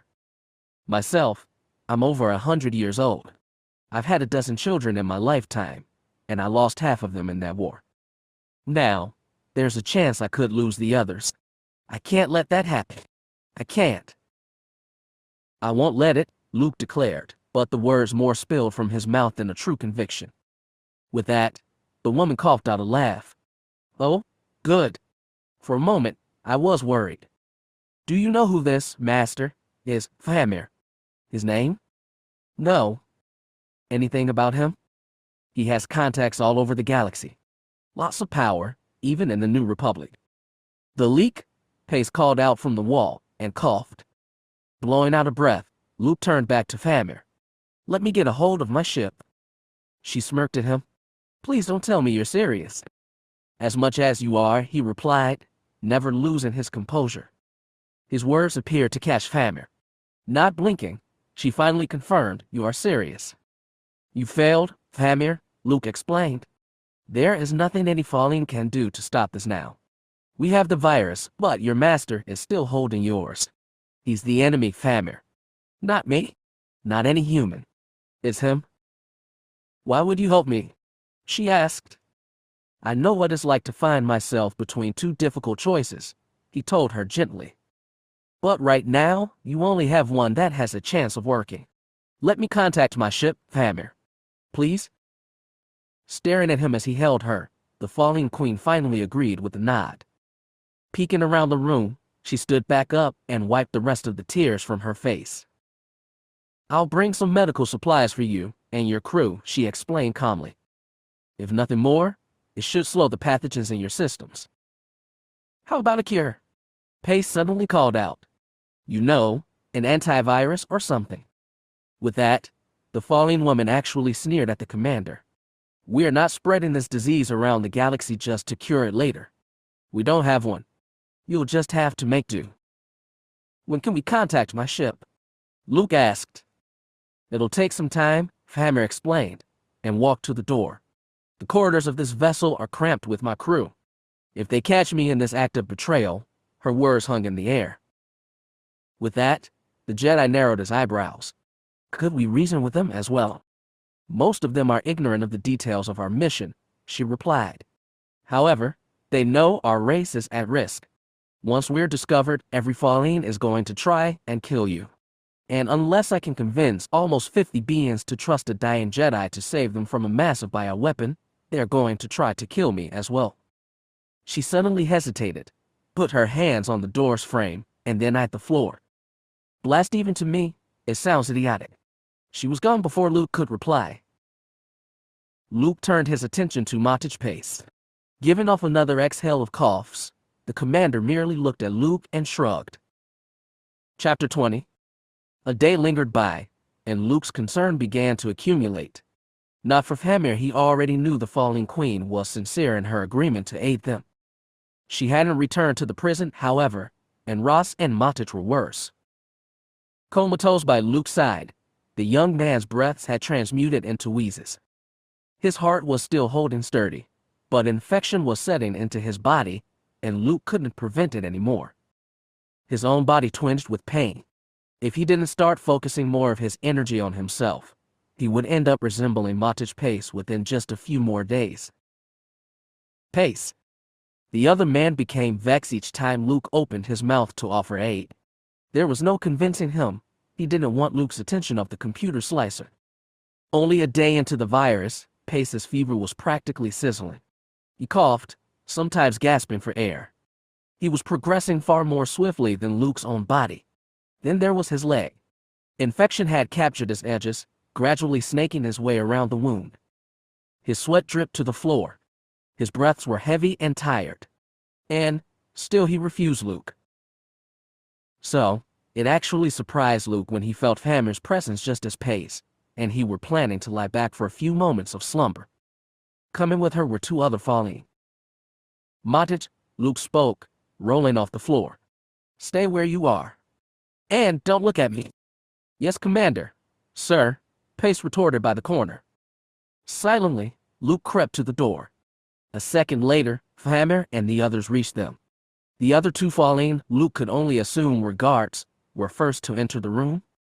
Blasters raised, they marched in and scanned the area. Luke stepped forward, ready to strike them. Good night, Famir spoke from the door at Luke's side. Luke dropped his eyes to her. Casually in her grasp was a simple silver pistol. The other Falling's eyes flashed to her. It was the only reaction Famir would allow. She fired on heavy stun, flying them to their backs. They crashed to the floor, and were still. Luke arched his eyebrow at her. You have a plan. She tottered her head back and forth as if unable to decide herself. I would say, more of an idea than a plan. Here. She tossed a case to Luke. This should handle everything. Licking his lips, Luke opened the container. He smiled. Inside were medical supplies, healing sticks for burns. His lightsaber? You'll have to figure out where to hide it, she told him. The guards don't use medical supplies. Perhaps you could put it under the tunics. It took me forever to get that thing out of storage without anyone around. Luke didn't reply. Full of fervor, he tossed an injector and healing stick to Pace. True, the antibiotics wouldn't cure them. But it would send a shock through their systems as the synthetic components propelled their bodies into overdrive. Even for a virus, it would grant them more time. Quietly, Luke aimed one of the injectors to his own arm and pressed the release button. He knelt down to Ross. His chest already bare, it was easy to brush the healing stick over the wounds. After another minute, he was finished with his arms. His face took just a second more, his legs after that. Will that heal him? Pace questioned as he finished brushing the gel of the healing stick over his leg's wound. No, Famir replied somberly. They're good for injuries, but healing sticks are old.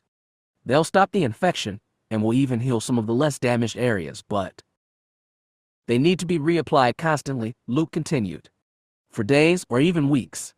Most likely, we won't have the time, or the supplies.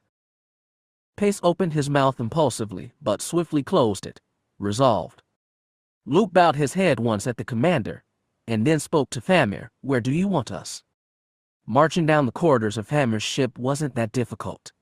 True, it wasn't as roomy as the Imperial station. The halls were cramped with Falling. Even sick, however, Luke sufficiently kept his disguising mind trick at full play. Pace limped, but he managed to follow beside Luke and Famir. The outfits from the Falling guards weren't a bad touch either. Pace seemed more nervous, but for once, he said nothing. Falling strolled by, most acknowledging Famir. She nodded to them silently, and continued by as if striding across a beach. Her control in such a dire situation had Luke marveled.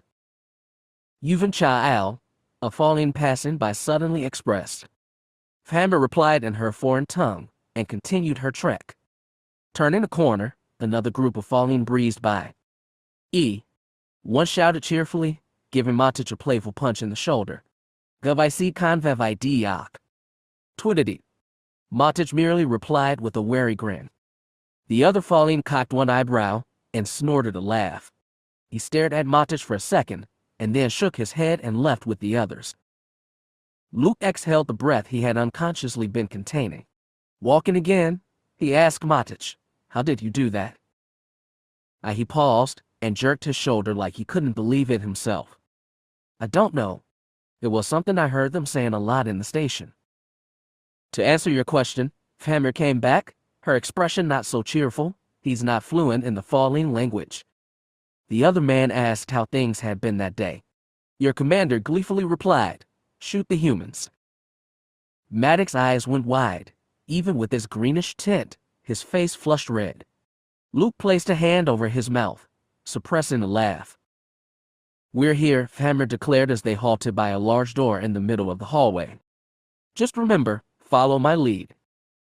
Both Luke and Matic nodded in unison, and then passed through the sliding doors. The bridge wasn't that large, but it possessed mounds of equipment.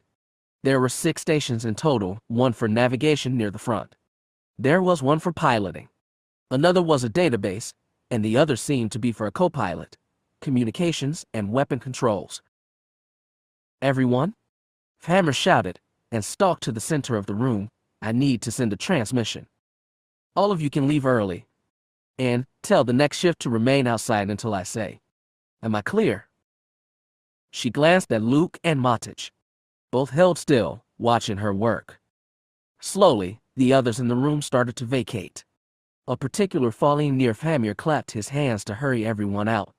Luke recognized him. It was Famber's second-in-command, Jair. "All right, move," he told them. "You know the routine." "You included, Jair," Famber declared. Immediately, he went on the defensive. "But, Your Highness." "That's a direct order, Commander," she replied. "New information has come to my attention, and I need this room cleared." "Understood." With that, Jair jerked his head toward Luke and Matic. "What about them?" "Must I explain everything?" She rubbed her eyes. "The Jedi's commander accidentally gave me some information. These two," she fanned a hand at Luke and Matic, "were witnesses. Clear." "But."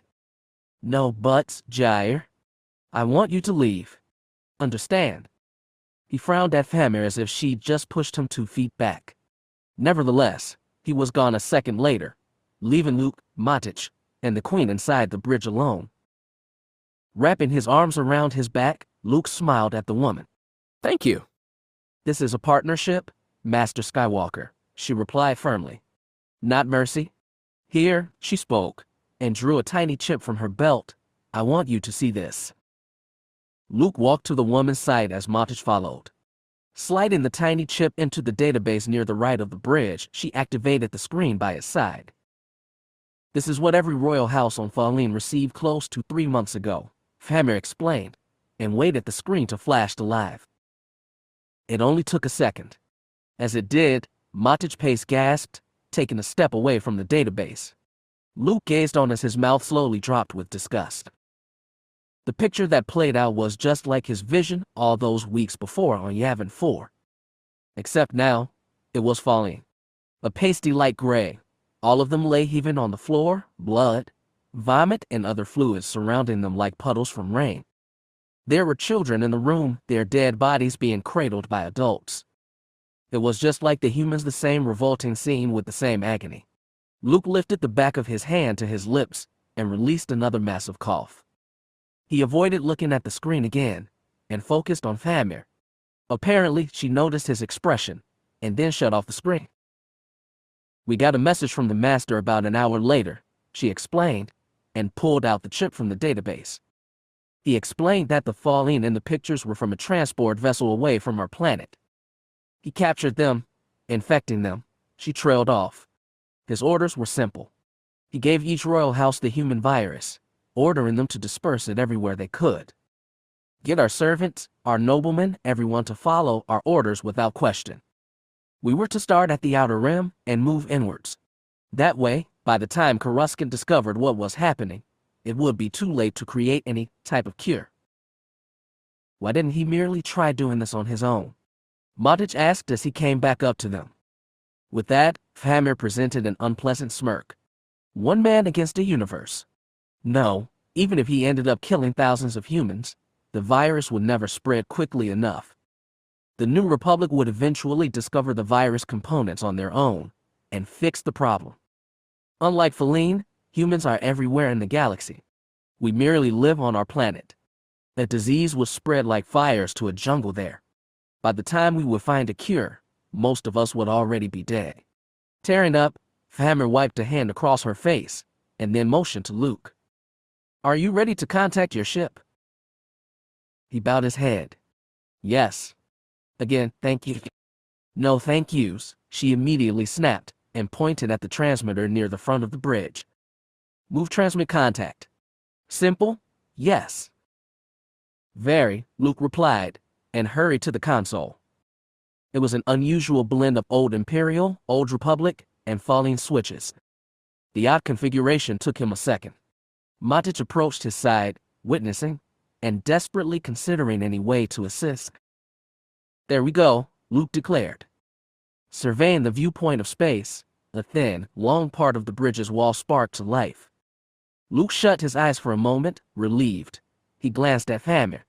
Cross-armed, her expression was hooked to the wall, her skin an uncomfortable shade of bluish gray. Mara had discovered a way to get along with everyone on Pace's ship. She was tempted to keep Chattel and Wea trapped in the cockpit. Both had almost reached the point of pulling weapons to retrieve the blasted datapad. Fortunately, it didn't need to come to that. By the time Mara was through with it, Ross' datapad had so many codes, numbers, and encryptions, only a master slicer, like Ross, would be capable of unscrambling it. Once again, her former experience in the world of smugglers had paid off.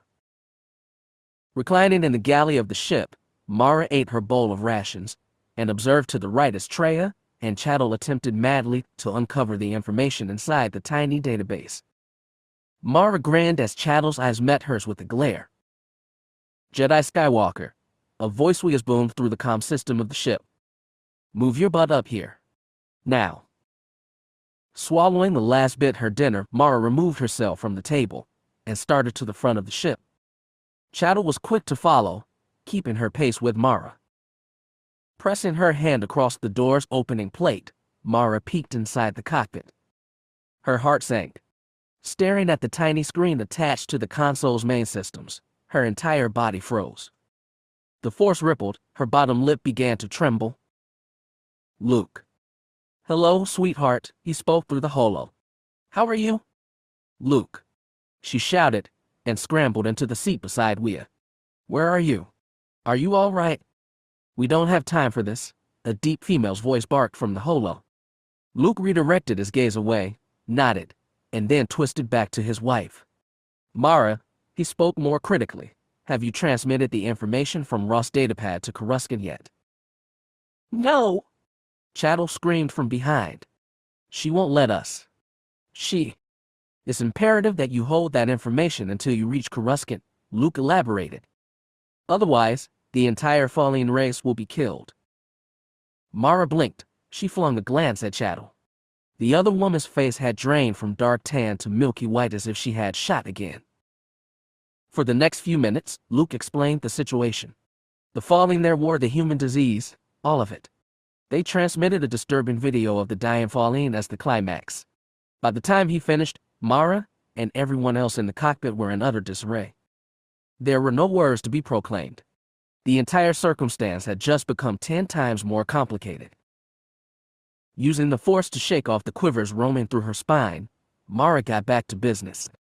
She asked her husband, why did they want you, men? The Jedi have never been experimented on, Luke replied. Whoever this master is, he wanted to see if the virus could kill us as well. That way, if the disease spreads, he wouldn't have to worry about the human Jedi being able to survive.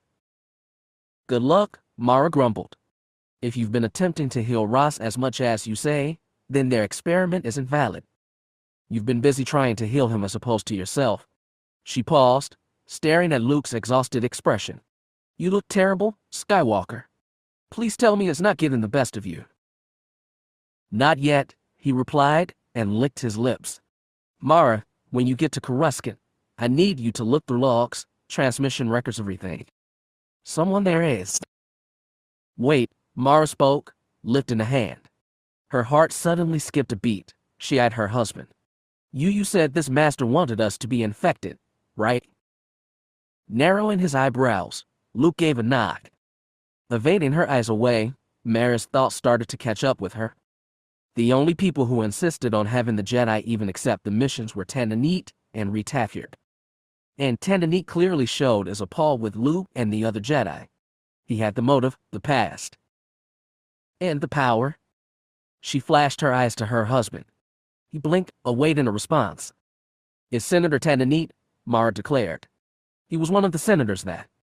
Our master isn't Falleen? A Falleen woman suddenly emerged on the holo. Why would a Falleen threaten his own race? Do you know that for certain? Mara inquired. The other woman hesitated. She heeded Mara's accusation, and then finally seemed to give in. No, she conceded.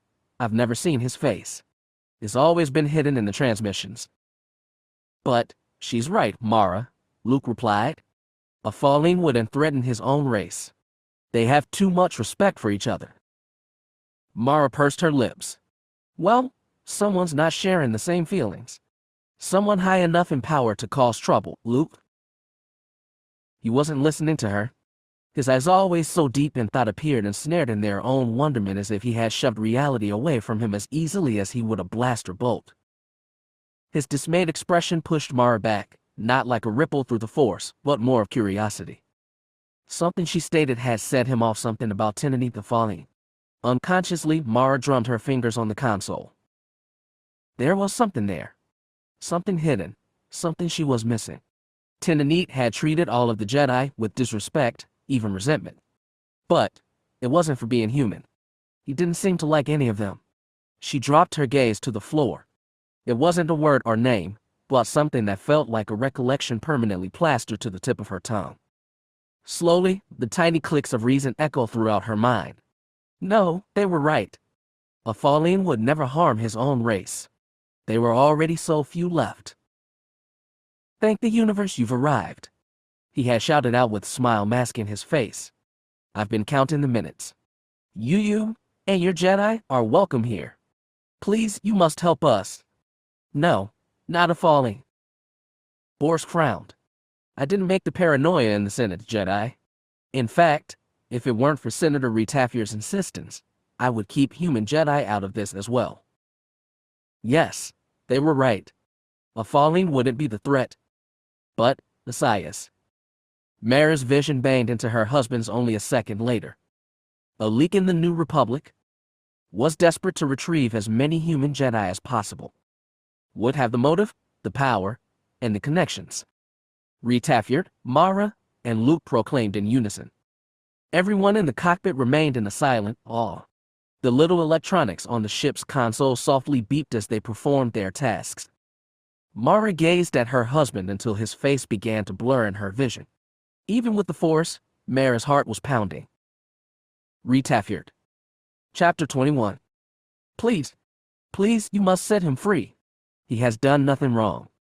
Senator Retaffiard's voice bounced through the large meeting hall of the Imperial Palace. Standing beside Borsk Filaya, the Sias opened his hands in a pleading motion to the room. Senator Tananit has done nothing but attempt to create a connection between his race and your government. This act alone could mean death to any hopes in the future. As far as I'm concerned, one senator called from his seat, the transmitter droid flying near his head. Any future hopes don't seem to be possible at this rate, anyway. Senator Tananit might mean well, as you've said, but his race obviously doesn't share his views. That's unconfirmed. Borsk Filaya shouted from Retaffiard's side. The fact is, we don't know all the details to make the facts yet. One or two radical groups. One or two. A young human senator, Vicky Shesh, stood from her seat. Are you actually going to declare that type of number to the Senate, Senator Leia? I mean, from my understanding, our scouts and mission squadrons have seen dozens of unmarked freighters running through uncharted space in the past few weeks. And, you dare to say, one or two? Her eyes suddenly zipped past Borsk and Retaffiard to another seat across the room. And, what about you, Madame Organa Solo? She hissed. Have you even heard anything from your rogue Jedi yet? Muffling a groan, Senator Leia dropped to his seat. Stationed beside President Gavrisum, Leia Organa Solo affirmed, my brother and the other Jedi are doing all they can. I assure you, simply because they haven't contacted Coruscant does not mean they've decided to call off their sworn duties. Jedi don't even work with the government, another senator shouted. They're loose cannons, bound by no one. They do what they want. You honestly think your reassurances count in that regard? Then, I have nothing more I can give you, Organa Solo replied. By the exaggerations you're proclaiming, sir, it sounds as if the Jedi are out in cantinas, becoming drunk and dancing the night away. All right, Borsk Leia's voice rumbled. That is enough. This is becoming just as ridiculous as the Bothan and Kamasi accusations from less than a year ago. And we all recall how that ended. Everyone shut their mouths. Retaffiard observed, listening as the beings considered what to say next, what to do. How ironic that through all their squabbles, all their debates, nothing potent ever surfaced. They were afraid. Even the non-humans were becoming worried. Everything was aligning into place. I'm sorry it didn't go well today, Leia Organa Solo said to Retaffiard as he regressed to his apartment inside the Imperial Palace.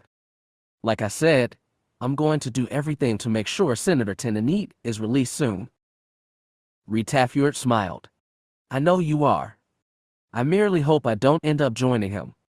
I doubt that will be an issue, Organa Solo replied. No Saya seems to be involved with this. In fact, a lot of people in the Senate are considering you, and your race victims as well. His grin expanded with that.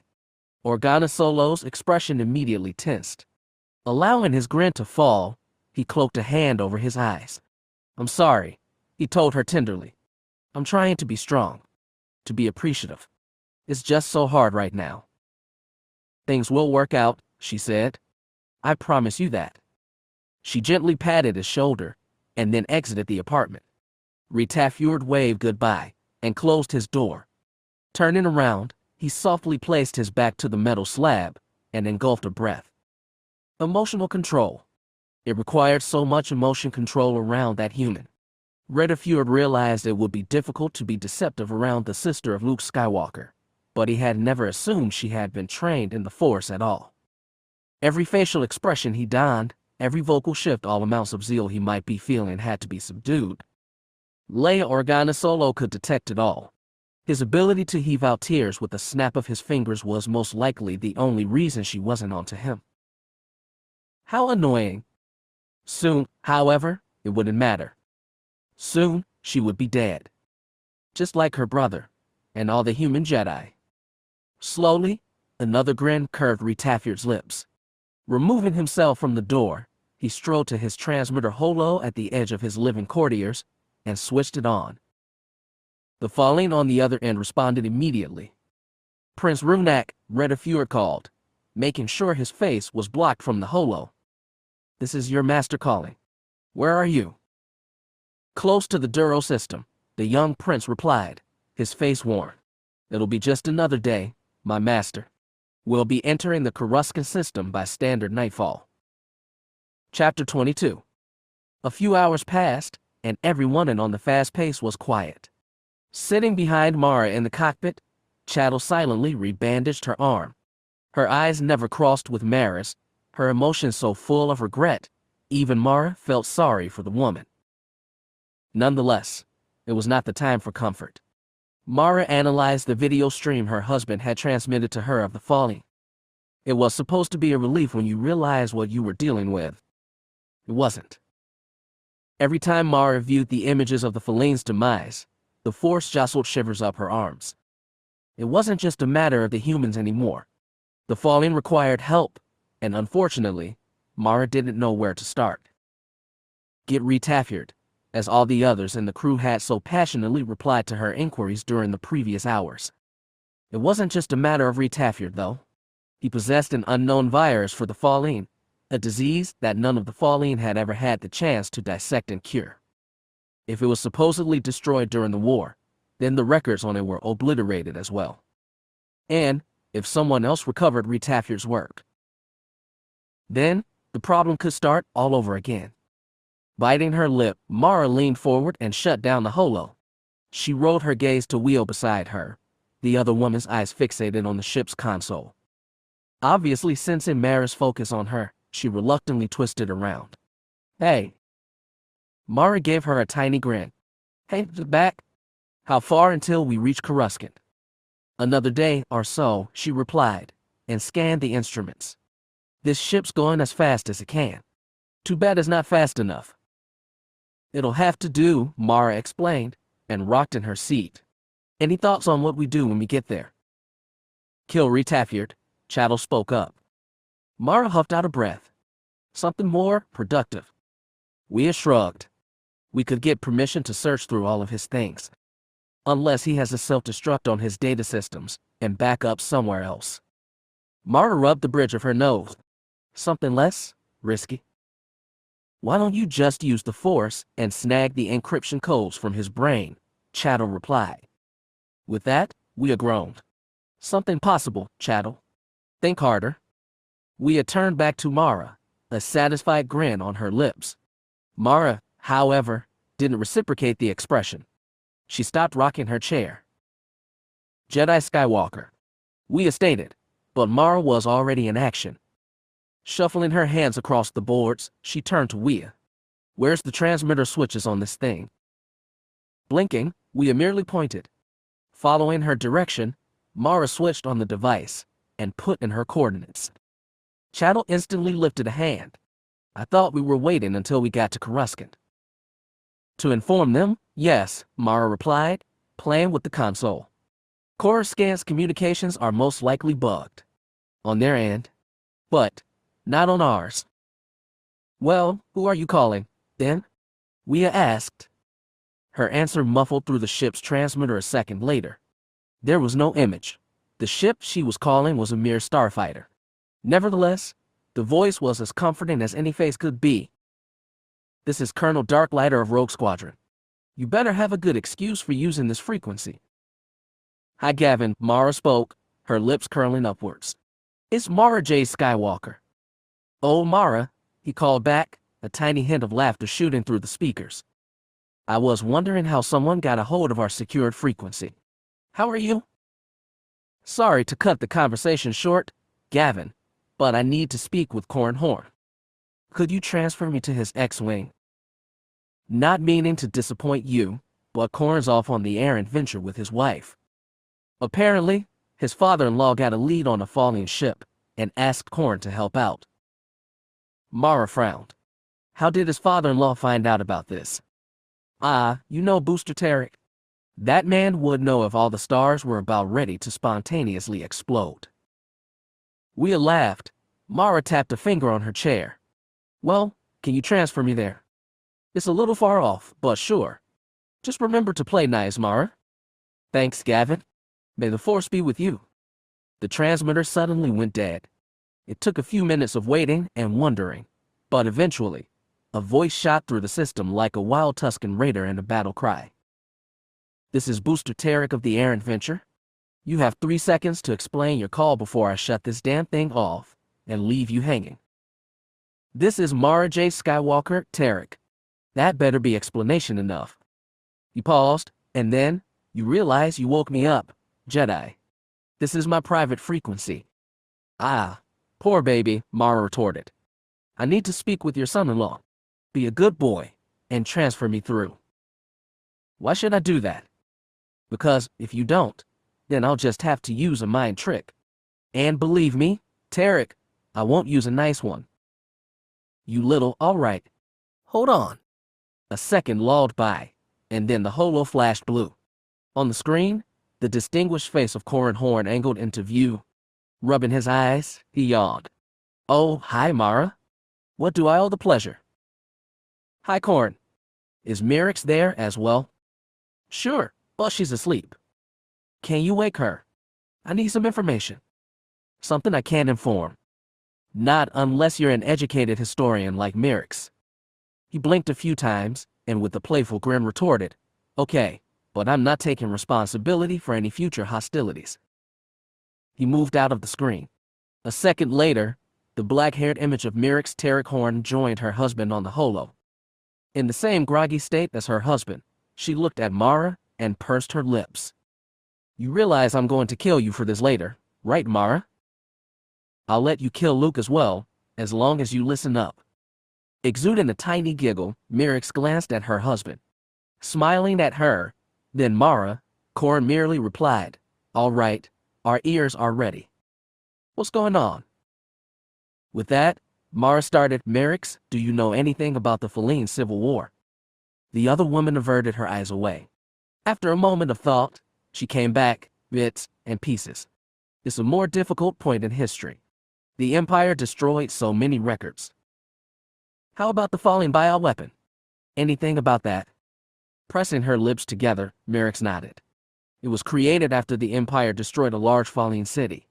The Science attempting to get revenge on the falling. Mara instantly cocked an eyebrow. Why would they want to get back at the falling? The Science were the ones that helped the Empire. Merrick just shrugged. The falling were the first to create the bioweapons after the Empire's attack. They retaliated on the Science, attempting to annihilate all of them during the war. Where is it?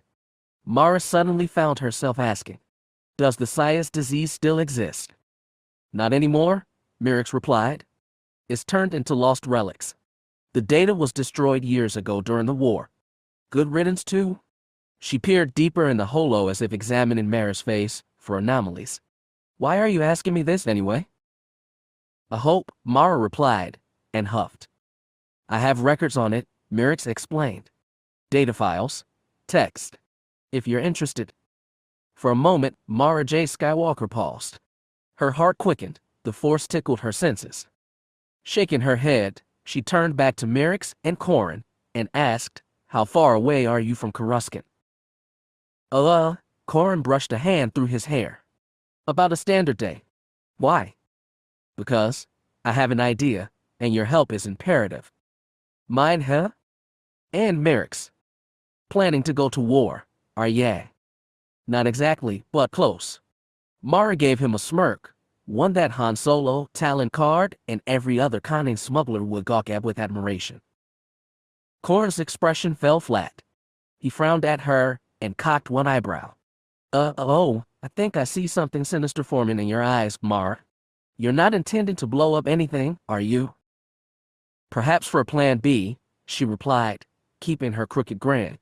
How would you like to pull off the greatest Jedi illusion in the face of the galaxy? Staring at Mara, Corran Horn's face began to soften. The grogginess in Merrick's eyes flushed away. They exchanged glances, and then turned back to the holo. Both displayed the same large, mischievous grins. Chapter 23. Another day passed on the falling vessel. It surprised Matich Pace just how quiet things had become. By that point, he had expected blaster fire, dagger swinging, and one crazy Jedi Master in the center of it. Nonetheless, Skywalker and the falling woman were resourceful. They had exited the bridge the same way they had entered the previous day, and returned to the prison. There, the Jedi had pulled off Maya's tricks on the day's guards. They stood and marched out of the room as if nothing had transpired at all. Since then, Pamir completed her daily routines. Instead of bringing more instruments to test Skywalker, however, she donated healing sticks for Ross, antibiotics for Matich and Luke, even a few extra blankets and food. Skywalker stashed his lightsaber, never igniting it. He seemed at peace, but even he was plagued with the disease. Despite all the injections Matich and he received, it didn't matter. The disease was escalating. As Matich watched the Jedi Master meditate beside young Ross, a small but powerful cough rasped from the commander's mouth. Drawing a hand over his lips, he cleared his throat. His body shivered. Silently, he panted and lifted his fingers away. He froze. All 5 digits were shrouded with crimson ooze.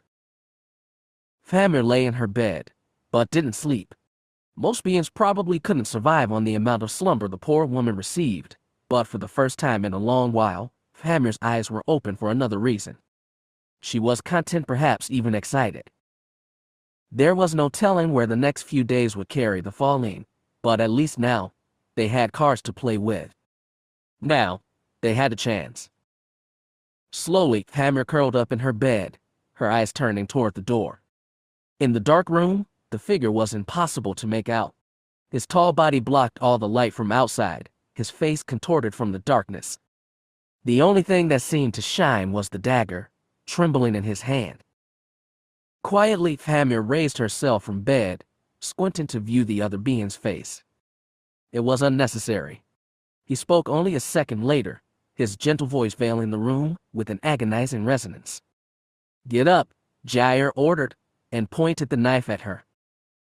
Without a word, Famir dropped her legs to the edge of the bed. Her coarse hair fell around her, unpinned and tangled. She stared up at her beloved, but couldn't find the will to speak. "He did it for her. You betrayed us." He sniffled back tears. "You are my queen." Lip quivering, Famir inhaled a breath. "Jair." "Shut up," he screamed, and slammed the side of his free hand into the door. "I checked the transfer logs, Famir. All of them. You hide your trail very well, my love, but not well enough." He pulled a small datapad from his pocket. With a flick of his wrist, the device soared and landed beside Famir on the bed. "You sent a data stream to a New Republic vessel," he declared, pointing his dagger again. You sent them information. You sent them our data." Not bothering to pick up the datapad, Famir stood. She stepped toward Jair, her bosom almost parallel with his blade. "I had to, Jair," was her only reply. Closer to him, Famir could finally detect the odd shade of purple he had become. His crystal violet eyes locked with hers, drenched with tears. Groaning, he placed both hands to his head, leaving the knife idle in his grasp. Slowly, he knelt down as if the bones in his legs had turned into mud. Famir rested a gentle hand on his shoulder. "Please, Jair," she whispered, "I would never betray my kind. I love you. I love them. Please understand me." "Was it the Jedi?" he asked. She shook her head. "No, Jair, no. No mind tricks, no illusions. I made a decision, my love. One I can't take back." "Why?" She closed her eyes. "Because our master will kill us, Jair," she explained. "We failed.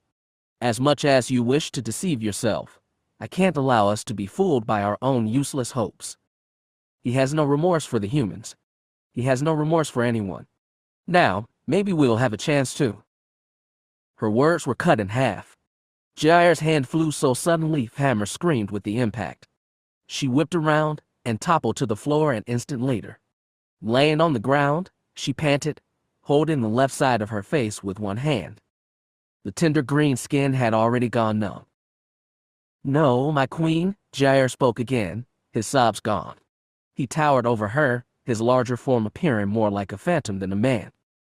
"You've made your decisions, but the Fallen will not share your fate. I can't let that happen. I won't." Panting for air, Famir raised a hand to her beloved. Slowly, he extended his hand and delicately touched the tips of her fingers. The moment passed quickly, however. Again his expression hardened. Seizing her wrist, he yanked her from the floor and forced her down the hallway toward the bridge. Chapter 24. Matic Pace's body leaped. He almost looked like a fish flailing on a beach shore as he desperately removed himself from the corner of the room. Skywalker shouted again. Nonetheless, Matic's frantic movements were short-lived. With a sudden, invisible push, he found himself sitting beside the wall by the door. Right in front of him was Skywalker, his lightsaber already burning. The green glow appeared to alert the two guards immediately as they entered, but the Jedi Master didn't care. The Fallen bolted through, he reacted. The blasters in their grasp were slashed in half before they even had a chance to aim. Shot, the falling gasped, spinning to the Jedi. Too slow. One flew into the ceiling, plummeting a second later like a bug that had lost his footing. The other lashed at Skywalker himself, using the remaining handle of his blaster as a weapon. The Jedi grabbed his wrist without hesitation and twisted his own body away. The falling cried out as his larger form flipped over Skywalker's shoulder and slammed to the metal floor. With the exception of Skywalker's panting, the room was still again. Glancing around, Skywalker's eyes centered on Ross. Instantly, he extinguished his saber and darted to the slicer. "Here," he shouted at Matich. "Help with his legs." "What?" Matich questioned, but hurried to his side nonetheless. "Why?" "We need to hide him," he explained as he pulled the younger man from the ground. "And we only have about 1 minute to do it. Hurry." They hustled out of the room. There was a storage unit in the corridor, narrow, but long enough. Skywalker slid it open and removed the access gear inside. Matich helped, throwing it back into their room all except the blasters. A moment later, Ross was in the unit. Letting out one solid gasp, Skywalker twisted to Matich. He cocked an eyebrow. Hooked to various spots on Maddox's body were 5 blasters. The Jedi's eyes widened at Matich. The commander thought the other man might laugh, but instead, he explained, "We need to get to the bridge." "I guess we're doing it the hard way," Matich explained as he checked the power supply on the blaster in his grasp. Sweat dripping down his face, Skywalker merely glanced away somberly and nodded. "Sir," a familiar voice rang through Jair's comlink. "We've reached the Jedi's room, but they're gone. Even the wounded one." Clenching his teeth, Jair leaned forward and laid a hand on the console. To his side, Famir sat, her arms and legs bound to her royal chair. "What should we do?" the other falling asked him through the device. Blowing out a breath, Jair replied, "Inform all your crew of the situation. But don't trust anyone. Keep all communications in falling dialect. The Jedi might attempt a cloaking trick. You hear me? No basic." "Yes, sir," the other being spoke. The comlink went dead. "This won't work, Jair," Famir told him softly. "Even if you kill them, the Jedi's wife is already on her way to Coruscant. She already knows about Retaffiard." "And you believe her?" he hissed out. "Honestly, my queen, I wish the Jedi had entranced you. It would at least explain your insanity." "It's not insane to protect your race," she countered, keeping her eyes to the viewpoint. Almost sardonically, a tiny smile emerged on her lips. "But it won't matter now. Everything is already in motion. If we're doomed, then it's too late to stop it." "Don't make me strike you again, Famir," Jair found himself saying. Drawing his attention to the communications officer, he called, "Have you contacted any falling vessels yet?" "None are in our radius, sir," the other falling replied, and then licked her lips nervously. "The closest one is almost 4 standards days away, heading for the core." "If you're so certain of yourself, Commander," Famir interrupted again, "then why don't you simply contact our master? I'm sure he'd love to hear our report." A wave of nausea rose through Jair's gut. He heaved in a breath as he gripped the edge of the console for support. "If the master knew." "He's going to know," she continued. "Soon, Jair?" "Too soon. Then we'll just have to see who's in the right here, and who is not." "Silence!" he screamed, raising a hand. Famir closed her eyes as she awaited another blow across her cheeks. Staring at her, however, Jair's arm weakened. Quietly, he lowered his hand and gazed at the viewpoint. "Can't you cloak us or something?" Pace's voice shouted through the hallway. It had just taken a moment to find trouble. Or more appropriately stated, for trouble to find them. "They're already alerted to us," Luke replied, and hauled up his lightsaber. "I don't think I can explain a long glowing blade and my apparent ability to deflect blaster bolts anyway." He rolled his eyes. "Will you stay behind me, please?" "I'm trying," Matich wailed, and aimed his blaster. The falling fell before he even realized what had happened. "Don't try," Luke yelled back, sending another wave of blaster bolts back to the small falling group in front of him. "Do it. There isn't a try here." "Firing again?" Pace questioned. "Is that Jedi philosophy?" With the Force, Luke grabbed a hold of Pace and pushed. The commander yelped in surprise, a blaster bolt from the falling zooming through the spot his head had recently been. Luke shot him a glare. "Right now, it's a philosophy of if you don't want to get shot." Luke whirled back around to the falling. Sweat dripped down the Jedi's face, arms and legs as his body attempted to keep up with his mind. Cold chills charged his limbs like tiny shards of ice, but his concentration held sturdy. He could control the pain. He wouldn't allow a virus to take him so easily. Eyes fastened to the falling in front of him, he pulled his lightsaber back and extended his free hand. The Force reacted to his command like a reflex. The falling were thrown back, but not far. They landed hard on their backs and groaned in pain. Stealing the advantage, Luke snatched one of Pace's wrists and ran. The commander's weak body staggered from fatigue, but the other man didn't complain. They continued down the corridors, heading for the bridge. Chapter 25. Coruscant. It had taken Mara and the crew another solid day to reach the city planet. Mara sat in the pilot seat of the fast pace and gawked at all the lights. They alone could display just how many lives were at stake. Unconsciously, Mara readjusted her hands on the controls as Wea watched by her side. Not bothering to glance at the other woman, Mara spoke. "You ready for this?" "Ready?" Wea came back and blew out an exaggerated whine. "Oh, there's no ready in this, sister. I have my restraining belt on. That's about as ready as I'm gonna get." Mara smiled, but still didn't turn to her. For the past day, they had attempted to strategize how they could reach Leia Organa Solo without alerting Retafura to their presence. It was true that through the Force, Mara was close enough to the capital planet to merely reach out and alert Leia that way. Of course, when has anything ever been that simple? While Leia was close by, she was busy speaking with an ambassador on a nearby transport vessel. Mara had already contacted her, but there was no way Leia could help them enter Coruscant from their present state. They were too close to the vast planet to move away. In all essence, they were on their own. "Chattel, Treya," Mara called out over her shoulder. "You ready?" "As much as Wea," Treya replied. With the Force, Mara could tell the man was sweating. As the fast-paced soared past the position satellites hovering around Coruscant like an electronic halo, their transmitter was quick to receive the call.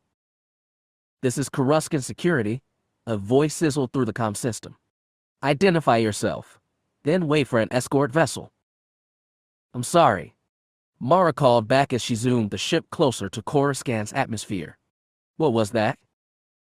The man sighed and repeated, "This is Coruscant Security. Slow your vessel to according limits and give your identification marks." "What?" Mara shouted back. "Describe our ship's parts." "Slow your vessel," he yelled that time. "I'm not asking again." "What?" was Mara's last reply. Flipping the switch of the console, the angry cries of the other being went dead throughout the ship. With that, Mara gave Wea a sardonic smirk. She asked, "Gee, you think they fell for that one?" "Plain dumb," Wea replied, and then shook her head. "By this point, I don't think we are." Mara didn't have time to laugh. The Force rippled as if Mara was in the center of a field full of stormtroopers, hands clasped to the ship's controls. She stared down at the planet and gasped. A whole squadron of New Republic starfighters was racing up to greet them. Even a few modified X-Wing fighters, and B-Wings. Mara licked her lips. She hadn't expected that much of a welcoming party. "Looks like they've tightened security," Chattel called from behind. "Good thing we have our restraining belts." "Hold on," Mara shouted and jerked the controls to the right. The fast pace spun off from the starfighters in front of them like a speeder gone mad. Flipping over once, Mara immediately sensed the fighters behind her. The Force shook. She yanked at the controls again. The vessel launched upwards, and then down as it avoided blaster fire. Coruscant's lights were becoming bright in the viewpoint. Pulling deeper into the atmosphere, other bystanding transport vessels mutated into a new line of blockade. Chattel shouted, "Leia and Treya cursed." Mara swerved their ship from one port to another, almost clipping the Mon Calamari ship's outer satellite saucer. Her comm system was blinking like crazy. Everyone wanted to speak with him. The Force was in her grip. She felt it flowed with it. The sensation was calming, but her body was still a rigged board. The security fighters kept right behind her, never deserting their tail. No matter how many maneuvers she spewed out, there was no losing them. A blaster bolt jostled the ship. Mara blinked, clenching the controls in her hands. "We had checked the systems. Back shields just went dead," she shouted, and tossed a look at Mara. From behind, Treya's curses rang throughout the cockpit. Chattel only spoke one thing. "We are going to die. Just keep the optimism up back there." Mara snapped, and then switched on the comm system again. There were no more chances of a peaceful getaway. If she allowed the fast pace to be shot down, then the entire human race would crash with it. The angry voices of the starfighter pilots, Coruscant's ground security, and even a few bystanding transport vessels hissed through the cockpit like Treya's cursing. Pressing the output button, Mara shouted, "We don't want to fight you. You have exactly 2 seconds to call off your fighters before I turn my guns your way." Static engulfed the comm, and then, "All right, peaceful explorers," a voice snapped back. Then, "Would you mind explaining why you're running off?" "Your 2 seconds are up," Mara reported. "Just remember, I warned you." "Warning noted," the man replied darkly. The comm was silent. From her right, Leo frowned at her. "Don't tell me you actually expected that to work." "No," Mara explained, "but I had to try. It's a Jedi thing." Okay, the last of Lea's statement trailed off into a gasp. The fast pace abruptly soared upwards. Drawing the controls back to her chest, Mara groaned. The vast lights of Coruscant shifted to the stars of space. The ship rumbled with her piercing roll as if it was ready to split into two. Clenching her teeth, Mara snapped the controls to the left. Darting upwards from Coruscant, the ship was almost in a tailspin. Everyone shouted in panic. Everyone but Mara. The Force consumed her. She breathed with it, becoming a part of it. She could see the fighters in the back of her mind, see them attempt to pull off the same maneuver. Some passed through in their tiny ships. Others were losing altitude, their vessels not willing to follow behind. One veered too far to the left. The tiny starship couldn't manage. The low-orbiting satellite was small, but the size didn't matter. The fighter collided with it the same as would another ship. The explosion was like a dim spark of life, and then nothing. Mara winced. Her hands loosened on the controls, her heart pounding with guilt. Nonetheless, the Force was still blaring, and her emotions were still set. After another second, she found her composure again. And just as she had pulled the fast pace up through the wild atmosphere of Coruscant, she allowed it to plummet. Yanking the controls away from her body, she twisted them right. The tip of the vessel spun back toward the planet. The other starfighters would have never expected the move. None were prepared. Too close, the fighters scrambled to escape. Mara had one in her sights. She pressed the button at the tip of her controls. Without the Force, there was no doubt in Mara's mind that she couldn't pull off such a feat. Nevertheless, as the energy filled her, her vision crisped in both her eyes and mind, the red sparks of fire rang from her ship and snagged the fighter. Its wing instantly fractured as if made from rotted wood. The pilot ejected from his ship. Mara passed by without another thought, moving toward the others. They were not ready either. She fired again. Again, another pilot ejected. Then another. She was on to the fourth one when a wild wave of the Force zipped up her back. Even set in her emotions, a breath of air was forced out of her lungs. There was no force needed. The mass of ships shooting up from Coruscant to greet them was visible to all peering eyes. "Mara," Leia gently muttered, and pointed. "Yeah," Mara mumbled back, her lip trembling. Reaching out with the Force, she closed her eyes for the last seconds of peace her and the rest of the ship's crew would endure. The few tiny moments, however, did not go to waste. Pushing out with her mind, Mara called out for the last ounce of hope to the only one who had a chance of helping them. Leia? Mara's voice struck Leia like a bantha howling 3 inches from her ear. Scurrying across the hangar bay of the Imperial Palace from Ambassador Nia's vessel, Leia Organa Solo almost collapsed. Her sister-in-law was strong and determined. So was her plea. Gasping, Leia grabbed the edge of her light blue dress and elevated its bottom off the ground. Other senators pitched her funny looks as she darted down the vast corridor of the palace, her long brown strands falling from their pins. Waves of fighters were there to block the way. Inner-city speeders sped up from the lowest parts of the atmosphere to create a barrier for the single vessel before it could reach the vast city planet. There were too many for Mara to count, even with the Force. Well, we spoke from her side. I think we can consider this the blunder of our plan. Or an omen, Trey replied, gripping the edges of his seat. Or an execution, Chattel added. With that, Mara merely huffed. Again, your optimism is sending me to tears, guys. Thank you. They spoke nothing after that. Of course, it probably wasn't Mara's retort that had silenced them. The first surge of Coruscant fighters wheeled past, sending off a wave of firepower as they flew. The next group to come in was just as deadly. I think this can be considered a blunder. Yes, Mara muttered as she twisted the controls this way and that. It didn't matter. Coruscant's fighters were in every direction. There was no escape. Even with the Force, with all her abilities, Mara knew they were losing. Then it happened. It wasn't so much as a relief as a feeling of comfort, a dim glow in the middle of all the chaos. At first, Mara thought that somehow, someway Leia had found a ship and decided to join the fight. Nonetheless, as the presence drew closer, Mara was already thanking the Force. It didn't take long for it to reach her.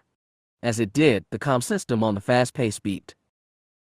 Jerking at the controls, Mara swiftly flipped on the comm before going back to the fight. Need a little help?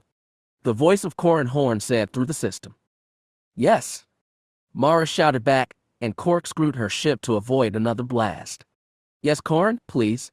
I'll even marry you. Just help. A proposal, wow. I'm flattered. Help, Corran. I'm here, he called back. An X-wing shot through the vast sea of Coruscant fighters. Spinning one way, it screamed as a tide of red fire discharged from the ends of its wings. The other ships seemed to hesitate at that, unsure what had just transpired. Mara could sense their shock. Its effect was only momentary. Half of the ships broke off following Corran. The others. Blast came and went. Fire hit her ship. She replied with her own blaster power. The fighting continued. You must have really pissed them off, Mara, Corran spoke, his voice strained. Groaning as she threw the fast pace into another round of turns and twirls, the Force shot up her back. You've got 5 behind you, Corran. You have 7, he shouted. Didn't you notice we're a touch outnumbered? Corran. Mara screamed as she watched his ship disappear through the middle of the starfighters and vessels. Her heart pounded. Goosebumps formed on her arms and legs. The Force tried to calm her, but there was no use. She attempted to sense for his presence, but the belt of starfighters wouldn't allow her to do anything but dodge blaster bolts. Then, just as easily as it had vanished, the X-wing of Corran Horn came to Mara's side. Mara sucked in a breath in relief and scorned, "Don't do that." "Wasn't trying to," he replied. In fact, 3 were still tailing right behind me, then suddenly stopped pursuit. What? He paused, and then yelled in a feverish tone, "Mara, look."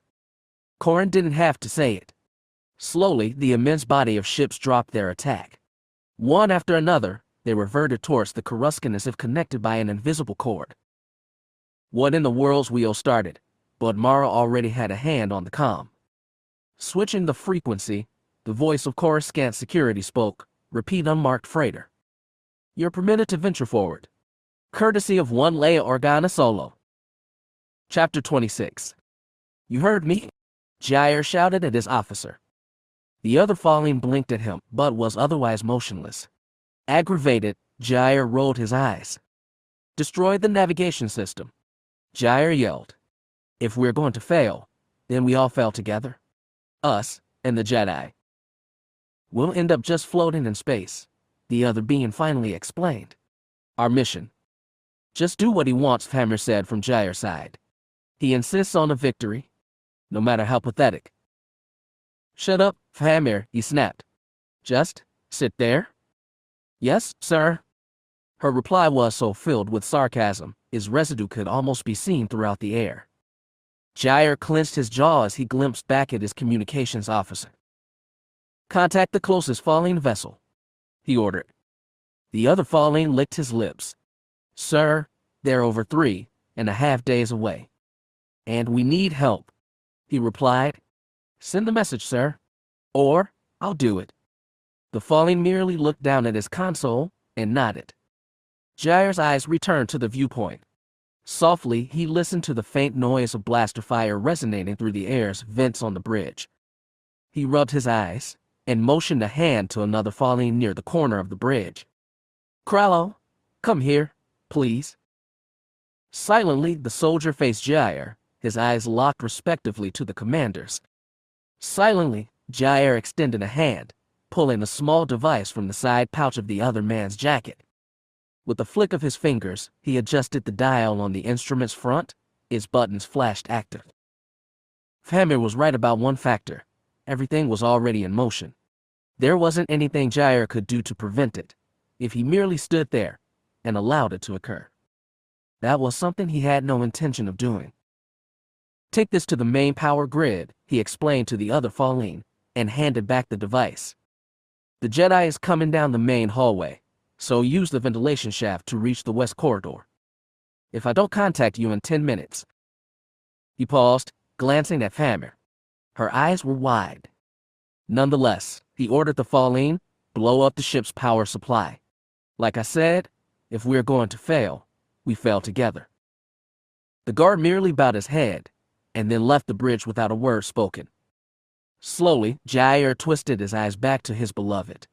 A frown was chiseled on her face. What are you doing, Jair?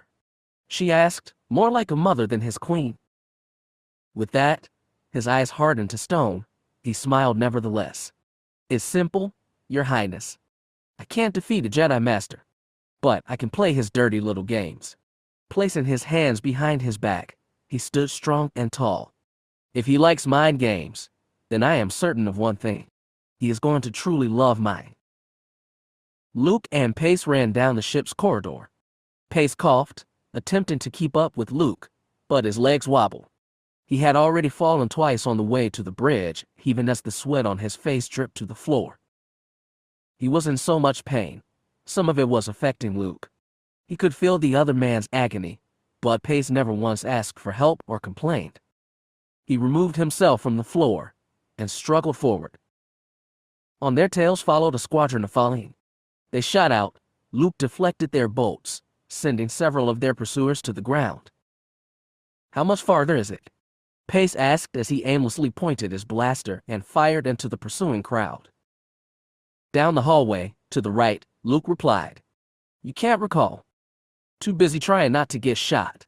He came back, keeping ahead of Luke. Normally, Luke would roll his eyes at the other man. Nonetheless, his body ached. His disease was progressing. The falling donated no sympathy. They continued to fire, the red beam soaring at Luke from his face to his legs. Whatever hope they had once possessed for experimenting on him seemed lost. Luke continued to deflect their shots as he hurried to the bridge to find Hammer. Mara had decided to land her vessel on a landing pad near the Imperial Palace, but not on it. Every ship was checked there, and anyone would recognize her and Corrin in a flash. On a smaller tower to the palace's right, Mara and the others spotted Leia Organa Solo waiting to greet them. As usual, the other woman was in proper form. A senator's dress wrapped around her figure, the petite sister-in-law strolled toward them. Her hair was put up in braids, but some had fallen, and were now draping her shoulders. She reached Mara and embraced her. Thank you, Mara spoke, and released her sister-in-law. You saved us. You're welcome, Leia replied with a nod. I was hoping my political influence would be useful someday. I'm just a little curious as to why I had to use it in the first place. Mara frowned. What did you tell security? Leia's soft expression didn't waver. Basically, what they needed to hear. Classified this. Such nonsense. They bought that. Why wouldn't they? I have to inform President Gaverson what's going on, but he'll go along with whatever's needed if there's a reason.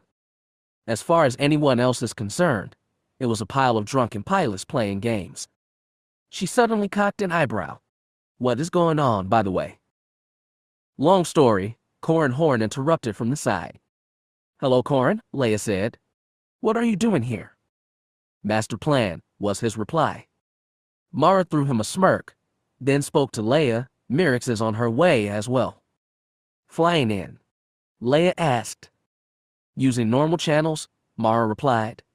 Unlike her husband, she didn't have to worry about concealing information from the New Republic's capital. Speaking of spouses, Leia trailed off as she raised an eyebrow. All Mara could offer was a frown. He's on board a falling vessel. That's why I need to speak with you. The situation has become a lot more complex. It had taken a short time to explain everything to Leia. Thankfully, Mara's sister-in-law could listen once and understand it all. She merely nodded at Mara through the conversation, popping questions here and there, but basically just absorbing it all in. By the time they finished, Leia's jaw was clenched together as if her upper teeth were trying to crush the lower ones into powder. We can't just assume that Retafuert is behind all of this, Leia explained after a minute. We have to make sure for ourselves. What do you have in mind? We asked from her side. With that, Leia merely looked up at the group and lifted her chin with the same mischievous twitch that would even have sent Han Solo back a pace or two. All four arrived in the Imperial Palace minutes later, leaving Wea, Chattel, and the others behind. Their job was to contact Dr. Rules, Leia and her family's trusted doctor, and present Ross datapad. At the moment, neither Mara nor Leia wanted to take chances with it. Just like Corran, Mara had her Jedi robe with her. She veiled herself completely with this hood, angling her head to the floor as she ventured inside the Imperial Palace. It was unlikely anyone would recognize them as more than mere Jedi. In the tower's turbolift, Mara glanced at her sister-in-law. Leia was calm, staring at the wall with an impassive face. Just like her brother, there was tranquility about her that contrasted the rest of the galaxy. It was times like those when Mara could truly see the similarities in her husband and his twin. Leia never permitted her demeanor to shudder her stance to stagger. Silently, Mara lowered her head back to the floor as the turbolift eased to a halt. They exited the lift and strolled down the hallway. Is this one? Leia told them as they approached an apartment's door. He's in a diplomatic meeting at the moment. Probably attempting to gain sympathy in the Republic, Corran explained.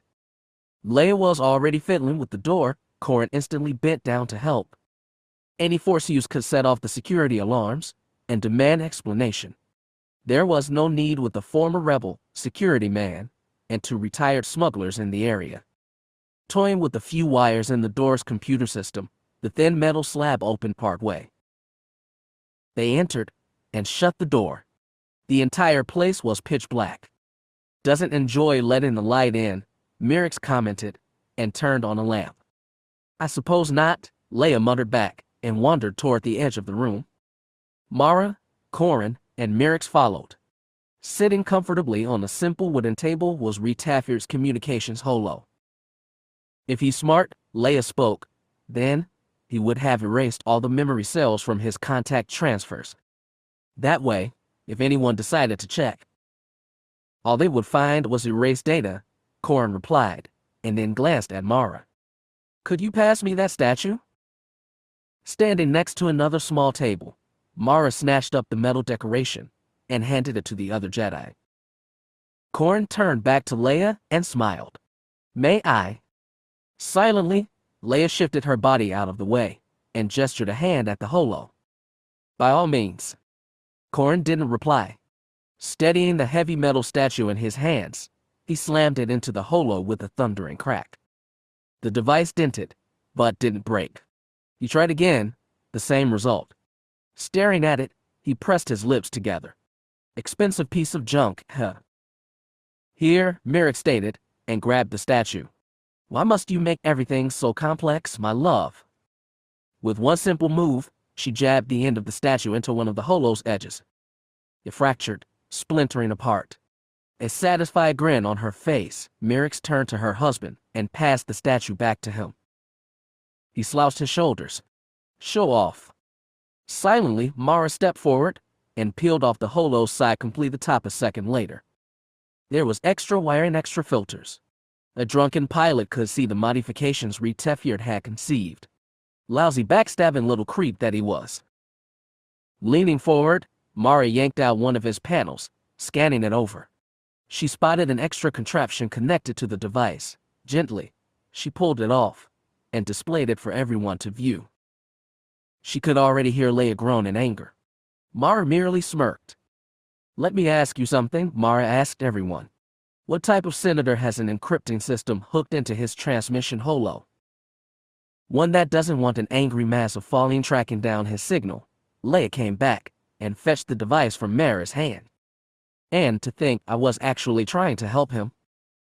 With that, Mara smiled. Oh, don't worry, Leia. You're going to get your chance to get him back. Very soon, in fact. Chapter 27. Minutes went by. From behind, the Fallen were pursuing Luke and Pace. Everyone on the ship was alert to their presence. All were attempting to block their path. The sweat dribbled down Luke Skywalker's brow, but he strived forward. The pace was slow but steadfast, and as he and Pace finally turned the corner of the alien vessel, the door to the ship's bridge was in sight.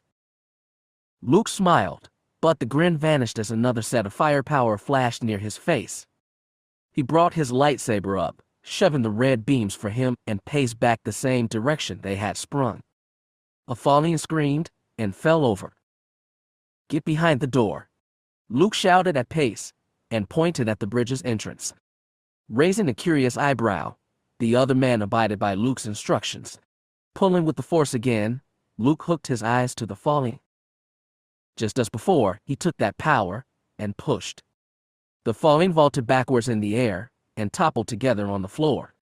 Even the ones Luke hadn't propelled fell as the others rammed them hard into the ground. The blaster fire halted. With that, Luke rushed to the bridge's door. He would only get one chance. The blast door has been closed, Pace explained, and ripped off the side panel the door's controls on the wall. If you give me a second. No time, Luke explained, and then stabbed the end of his saber into the entrance. It eased him like a needle through a tunic. Silently, he twisted it, rotating the blade gently around. He could feel the metal on the other end start to melt.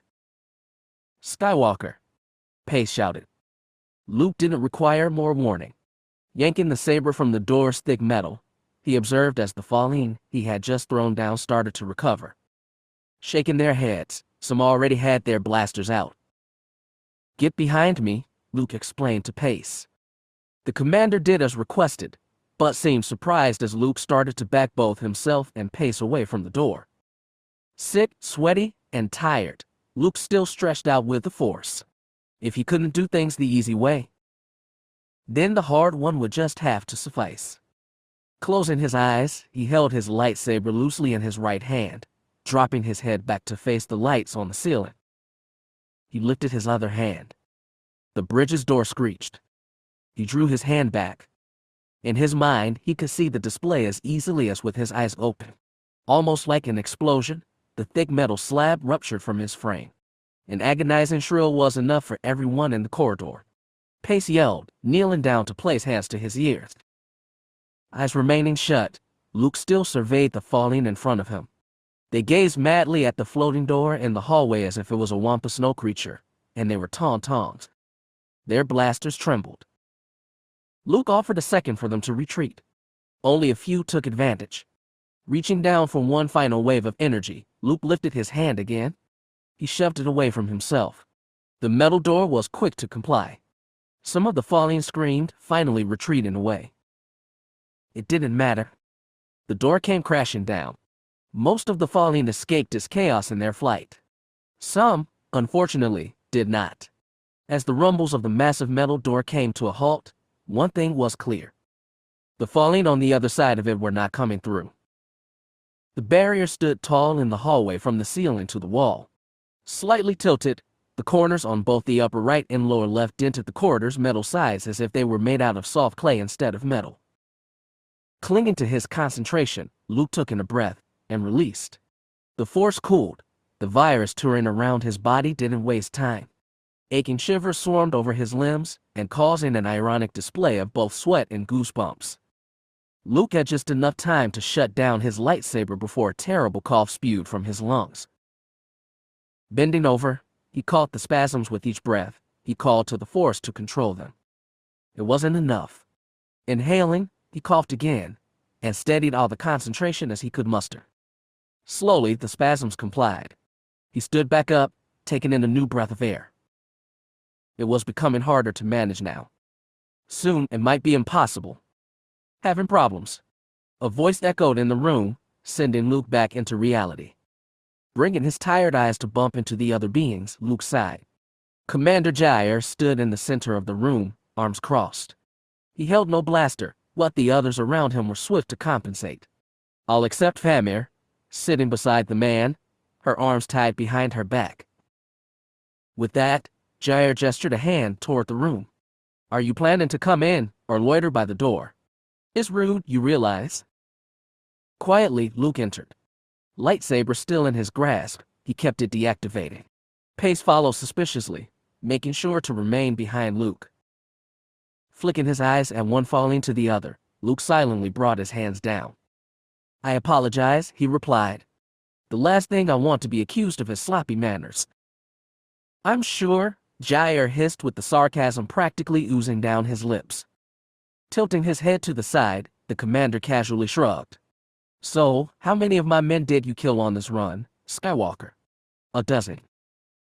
I have no intentions to harm your crew, Luke started, but was immediately cut off. Infuriated, Jair slammed his fist into the table by his side. Famir flinched, but said nothing. Jair kept his eyes fixed on Luke's. You're a sick man, Master Jedi. Sick. It's one thing to attack my people honestly, honorably, but to lie about it. I'm not. Shut up. The commander screamed and grasped his large hand to the back of Hamir's throat. She winced but held still. Gently licking his lips, Luke stared softly at the other man. His face, his disposition. Jair was desperate. He would do anything to keep Luke and Pace from capturing his ship. Calmly, Luke stepped forward.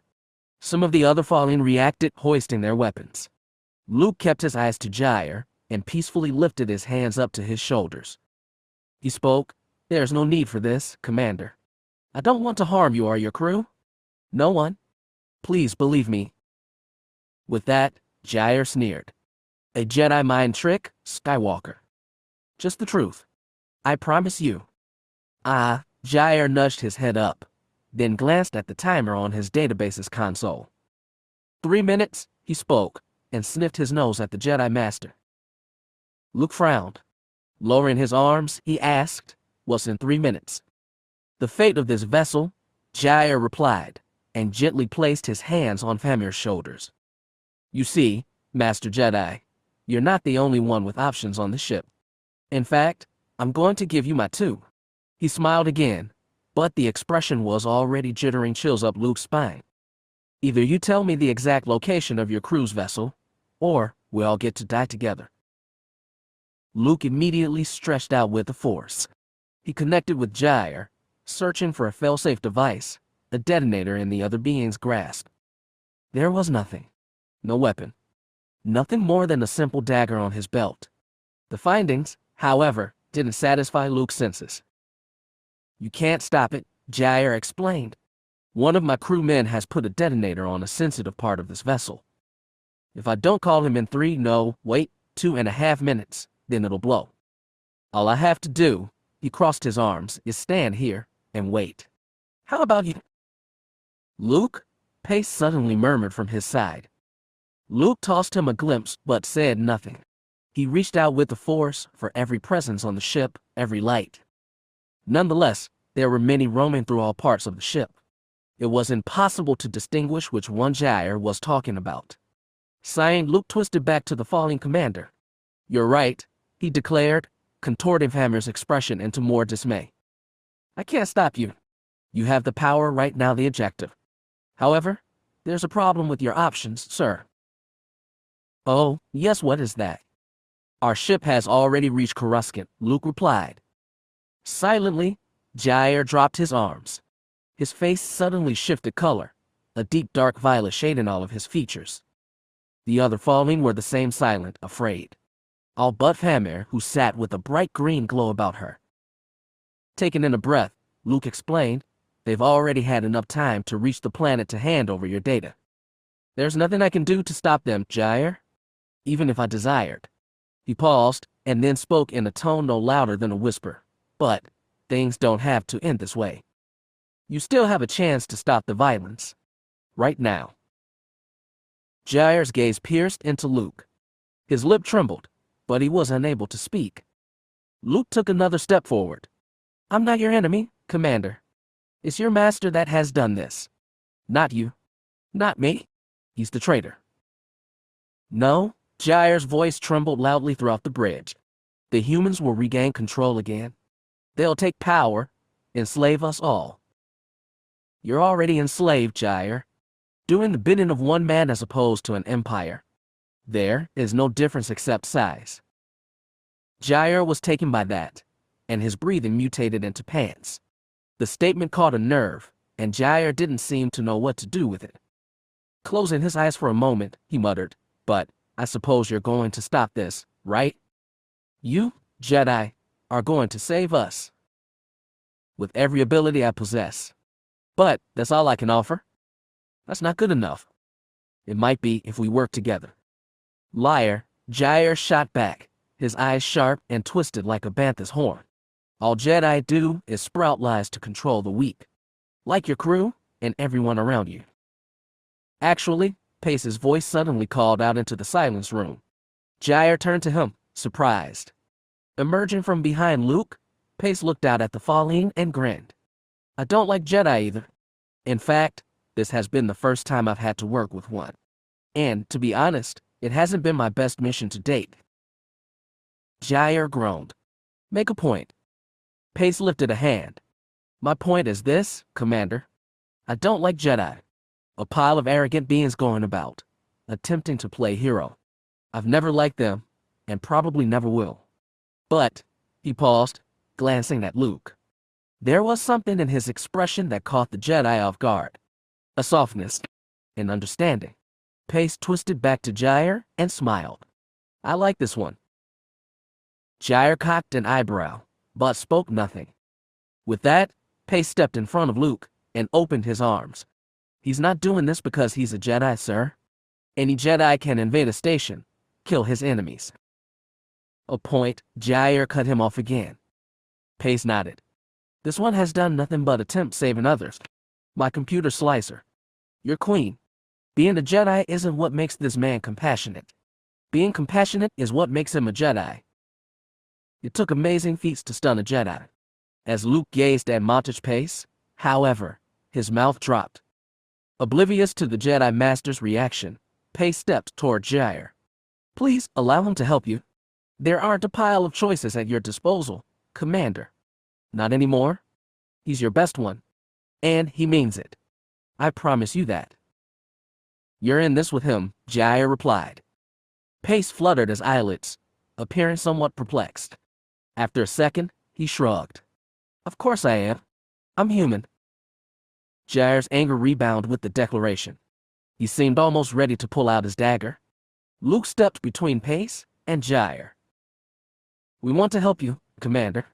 And, I assure you, so does my wife and our crew. They know what's happening. You're just attempting to save yourself."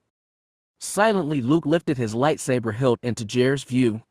Without using the Force, he flicked his wrist. The weapon flipped across the room.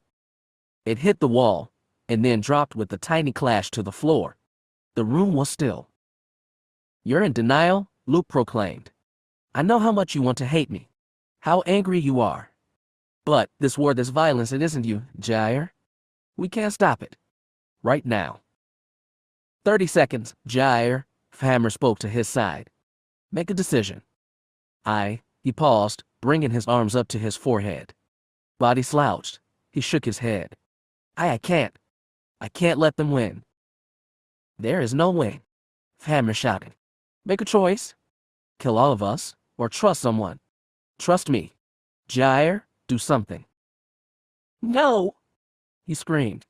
I don't know. From the corner of Luke's eye, he spotted Hammer's arm twitch. 20 seconds, Jair, she replied. Just call the guard, and get this over with. Shut up, Hammer. It was then Luke acknowledged the Queen's movements. With a clap, the cuffs around her wrists fell to the floor behind her. She whipped around from her seat, facing Jair. 15 seconds. She rushed the commander, and clenched her fist. It slammed into his stunned expression. He toppled back. 10 seconds. Luke started for Hammer and her commander, but the force snapped him back into place. From his console, one of the Fallen aimed his blaster. Fired. The red beam flew toward Luke's face. The force consumed him, flowing through him. He lifted his left hand, palm out. The bolt crashed into it, spreading like a wild vine. There was no pain. There was no injury. The blast dissolved into the air.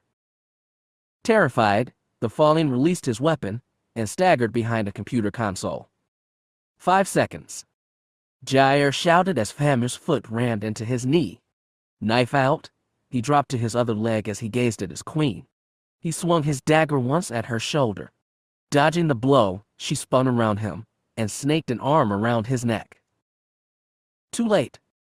The force blared in Luke's ear like an X-wing exploding 10 feet away. Desperate, he grabbed pace, throwing him to the ground. The explosion rumbled throughout the entire ship. Screams instantly emerged from the falling crew. Some attempted to hold to their computer consoles for support, but the feat was useless. The explosion quaked through the hallways of the bridge. Everyone tumbled over, hitting their heads on the floor. The lights in the bridge burst. The databases sparked, then went dead. The entire place turned pitch black. Then, everything was still. The Fallen were silent. There was no light. No movements.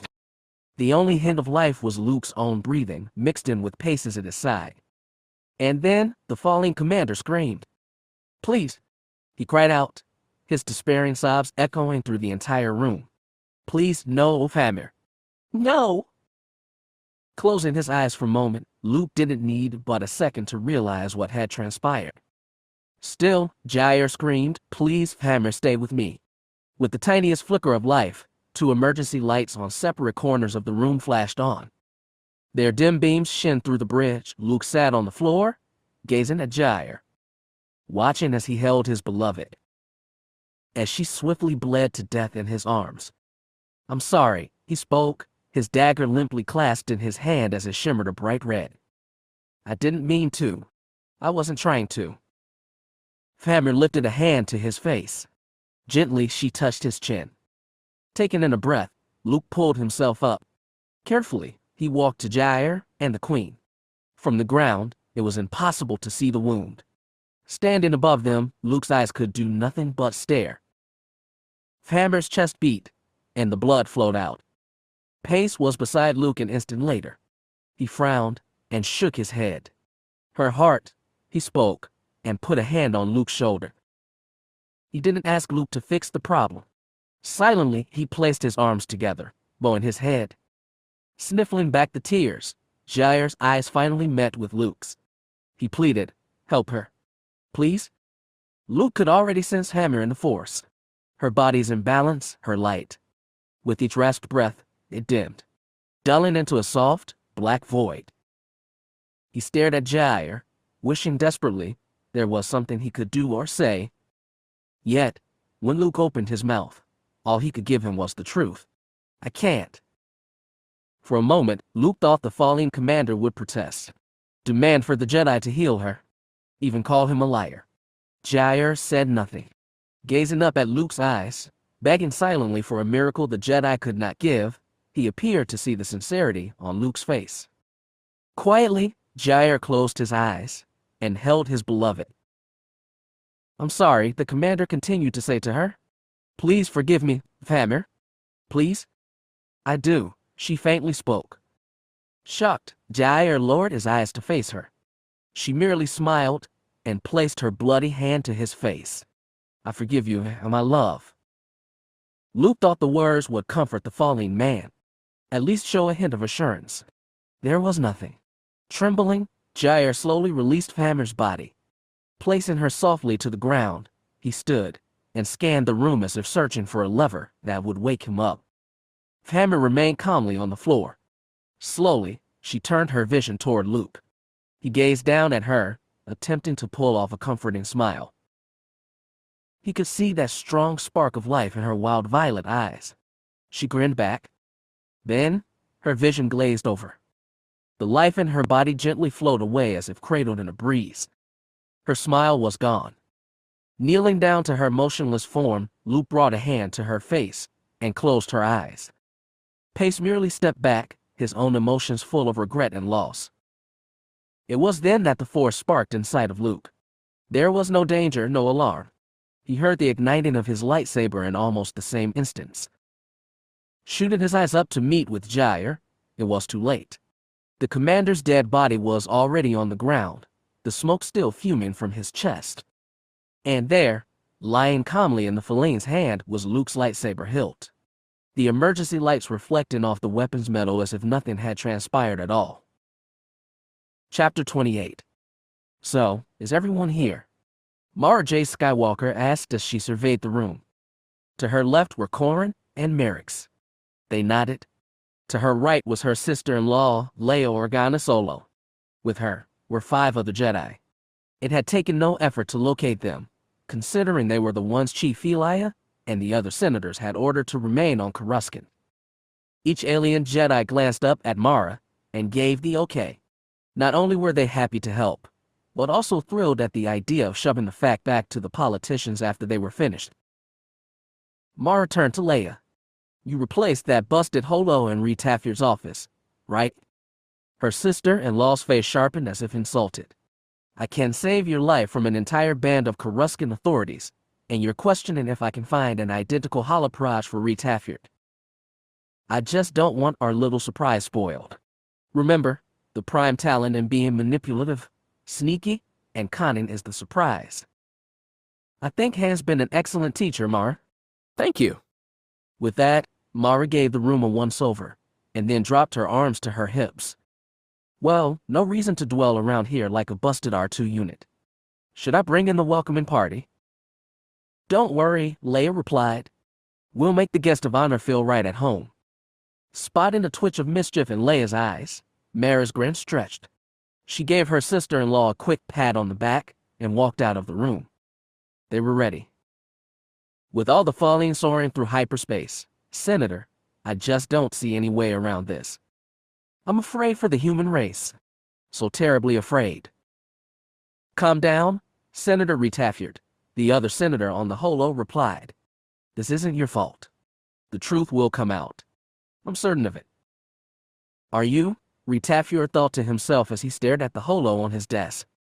Sitting in his office, he truly felt at peace. "We'll have a meeting within the next day," the other senator explained.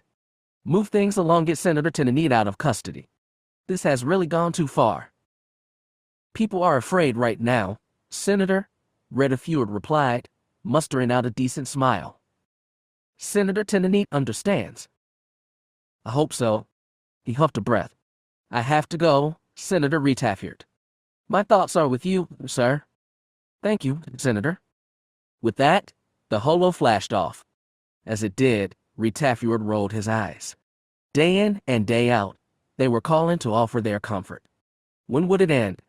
From the rate he was going, all the senators in the entire New Republic would be pestering him within the next week.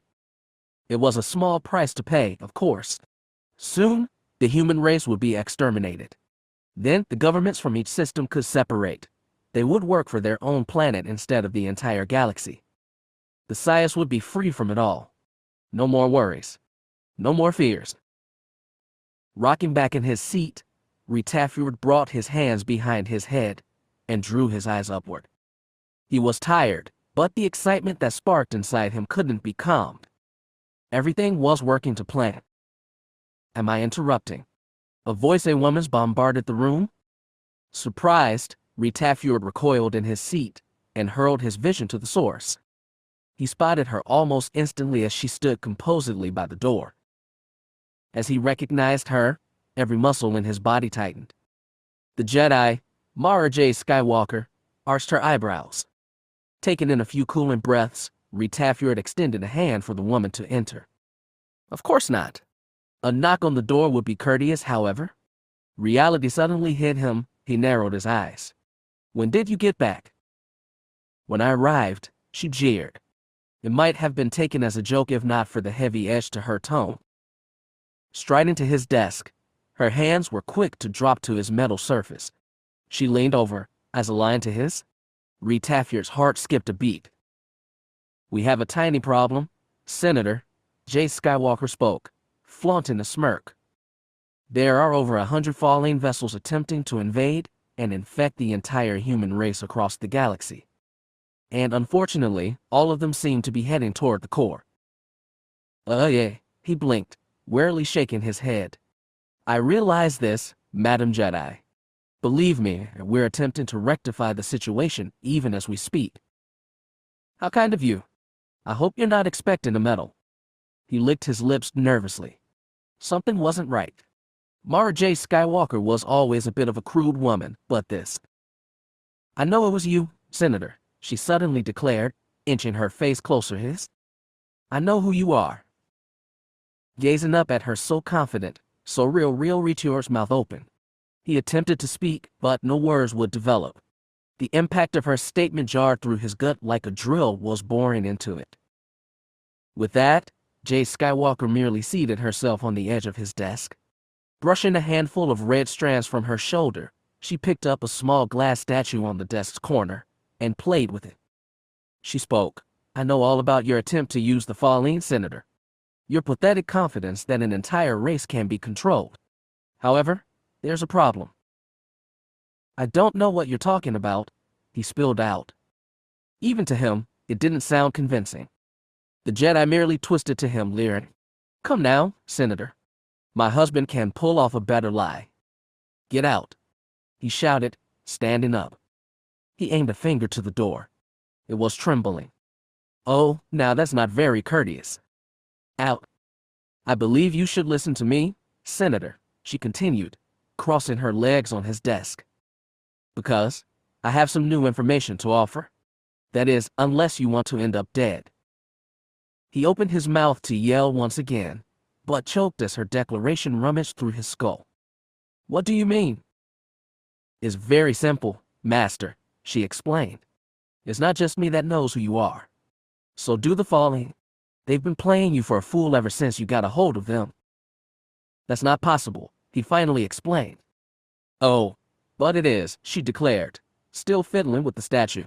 You see, while they've been dropping this human virus all over the galaxy, the Fallen were busy attempting to find another one. Just as deadly. But it isn't for us. She turned to him and sneered. It's for you. No, he exhaled a breath and fell back to his seat. It was destroyed. So it was believed, Jay Skywalker replied. Just like the Fallen and human bioweapons. You and the Fallen are very clever beings, Senator. Too bad it's been wasted on attempts to kill each other. He paused at her, staring. Jay Skywalker gazed back without a blink nor flinch in her features. Her pose was serene and collective even for a Jedi. She looked too confident. Slowly, he lifted his hands and grinned. All right. Let's say I am this person you think I am. Why would I even believe you? Because I've been to their experimentation facilities, Jay Skywalker replied, placing the statue back on the desk. Slowly, her eyes collided with his. On tremor one. Retafjord swallowed hard. I still don't believe you. That's all right, you don't have to, she countered, and hopped off the desk. Extending a hand, she gestured for the door. Our crew brought a few guests back with us. I want you to see them for yourself. They ventured to the lowest level of the Imperial Palace. Normally, the place was used for storage, access files, lost relics. Senator Retaffuard followed the crazy Jedi woman through the labyrinth of hallways, his patience wilting. "Where is it?" he shouted. "Are you just attempting to have us circle this level all day?" "Just like a maze," she replied, and unpocketed a small device. Retaffuard didn't notice what it was until she jabbed it into his arm. He shouted, snapping his arm away. Jay Skywalker merely flung the injector instrument to the floor. Retaffuard glared. "What was in that?" "Temporary vaccine," she replied, and halted at a door. "We're here." Retaffuard stood, shocked. His entire body locked up. Mara Jade Skywalker seemed less concerned. Without hesitation, she pressed the door's entrance button, and then waited for it to open. It only needed an instant. As it did, every fiber in Retaffuard's body turned to mush. Lying inside the room were Sias, his species. 8 of them in total, arranged in 8 separate beds. Around them were medical supplies, tubes, and monitors. All of them were terrible shades of black. For a moment, Retaffuard couldn't breathe. His throat cleared, his lungs compressed. The room began to sway. His eyes drifted to the ceiling, the lights. No, it wasn't possible. It simply wasn't. "This is what we discovered on Tremerin." Jay Skywalker's voice entered the back of his mind. "Currently, my husband is securing the host there, attempting to keep all the fallen from escaping to inform others of their discovery." Lip trembling, Retaffuard wandered into the room.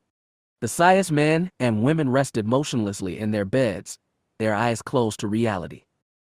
Slowly, he knelt down to one of the young females. He watched as she inhaled and exhaled in a desperate fight for life. A tear ran down his cheek. It was believed in his culture that the love of another Sias could heal the most tragic ailments. He bent over and pressed his lips to hers for a brief moment. He hoped in that instant all the silly fables of his ancestors would magically cure her. She didn't react, of course. There was no magic in the room to help him. Gazing madly at the scene in front of him, Retaffuard merely stated, "I'll kill them. All of the fallen. I swear it." "Oh, I can't allow that," Mara Jade Skywalker said from the door. "It's not good politics." Slowly, Retaffuard's eyes met hers. "What do you mean?" The Jedi woman retrieved a datapad from her side pouch. With a gentle wrist flick, it landed on the bed beside Retaffuard. Heart pounding, he picked it up. "We have a deal to offer," she explained. "The fallen and us. It's quite simple, really. They give us the components for the human virus, and," she motioned her head at him, "you give us the fallen." The information poured out of the datapad like an army of starfighters from hyperspace. It was all there, every aspect of the human virus. His virus. "You've lost, Retaffuard," she explained. "By now, all the fallen know who you are. If you don't hand it over, then I'm sure one of them will end up killing you soon enough. Or an infuriated human. We've already contained the compound on Tremerin 1. But," she paused and shrugged a shoulder, "accidents happen." Her words finally registering in his mind, Retaffuard gripped the datapad in his hands. "You wouldn't." "I would. You would allow my entire species to die," he cried out, standing back up to face her. "You're a Jedi. You're supposed to be peacemakers." She shrugged. "Hey, as far as I'm concerned, it's simple mathematics. The human race is the largest group of a single species in the galaxy. The fallen race is triple the size of the Sias. So, either I allow for you to kill 2 rather large species for, what, 1,000,000 Sias." She cocked an eyebrow. Retaffuard's body quivered. "You're not a Jedi. Not like your husband." "Oh no," she pointed a finger. "I am a Jedi. I'm just a little more devious than my husband." Hobbling, Retaffuard returned to the Jedi woman by the door. They had the human disease. Even with the Felines in his grasp, he would never get a chance to administer it. His head to the ground, he asked, "What do you want?" "Just the fallen virus," she explained. "All of its components. Every part." "Why?" "I won't be able to use it." "Just in case someone else decides to," she explained. "Besides, I made a promise. I intend to keep it." Battling all the logic in his body, Retafur pulled a small data chip from his sleeve. It was no larger than a credit. Silently, he handed it to the Jedi woman. Immediately, she used the Force and called her datapad to her hand from the edge of the Sia's bed. Inserting the chip inside the device, she scanned the screen and smiled. Disgusted, Retafur whirled back to the Sias in the room. The tears dripped from his eyes. He no longer had the will to stand. Slowly dropping to the floor, Retafur placed both hands over his face and cried.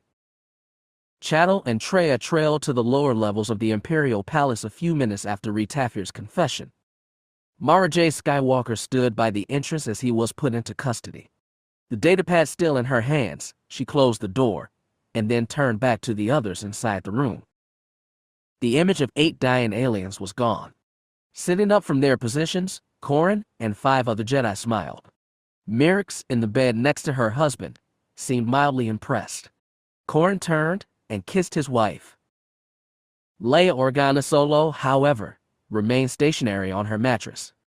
Eyes gazing up at the ceiling lights, she only spoke as Mara reached her. "He kissed me?"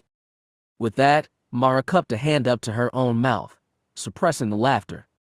Leia merely blinked. "He kissed me on the mouth." Mara shook her head and pitched a glance at Corran and the others. All were snickering to themselves. With that, she sat beside Leia and forced the other woman to sit up. "Put it this way," Mara replied, "it means you're still desirable." Finally, Leia's eyes snapped sharply at Mara. She removed Mara's hand from her arm. "The next time you have a plan, Mara Jade, I get to play the part of interrogator." "Hopefully, Leia, I won't need another plan." "Nothing like this." Gently, Mara placed the datapad into Leia's care and stood. Leia glanced down at the device, surprised, and then back to Mara. "What are you doing?" "This isn't over," Mara said as she put her hair back into a ponytail. "There's still a lot that needs to be done." "Well, we need to somehow inform all the Fallen what's happened," one of the Jedi explained, but Mara merely shook her head. "That's your job," she replied. "I have something else." Leia already understood. Quietly, she removed herself from her bed and wrapped both her arms around Mara. Close to her ear, she whispered, "Go help your husband." Silently, she pulled away. Mara smiled at her. "And you?" Leia lifted the datapad into view. "I have a galaxy to worry about. I can't help Luke any more than you can. So go. Help him." Of course, Corran Horn suddenly stepped between them. The odds would work more in your favor with another suicidal Jedi on your side. Mara nudged her head at him. "You offering?" He gestured his hands outwards as if pointing out the obvious. "Suicide missions are my specialty." "Strange. They seem to be mine as well." "You have a tiny dilemma," Merrick squeezed in beside her husband. "You can't take your cruise vessel. That thing has more wounds on it than a stormtrooper would in the center of a rebel base." "I wasn't intending to," Mara replied. With a flick of her wrist, she unhoisted a comlink from her belt. "Leia, you got your ship ready." "It's hot and willing to fly," the other woman replied. Silently, Mara shut off her comlink. It's always nice to prepare. It was less than an hour later. In his X-Wing, Corran Horn was already away from Coruscant, gaping out at space as his navigation computer set its coordinates. Right in front of him was Weo's ship, the Crazy Raid. The navigation system beeped. He lingered there a moment until Mara and Wea burst off faster than the speed of light. Instantly drawing the levers forward in front of him, Corran's X-Wing was hasty to follow. Chapter 29. 2 days in space. Normally the galaxy, with its endless array of stars and planets, was comforting, even peaceful. Void of worries or problems, the universe glided on like a speeder across an empty horizon. Nothing was there except the continuing ride. The agony in Luke Skywalker's body was reaching a new limit. If it wasn't his disease, it was the cold. It wasn't just freezing on the falling vessel, it was stale. If it wasn't the cold, then it was the numbing of the falling on the ship. Pace's ailments. Ross burns. From time to time, he felt more plagued by the Force than assured by it. Everyone was suffering, and Luke couldn't aid them. In total, 95% of the vessel's power was gone. The heat managed to stay inside, but with each passing hour, it slowly faded into the void of space. Oxygen was trickling short as well. With the lack of recycling filters working on the vessel, carbon dioxide was suffocating as the oxygen disappeared. It wouldn't be long before the hope of rescue passed. With Luke and Matic Pace's help, the Fallen had secured the bridge and 2 compartments by its side. No one was interested in killing each other. They were no longer enemies, but survivors merely attempting to continue their survival. They had managed to tow out some heat blankets and emergency lights for the ship. It didn't provide much comfort, but certainly assisted.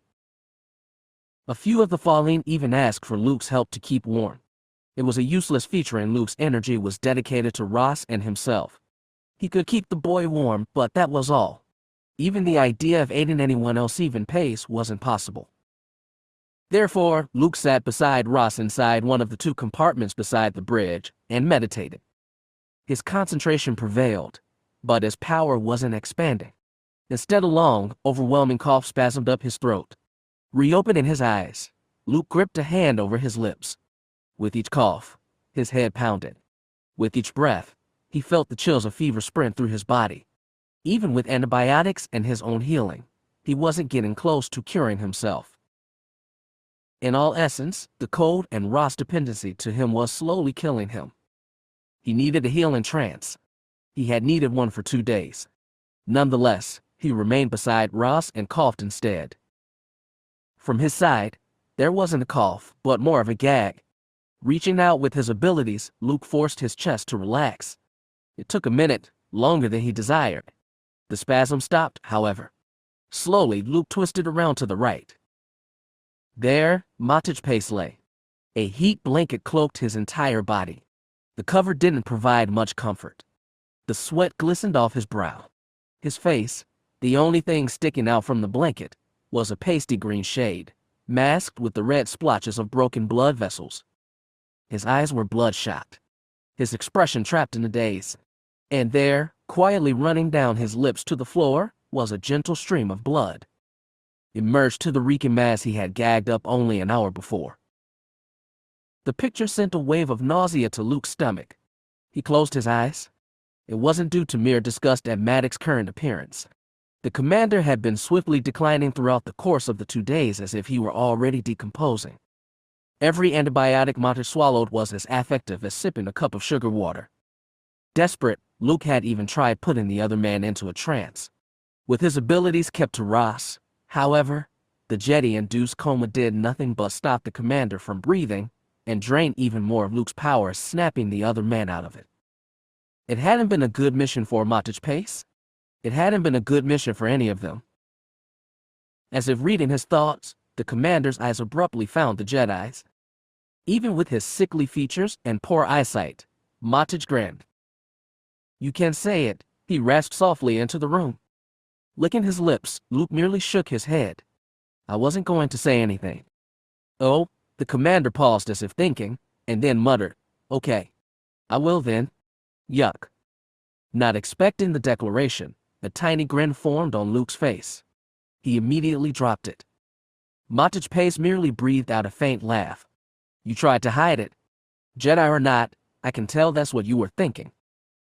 With that, Luke finally turned back to him. "I don't think your pain is funny." "Too bad." "I do."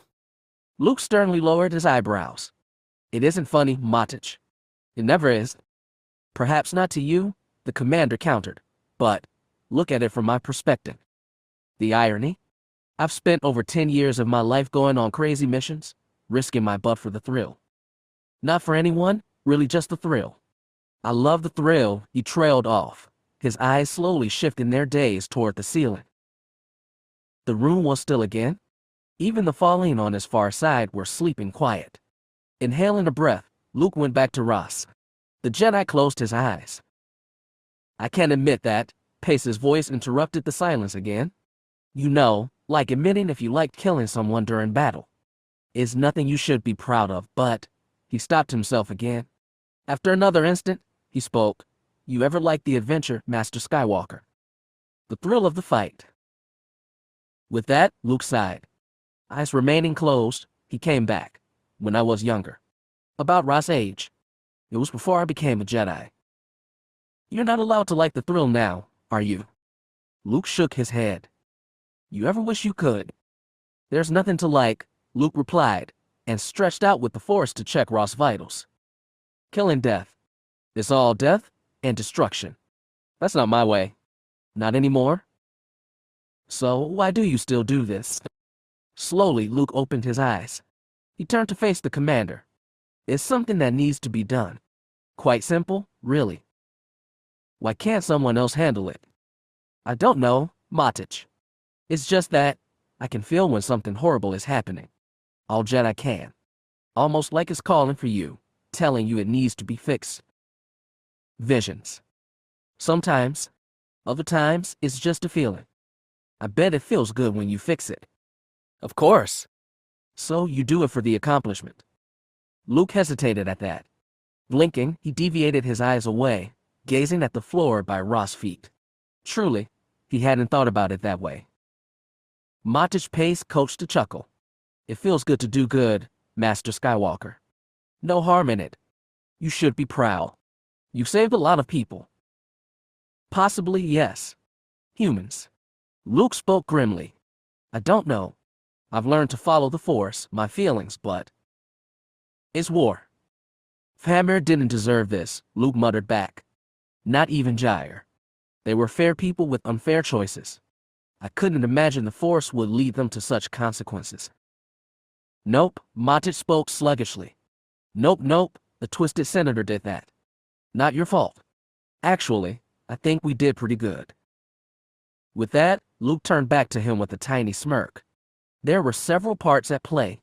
I merely hope Mara and the others were able to hold up theirs. You miss her? Pace abruptly questioned. Again, Luke gawked at him, perplexed. The commander's face was practically dazed as he peered up at the ceiling. Truly, Luke didn't know just how much of the commander's facilities were still in his grasp. Nonetheless, Luke answered, she's my wife. I always miss her when she's not with me. She's quite a handful, isn't she? Luke attempted not to smile, but the statement was so direct, his lips couldn't help but lift upwards. After a second, he finally conceded, always. She's so different from you. You know loud. You're not loud. How did you two end up together anyway? We were friends for a long time, Luke replied as he directed the Force to Pace. The commander's breathing was rasped and imbalanced. The Jedi Masters continued. She found a way to trust me, and I admired her spirit. Typical things. I wouldn't like a girl like that, Pace mumbled. You know loud. I can't stand the yelling. Gives me headaches. Well, Luke leaned forward with his eyes intently hooked to Pace's. She normally doesn't yell at me. She's honest, and from my experience, finding a woman who can be honest with the Jedi Master is rare. She nags? Huffing out a laugh, Luke replied. She makes me happy. In all truth, that should be explanation enough. To Luke's surprise, the commander frowned. His eyes still hung on the ceiling. A tiny tear ran down the other man's face. It was mixed with the diluted red from his blood-stained eyes. Quietly, Pace sucked in a quivering breath. He explained softly, I have a daughter. Luke narrowed his eyebrows. He spoke nothing. After another second, the commander continued, she's about 5 now. Lives with her mother. I'm sorry, was Luke's only response. To his surprise, Matich Pace's face softened. Well, I'm not. My wife was loud. Always yelling about this and that. A handful. Be careful, Master Skywalker. Don't turn your eyes from your wife for a second. She'll stab you right in the heart. I've learned my lessons for Mara long ago. But thank you. Only good thing that came from that marriage was our daughter. Krissa. Isn't that name beautiful? I picked it. It's beautiful. Silently, another red tear emerged from the commander's eye. That's all I gave her. That, and some money to help her mother. Never see her anymore. What type of father does that? One that doesn't think she needs him. Pace sniffled back a breath and nodded.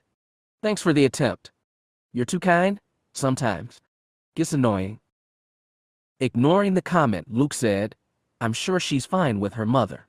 You were trying to help the galaxy. She'll understand one day. Really annoying. With that, Luke huffed out of breath. Silently, he shook his head at the commander, and then twisted back to Ross. Pulling with the force, he hovered both hands above the boy. The healing sticks were performing their job nicely, preventing infection, even mending some parts of his body. It was better than what Luke was doing. Making sure Ross was breathing correctly, and that he was warm enough was all the power Luke had left. He was so tired. Sleep hadn't found its way into his schedule for so long, he could hardly recall what it was like. From his side, there was another gag louder now. Yanking his eyes open, the force rippled down Luke's back like a cup of cold water. He shot a look at Pace. By that point, the man had already finished. Chin covered in crimson slime, his glazed expression turned to Luke. The pile of blood was large enough to expand, reaching the edges of Luke's blanket. As stale as it was, the air still managed to blend with the fluid stench. The Jedi Master ignored it and kept his eyes intent on the other man. Laying his head back down on the floor, Kyp Pace went back to his original position, face aimed towards the ceiling. For a moment, Luke wondered if the other man would speak, laugh, cry. He didn't do any such thing, however. He merely gazed.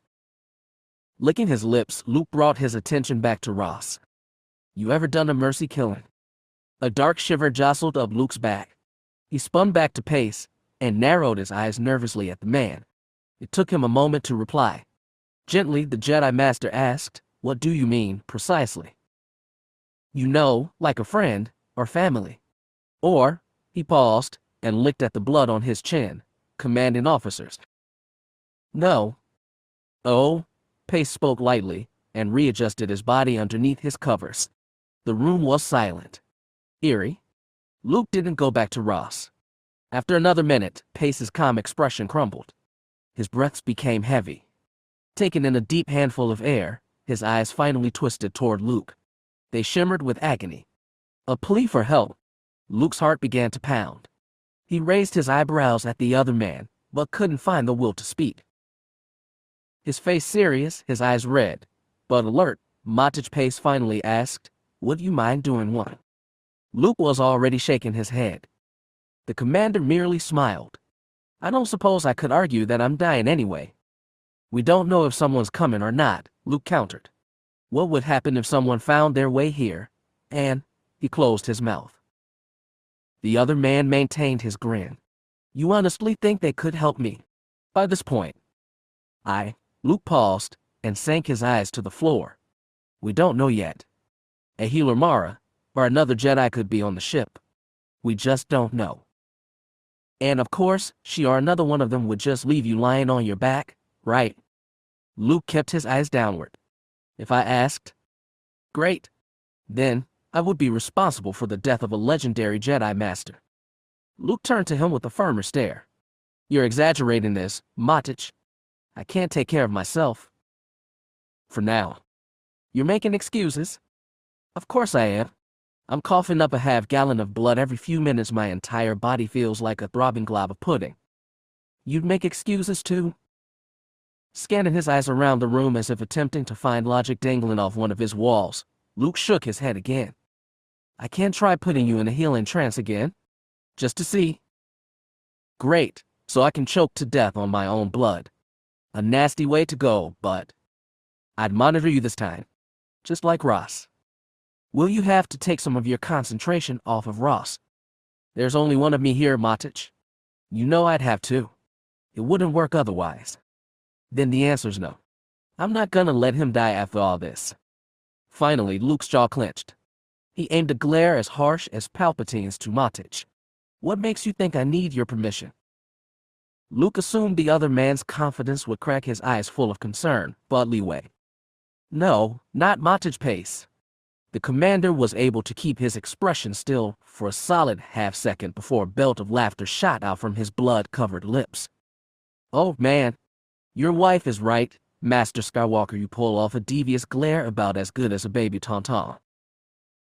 Luke rolled his eyes away. "Oh, shut up, Kyp. I'm not playing here." Kyp stopped his chuckles, He kept his grin. I know. You don't think I know. I see you. I see how much you hate the idea of it.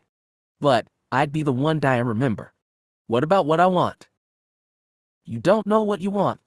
You're sick and impatient, and it's as simple as that. I know you wouldn't force me into a coma if I didn't want it. It's not your style. Luke closed his eyes. You're asking me to go against every moral I possess. It was then that Maddox's lips fell. He paused for a moment, blinking calmly as if chit-chatting about an idle day. After another second, he nodded. I realize that. I'm sick, not stupid. A cure couldn't help me by this point. I wouldn't expect a Jedi to do better. Don't you think I can feel it? I don't need the Force to understand my body's dying. A cure's only good if your body can recover after. Am I lying? With that, Luke's eyes found the floor again. Please don't ask this. A hand came out of Pace's blanket. Covered in green and red, it held tightly to Luke's wrist. Quietly, Luke turned to look at the commander in the eye. The other man's was already there, shimmering with more awareness than Luke had seen in them for the past day. I'm suffering, Pace finally declared. His hand gripped to Luke's arm, not painfully, but with a hope. Luke frowned at him, but didn't answer. Taking in another breath, the commander added, I'm not like Ross, Master Skywalker. I know what chances I take with each duty I perform. He paused again, and pulled Luke toward him. Pace was weak. Any attempt to force Luke wasn't possible. Nonetheless, the Jedi Master leaned over. Softly, Pace spoke into his ear, I'm not afraid to die. The words were so gentle, it took Luke a moment to truly grasp their meaning.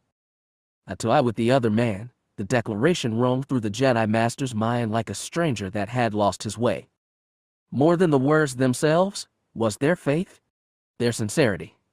Mattich Pace had meant what he had said. He wasn't afraid. He wasn't worried. He trusted his life, his death to the Jedi. The light in him was dimming, and Luke could do nothing to stop it.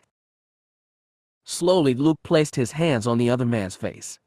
Without a word, the commander leaned back and peered at the ceiling again. Reaching out with the Force, Luke closed his eyes, drawing out all the energy, all the strength he had remaining. Close your eyes, Commander Pace. Close your eyes and listen to my voice. Only my voice. There is no pain. There is no more disease. You can feel the breaths entering one by one. One by one. Each filling your lungs, lifting your chest. It's time to sleep, Mattich Pace. To fall back? You're tired. You need to sleep. Listen to my voice, Commander Pace. Listen to my words. There is no more pain. There are no more breaths. Don't be afraid. Allow them to pass. Allow them to go. You don't need them anymore. Mattich Pace. Chapter 30. Quiet. The prison was still. It was a part of the Imperial Palace, and the confinement in the lower levels possessed concrete walls. It was used for prisoners of war, appointed officials. Like Retaffier. Traitors of the peace. Sitting on his tiny bunk, the Sias was silent. The faucet in the corner dripped now and again, and interrupted his thoughts. He had attempted to fix it. Had worked on the blasted thing for 3 hours. But it continued to drip. Drip, drip, drip. Into the metal bowl beneath it. There was no window to the small room. They were too deep under the planet's surface. Only plain metal walls, and a thick sliding door. No window to look out from. Just a slot to pass food. The light in the center of the ceiling was his only comfort. The mattress underneath him was hard. Drip, drip, drip. Clenching his teeth, Retaffier grabbed his pillow. He tossed the off-white thing at the sink.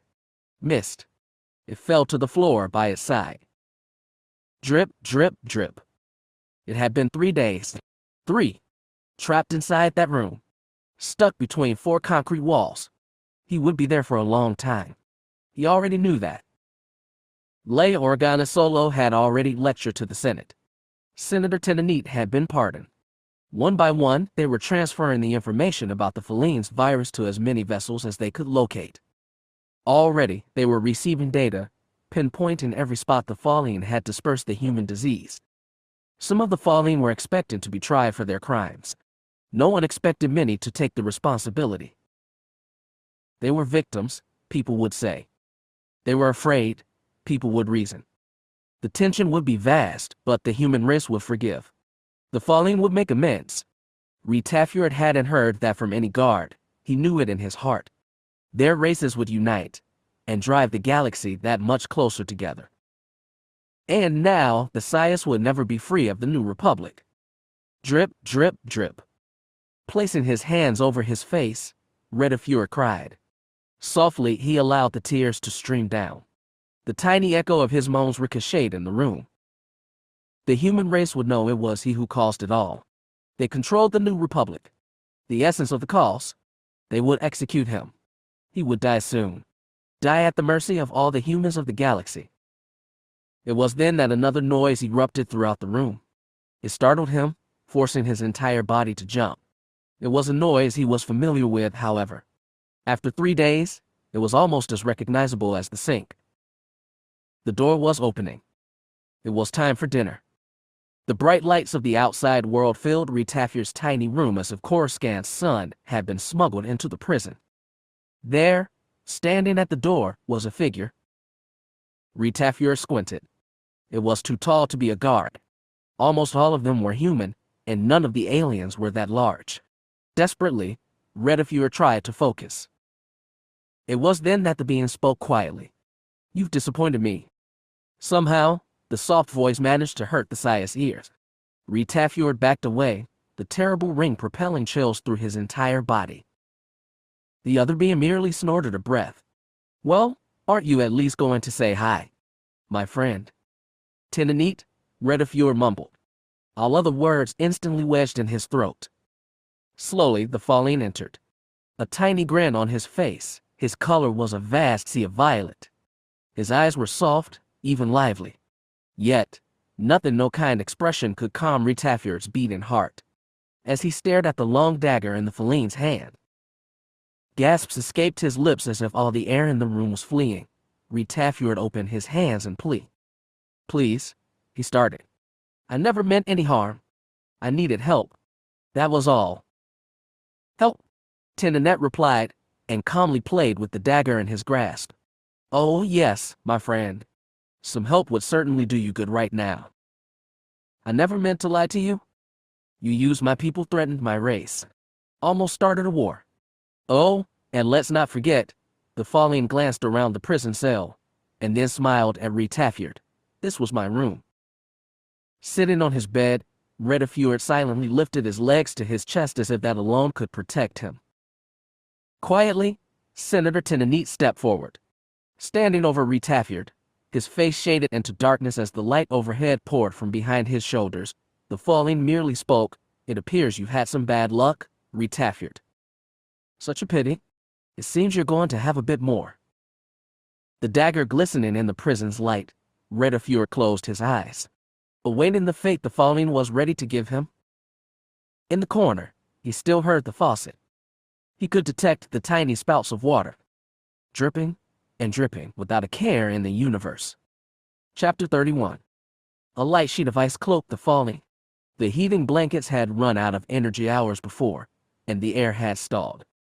3 more days had lagged by like a man trekking across the doomed sea on his knees. Everything was freezing. No one was awake. No one, except Luke. Raw's temperature was like the others, cooling going beyond Luke's abilities. In the corner, a pile of falling lay. Clumped together, Luke could sense all their essences throughout the forest. Even stacked together, side by side, a number of the fallen were dead. The rest were asleep, awaiting the same fate. Luke wanted to aid them to make the ship warm once again. There was no use. His face was covered in frozen vapor, his hair tangled and stiff to his head. Even the sprouts of whiskers on his chin seemed 3 times more coarse than normal. His only hope was to keep Ross alive, and even as he lifted his hands up, the shivering through them kept his concentration wary. Even his mechanical hand wasn't functioning right. His circuits were supposed to simulate the same sensation Luke would experience with a real hand, but there was so much a hunk of technology could accomplish. It was practically numb. Silently, Luke glanced to his side. Montage pace laid, his face cloaked with a plain gray sheet. The blood around him was frozen to the floor. The stench was gone. Luke's body tensed sympathetically. He had to wonder if the commander would have survived for that long.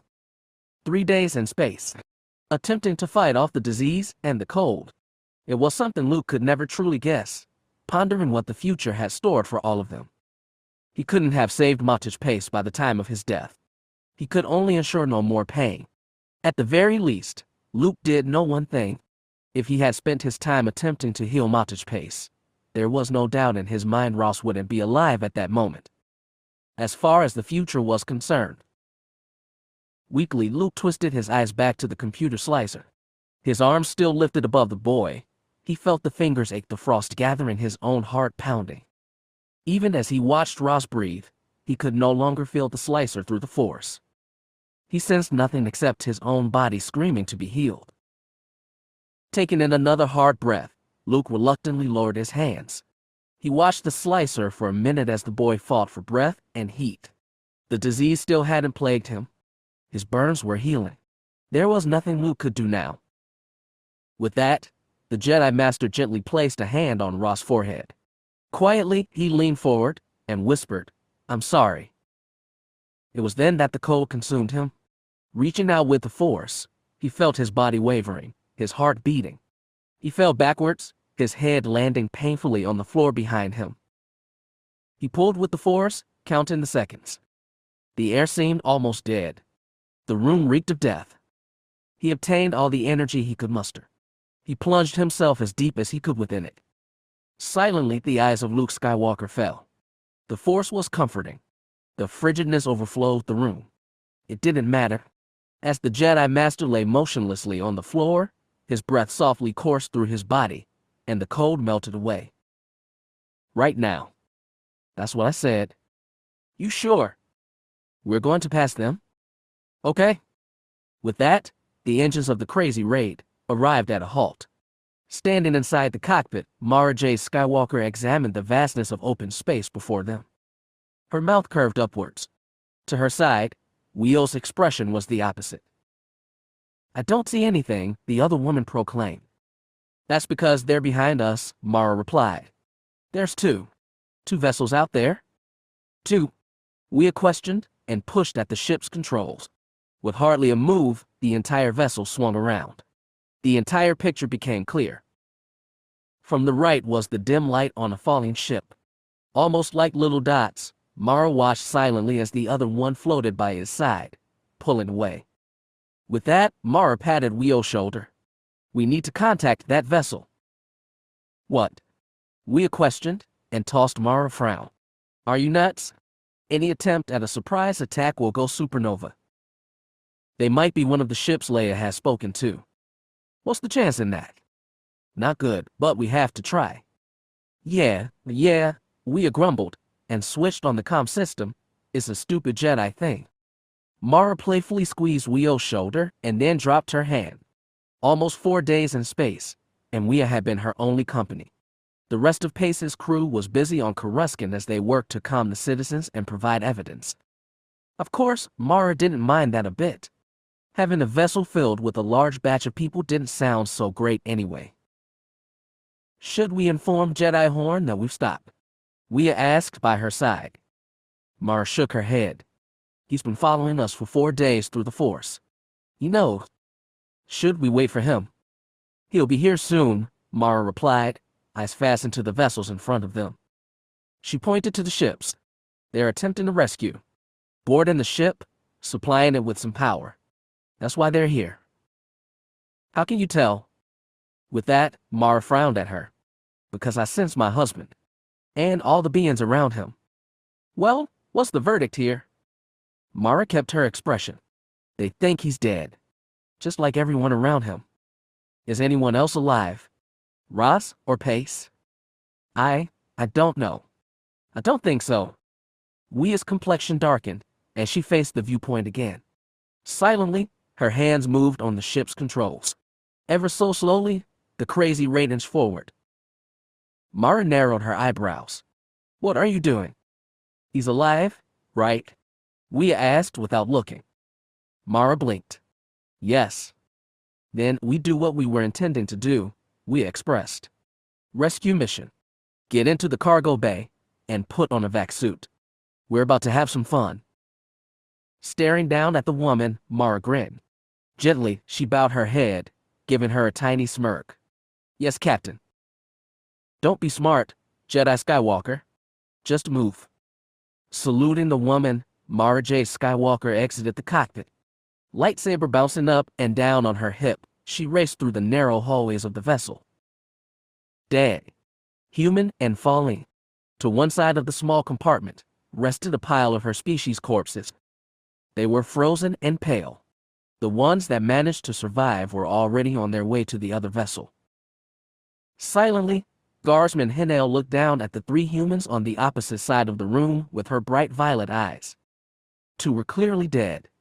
Covered with a sheet, it was obvious he had been cared for by his friend. The other one had fallen over, his face beaded in frozen sweat. His eyes were shut as if caught in an afternoon slumber. Hinel recognized the human. His name was unfamiliar, but his title was known to everyone throughout the galaxy. Jedi. You certain he's dead? Another falling from behind Hinel asked in their native tongue. I mean, Jedi don't. I can't feel a pulse, Hinel replied. No breathing. What other qualifications does a dead man need? What about the other one? Quietly, Hinel knelt to the young boy beside the Jedi Master. His breaths were heavy, struggling. His eyes twitched ever so often, but there was no consciousness within them. With that, Hinel sighed. Leave him, she explained. He's not going anywhere. Nodding his head, the other fallen guard did as instructed. Moving past Hinel, he strode to the fallen in the corner and checked their vitals. Hinel knew it was a useless feature in another group from her race was dead. Not at the humans' hands, but their master. Whoever he was. Guard Hinel, another fallen shouted, and bombarded into the room. We need you on the bridge. Now. Blinking, the fallen woman's skin shifted to a subtle blue. Silently, she hurried out of the compartment and onto the bridge. Inside, 5 other fallen were working the controls. Data pads and energy packs at hand, they were attempting to salvage at least part of the ship's lost power. In all truth, the only areas they could manage were the main access hallway and 1 cargo bay. It would be enough to keep them stable on the ship, but not for long. Turning to her commander, Hinel bowed her head. The other fallen immediately pointed his finger. We have company, Hinel? Slowly, Hinel rolled her attention to the viewpoint. There, a distant speck in space shifted. Hinel might have mistaken it for a star, if it weren't for the fact it was coming straight for them. What are they doing? Was all she could ask. Her commander shrugged. Who knows? There's no markings on the ship, so there's no way to tell if it's New Republic or just a stupid pirate freighter attempting to claim this vessel for parts. In either case, he trailed off and offered a sharp stare. Hinel didn't need more explanation. Spinning around to her other guards, she declared, I want the ship's weapons operational. If you have to pull energy from life support, so be it. Of the 5 falling on the bridge, all looked up at her. Already, they were at the consoles, working with the controls. You ready to do this? Wia's voice called through the comm system of the ship. Dressed in the pilot's simple orange environmental suit, Mara Jade Skywalker pulled the oxygen mask from her face and replied, about as much as I can be. Bring her in. Yes, sir. Rolling her eyes, Mara placed her mask back on. They had already decided what to do. It was doing it that was the problem. The cargo bay on the other vessel was swarming with fallen as the aliens attempted to snatch up the supplies from the dead ship. If she desired to enter, it would have to be from another route. They're trying to spin around, we announced, pulling away from the other ship to face me. Funny. I didn't even consider us a threat. Did you try speaking with them? We paused for a second, the noise of switches being flipped and buttons being pushed hinting through the comm. They spoke something in their native language. Then the holo went dead. So, sort of, and no. Sorry. Just get to the west wing of the ship, Mara replied. I'll handle the rest. Wea didn't bother to reply. Perhaps there simply wasn't a need. Or, more logically, it was due to the massive blaster fire suddenly shooting around her ship. Without a word, Mara tightened the oxygen mask on her face and stood with one hand lifted beside the cargo bay's control panel. The other one gripped tightly to her inactive lightsaber. Again, the ship rattled. "They're not too happy," Wea declared.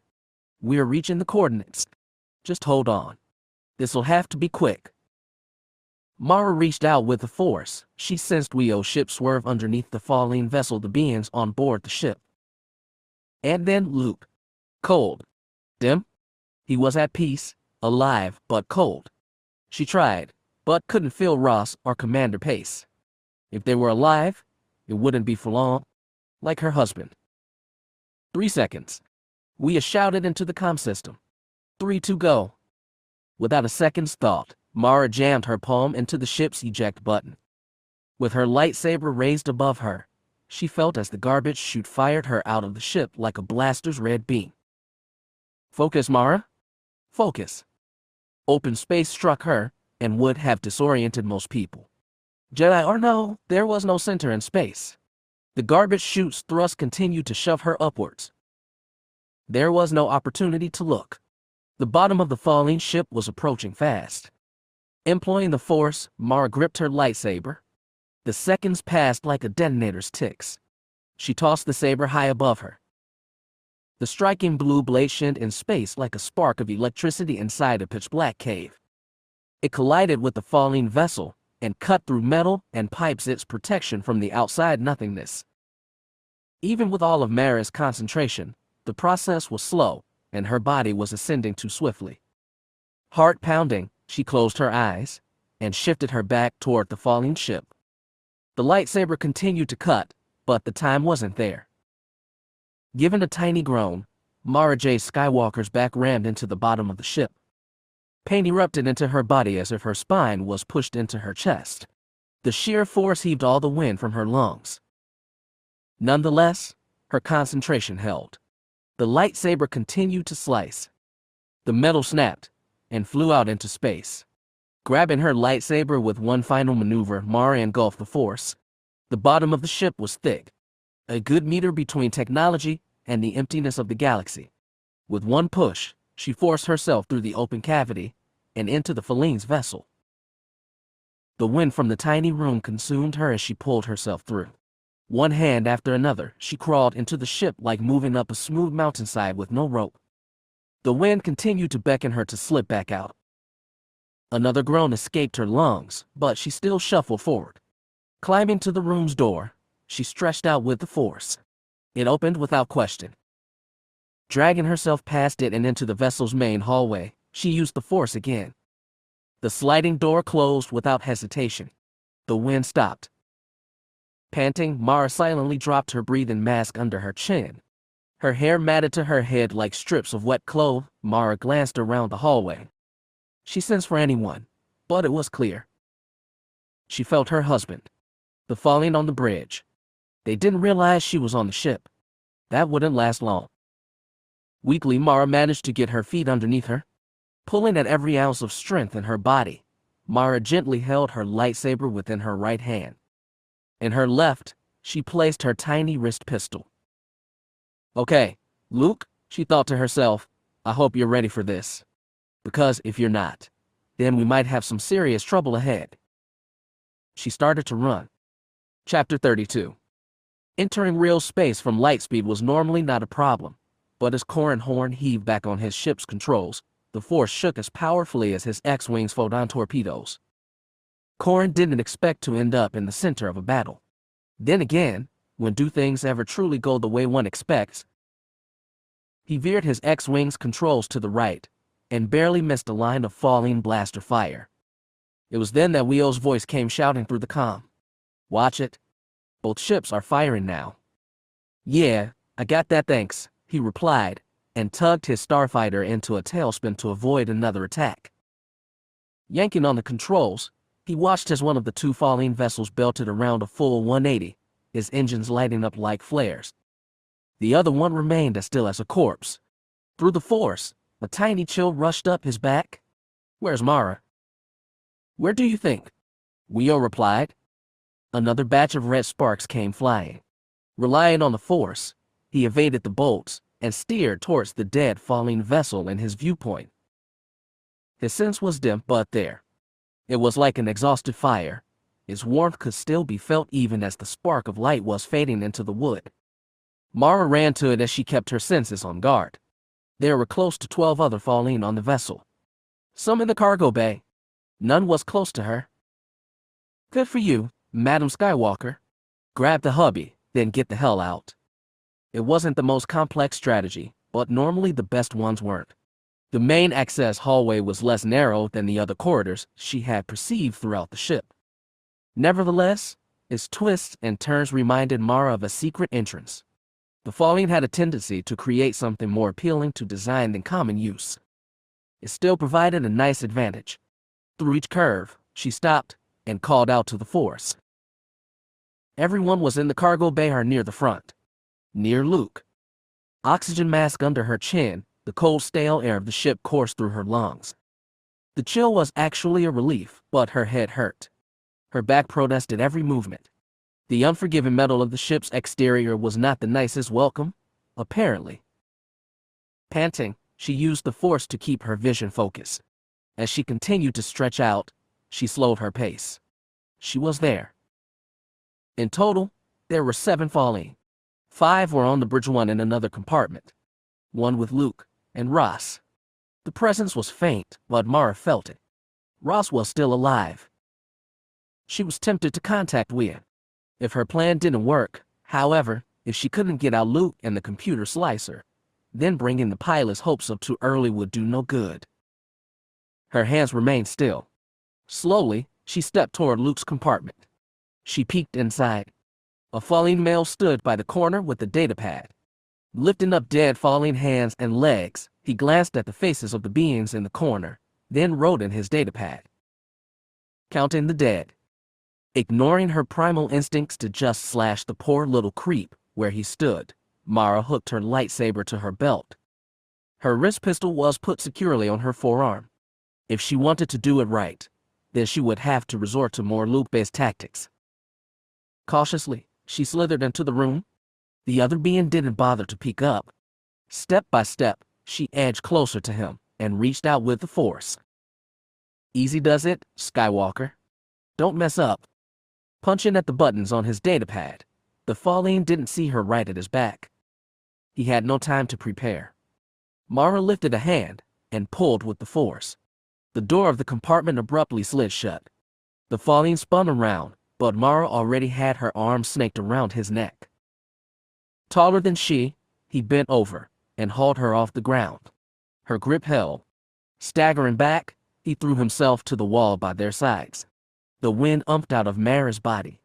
Head pounding, she locked her grip around his neck until the knuckles were white. Gradually, the Faling's power withered. He tried to punch her, throw her, but Mara ended as the victor. He slumped to his knees and then collapsed completely to the floor. Gasping, Mara released the other being. Silently, she rolled him over, listening as his breathing started to return to normal. Staring at his unconscious form, Mara leaned over by his ear. I'm sorry. Without another word, she tottered to the other side of the room. Lying tranquilly on the floor were 3 figures. One covered with a simple gray sheet. Mara could already assume the worst. The others were side by side. Even with his burns, Mara recognized the youthful computer slicer. His breaths were steady, but weak. His heart didn't seem much better. There was little doubt in Mara's mind that young Ross had no chance of strolling out of there. To Ross' right was the motionless form of Mara's husband. More pale than the once farm boy should have been, Mara was swift to kneel down beside him and reach out with the force.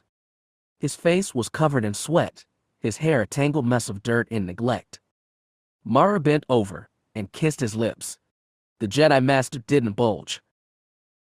Okay, she told herself calmly. It's a healing trance. Fair enough. Hibernation trances were odd things. Bringing another Jedi out of it either required a lot of force use, or a catchphrase almost like unlocking a code in a database. Mara neither had time nor concentration to bother contacting the Jedi Master through the force.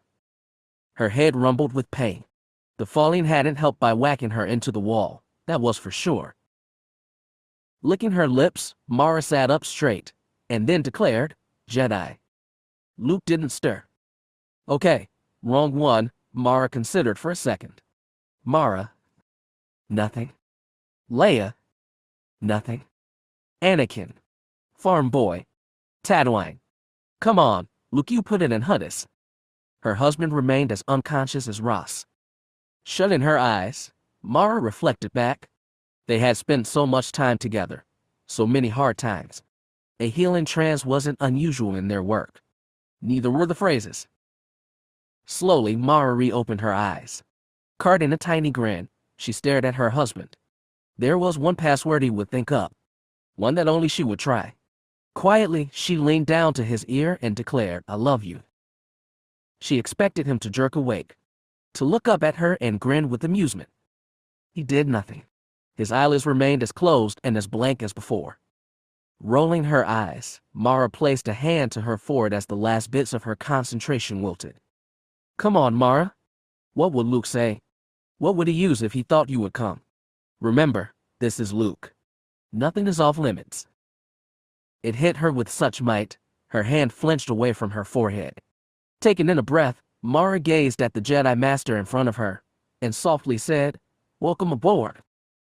His eyes twitched.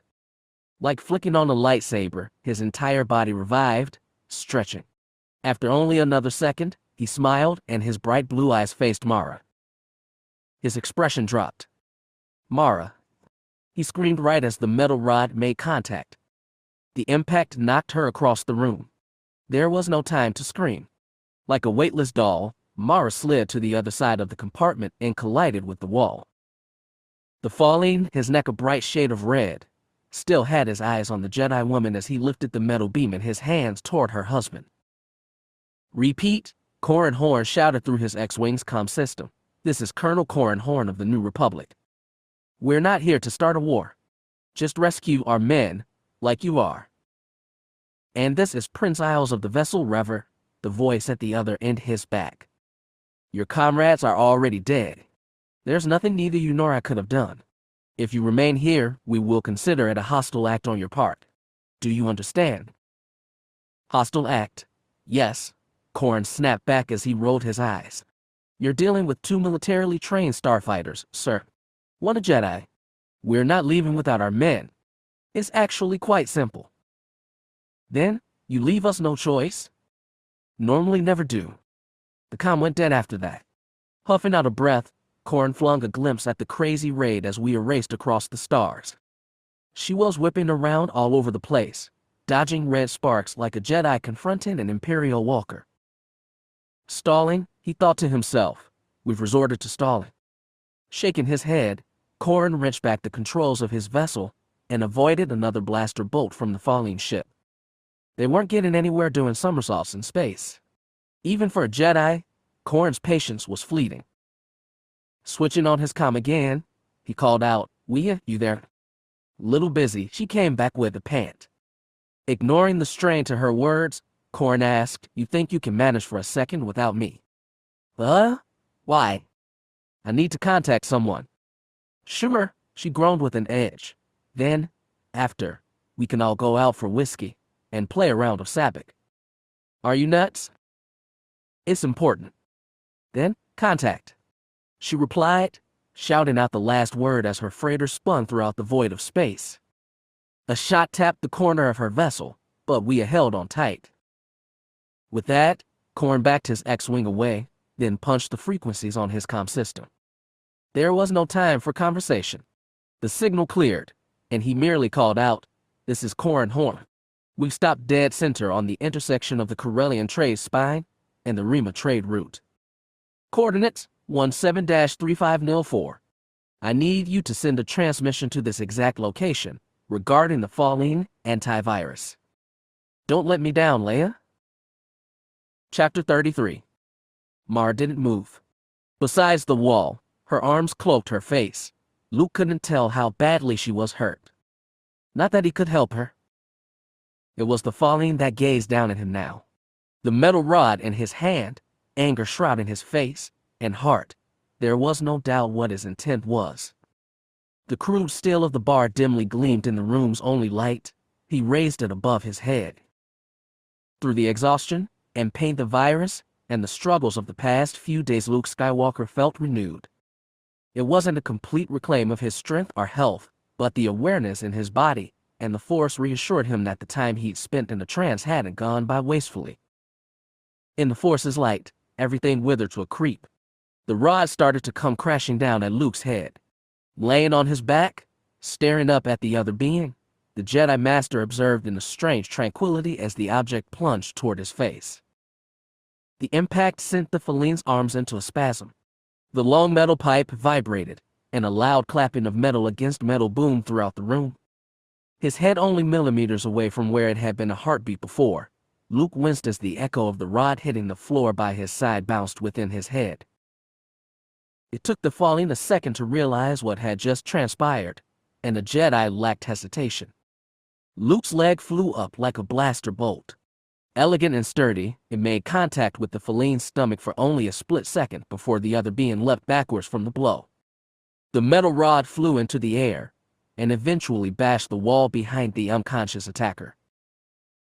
Reeling off his back, Luke scrambled to get his feet under him. The fever from the virus and its terrible ache streamed all over his body. Nevertheless, the pathogen no longer had the control. Luke had fought it back. The Jedi Master knelt down to his wife's side. Even with her head facing the wall, the trail of blood coming from the split across her forehead could have been seen by Luke if he were standing in the hallway.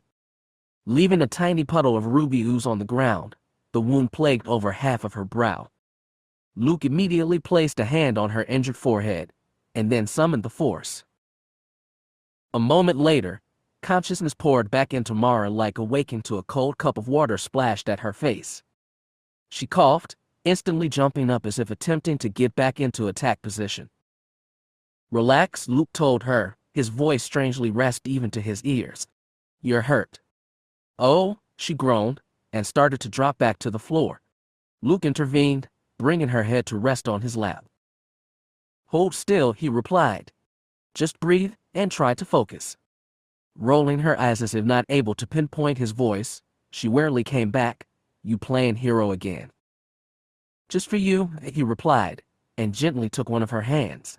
He held it tenderly, caressing her palm. Given another second, her eyes finally greeted his. Slowly, he could feel her pulling, stretching out with the Force to find the control she always strived to possess. Her vision cleared, her expression reverted to reality. She placed a hand on his chin, gently touching the cleft in his center. And to think, she spoke with a tiny smirk to her lips, "I came here to rescue you." Something whacked at the room's door. Through the Force, Luke could sense the other beings, at least 5 falling, trying desperately to get in. He shot a look down at his wife. She was already lugging herself up. "We need to get out of here," she replied with a serious edge to her voice. One comatose slicer, an injured knight, and a fever-struck Jedi Master isn't really the greatest combination. Ignoring the headache in his skull, Luke hurried to Ross. The boy rested as peacefully as when Luke had left him all those hours before. "One good thing." "Here," Luke instructed. Grabbing the boy by the arm, he carted the slicer up to his side. It was surprisingly difficult. Younger or no, Ross' body was tall and lanky, and Luke's smaller form couldn't boost him completely off the ground. It was times like those when Luke wished he was just a few centimeters taller. "You got him?" Mara asked, and wiped the blood from around her eyes. Wrapping an arm around the boy's waist, Luke glanced at his wife and nodded. "Then, let's start this," Mara declared, and unclipped her lightsaber. The shimmering blade erupted into the room. It was complemented by another neon glow of wild green as Luke balanced young Ross over his left shoulder. Mara was the first to go. The wild bangs on the compartment's metal door immediately halted as the blue lightsaber made contact with its surface. Cutting across the metal, the thick steel had no chance. Through the Force, Luke sensed the falling stagger back. "We need to make this quick," Mara shouted past the noise of the lightsaber. "I don't think they're interested in experimenting on us this time." Scurrying to the door, Luke witnessed as his wife finished the final cut, and then stepped back with her. Both the Jedi Knight and Master extended their free hands. The metal slab exploded away from them and into the hallway like a rancor running through an Uwak's hut. Crashing into the metal wall behind it, the rumble echoed throughout the ship. Luke closed his eyes and used the Force to control the thunderous ringing in his ears. Mara said nothing, but as she took in a deep breath, Luke could tell she was trying to control her own agony. The fallen were already backed away near the bridge's doorless entrance. Neither Mara nor Luke bothered to look at them. Maintaining Ross securely on his shoulder, Luke rushed out of the room, Mara right by his side as she guarded both her husband and the slicer. Together, they raced down the main corridor, the fallen swiftly gaining back their composure. Her back toward Luke, Mara pulled out her comlink with one hand and switched it on. "Leia?" she shouted. There was static, and then, "Yeah, still here. You ready?" "Not quite yet, but Luke, Ross, and I are on our way." Another pause. "Ross?" "Yeah? He's in bad shape, Leia. We need you to be ready for us when we get back to my entrance. You got that?" "What about Commander Pace?" Taking in a breath, Mara merely explained, "He's dead, Leia. I'm sorry." There was a sigh through the comlink, but it was short. "Your entrance pretty self-explanatory. Just be sure you make it." "That's the plan." The comlink went dead. Mara shoved it into a pocket on her suit. She glanced at her husband. "We'll have to take turns with the oxygen masks. I only brought 2. She paused, narrowing her eyebrows at him. "What's wrong?" "They're not pursuing," he explained, the fragments of confusion jabbing at his mind. "They're just down the hallway, but..." The Force sent a mind-splitting jolt of alertness throughout Luke's mind. There was no time to reflect. Just enough to scream. "Mara!" Luke cried out, but the impact was too much even for him. The explosion was near the end of the hall, between them and the falling. It didn't stop Luke and his wife from leaping backwards. Landing painfully on their sides, both Luke and Mara instantly jolted themselves up. With one swift move, he grabbed Ross by the arm and flung the slicer over his shoulder again. Squinting, Mara placed a hand to her forehead to wipe off the new blood from her wound. She glanced at Luke just as he reached out to grab her hand. "Run," he spoke softly, but with a deep strain to his voice that could silence a Senate hall. They darted off instantly. Breath after breath, the Force quivered down Luke's back as if that alone could move him faster. And with it, the smallest, most tranquil sound of a ball rolling throughout the hallway gently entered Luke's ear. Using the Force, he twisted around just in time to push it partly back to its owners. Nonetheless, the explosion burst through the corridor. Luke shouted and staggered back to the wall. Mara dropped to her knees, just to get back to her feet a second later. She tossed him a glance. "What are they, nuts?" By now, he nodded. "This hallway is in the center of the ship. There's nothing around it except rooms, compartments, and levels of metal. Using a few detonators won't damage anything but this corridor." And us, Mara came back and whipped around. Through the twists and turns of the hall, they could still feel the falling. From the far edge of the passageway, one of their green heads peeked out. The flashing metal ball soared at them an instant later. "It's an impactor," Mara explained as Luke grabbed her arm to move. "It'll explode when it makes contact with the floor." The ball flew at them. Mara stood there. Silently, Luke released her arm. Her jaw clenched. Luke sensed as his wife beckoned the Force. She raised a hand. The flashing ball toppled with her. Flipping her body back, she caught the detonator with her free hand, leveling its descent. Crouched on the floor, the beeping device in her grasp, Mara's smirk was all the warning the falling would require. She gave them 3 seconds to run. All the falling took the advantage. With the flick of her wrist, the detonator sailed through the air. Guided by the Force, the tiny object made it all the way to the curve in the hallway before Mara permitted it to drop. The wild flames heated the entire corridor. From where Luke and Mara stood, it felt like a warm breeze during a Tatooine summer. Nonetheless, as Luke studied his wife, the only thing he could see was exhaustion. Still knelt on the ground, the fiery woman was out of breath. The arm holding her lightsaber trembled. The wound on her forehead was still bleeding, and the sweat across her expression was as heavy as Luke's. Reaching out through the Force, Luke could feel the anger and the falling rising in the distance. Their determination was mounting. They were recovering. And that time, they were prepared. Here, Luke explained, and handed Ross into Mara's care. Forcing herself up, Mara extinguished her saber and wrapped both arms around the boy. She cocked an eyebrow. "What's this?" "Take Ross to your escape route," Luke explained as he stepped forward. "Commander Pace died for him. I don't want to put him in further danger if we don't need to." "And you?" She snapped back with a dark tone to her words. He looked at his wife. "I want to finish this. Right now. I'm not leaving. We don't have time to argue. Just," he trailed off, his eyes gazing wildly into hers. "Please, Mara?" "No. I'm asking you." "Luke. As my wife. Use that against me. Please, Mara?" The Force stirred. Luke felt as the tiny group charged back to finish the job. He turned back to Mara. There was a sadness to her face, but the confidence gleamed brightly in her emerald eyes. A strength that couldn't be measured. He frowned at her. "Mara, I trust you, Luke," she explained, and gently placed Ross down on the hallway's floor. "But I have to see this through with you. We started this together. It's time we finished it the same way." Luke continued to gaze at his wife, to see the doubt in her eyes. Yet, all he could detect was compassion. Love. Love for him, and the endurance that accompanied it. She knew what it would take to be the wife of Luke Skywalker. Through all the disagreements, all the debates, that blind faith in each other kept them going. Silently, Luke nodded at his wife. He gripped her hand. Leaving Ross by the corridor's wall, Luke and Mara Jade Skywalker walked down the hall. Their emotions alert to the Force and each other, they awaited the next line of fire from the falling. With her guardsmen at her side, Hanel peeped around the corner of the vast corridor. Nothing. Silently, she nudged her head and continued forward as the other falling kept by her side.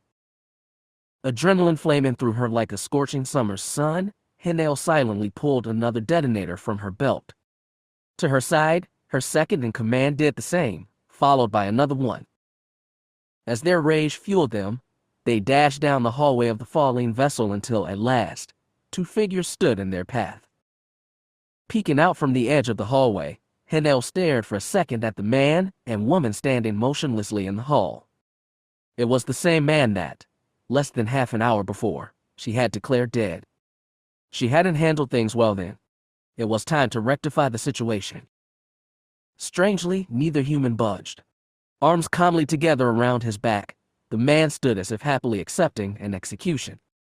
The woman had her arms crossed, appearing more annoyed than afraid. Silently, Hanel nodded at the others. Without hesitation, they flipped on the detonators, and viewed for only a second as the three flashing balls went flying into the air before escaping to safety. Being a Jedi isn't what makes this man compassionate. Being compassionate is what makes him a Jedi. "No more," Luke spoke softly. "No more," his wife gently added from his side. The tiny devices came towards them. Compassionate. Silently, Luke extended a hand. Using all the energy still left within him, he watched in a serene peace as all three detonators gently landed on the floor by his and Mara's side. Compassionate. The flames erupted, mutating everything around them into a gulf of fire. In their minds, there was no galaxy, no ship, no fear. It was just them, the fire, and the Force. The sprouts of fire were only there to be controlled, the heat only to be simmered. There was no difference between flowing with the flames as there was flowing through the Force. Lifting a pebble, a rock, an X-wing. The fire was all around them. The heartbeats felt like hours. He sensed his wife as her energy joined him, and his control merged into hers. Whatever she lacked in ability, he could aid. Whatever strength he needed, she was there to provide. A perfect tangle of concentration and understanding. The sparks of the inferno attempted to consume them, They were gently brushed aside, flowing out. Bit by bit, the flames started to shift to the Jedi's command. Trapped within his power, Luke surveyed as they danced about him and his wife, waving more like water than flames. Stunning. Gently, Luke lifted a hand into the blaze. The flames heard his call. By his side, Mara's tender fingers clutched to his wrist, aiding in the power. Slowly, the fire compacted, not moving outwards, but instead within. Luke kept his hand out. The seconds came and went until finally, as the fire subsided, the explosion calmed, and Luke gazed down at his left hand. There, gently flowing and dancing, was a tiny orb of fire. Luke glanced at his wife, but already knew what she was feeling, thinking. With Mara beside him, Luke began to walk. It was a simple stride. The Fallen, realizing the explosions didn't last as long as expected, were swift to investigate. Nearing a curve in the main hallway, Luke met eye to eye with the group. He lifted the ball into view. Instantly, two of them pulled out their blasters. Just as swiftly as they were hoisted, the barrels of the weapons slowly lowered their aim to the ground. The Fallen gazed at the simple, quiet glow in Luke's hand. Holding tightly to the Force, Luke stared at the group in front of him and explained, "This is what's left of your attempts to harm me and my wife." He paused, attempting to hold his concentration on the fire. The Fallen continued to gawk at him with shock. Softly, Mara continued for him, "It's just as potent as the wild flames of 3 detonators." And yet, she shot a look at the sphere in Luke's hand, then back at the Fallen with a tiny smirk. "Here it is, resting gently in someone's hand." "What are you intending to do?" one of the Feline women asked. Mara shook her head. "That all depends. Do you believe us?" The Fallen woman merely nodded. "Then, you realize right now he could unleash this power again, killing us all." Slowly, the Fallen peered at Luke and Mara, her purple eyes staring with a new flash of reality. Without a word, she nodded again. With that, Luke pushed on the Force again. It wasn't as difficult as before.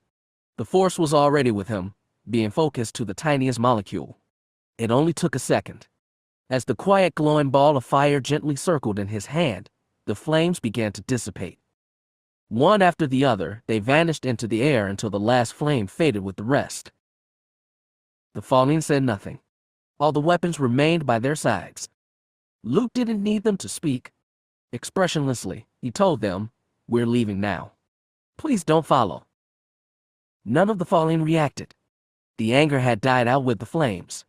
They stood motionless as Luke and Mara turned away. Gripping to the Force for a few extra ounces of strength, he started to walk down the corridor with Mara right by his side. Chapter 34. "You're insane. You actually expect me to accept that type of nonsense?" Jerking his controls left in a desperate attempt to dodge the oncoming blaster fire, Corran Horn still managed to roll his eyes. "Why do you think we haven't started a full-scale war with you?"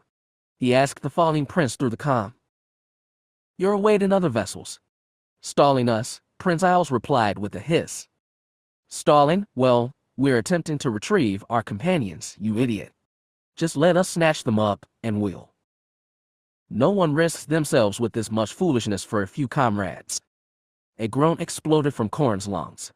Using the Force to control the frustration, he flipped off his comm system, and then turned back to the battle at hand.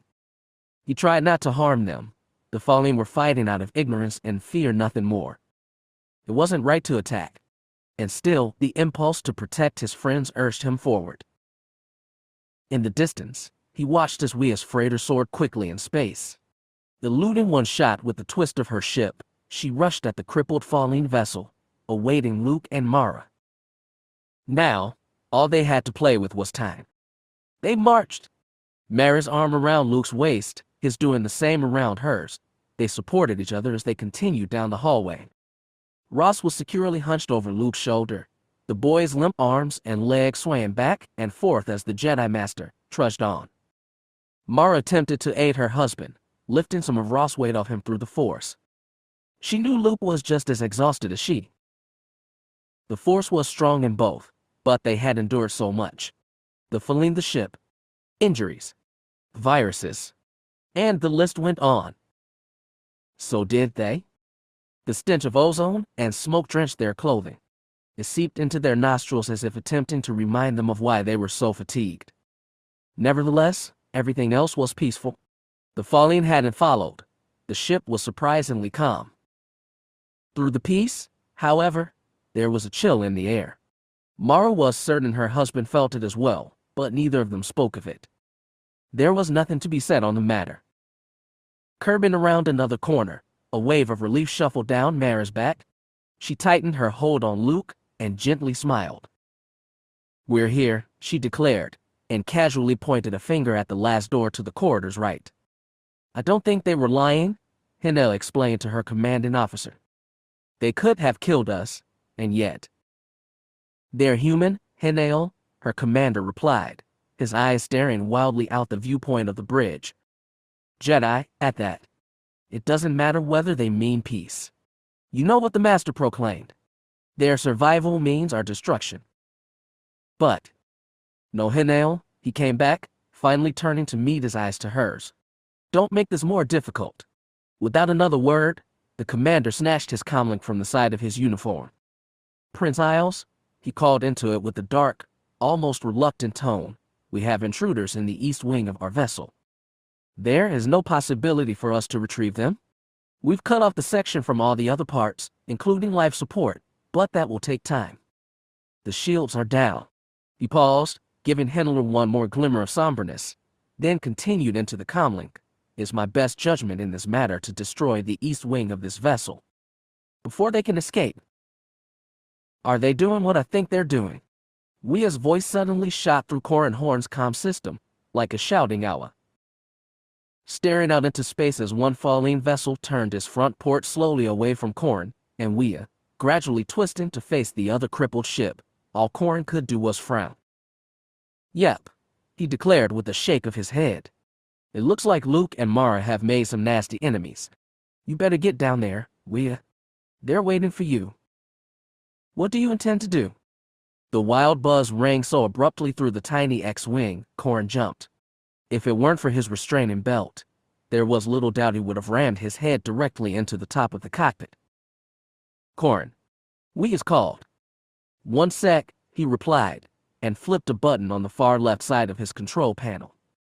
Within a heartbeat, a wave of information came shooting through his readout. List after list of data all at his disposal, all from the wonderful city planet of Coruscant. A tiny crooked grin clasped to his lips. Corran merely replied into his comm system, "I'm gonna shove a pile of information into Falene's faces." "What?" "Just get to the coordinates, Wia," he explained, gazing at his readout. "I'll take care of the rest."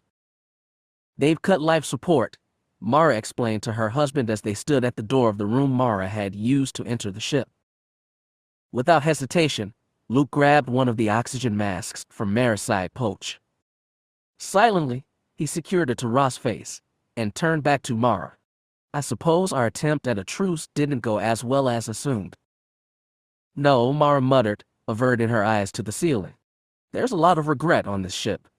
I can almost smell it." "Someone else." "Probably orders from the other ship," Mara replied, and then slouched against the room's door.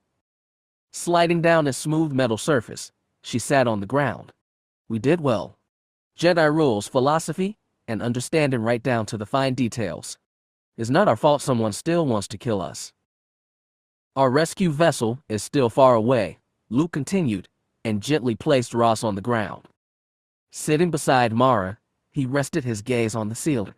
"They're turning the other ship this direction. I'm not sensing anything good coming out of it. Trying to blow us up." He nodded. "I'll give them points for persistence. I'll add a few myself.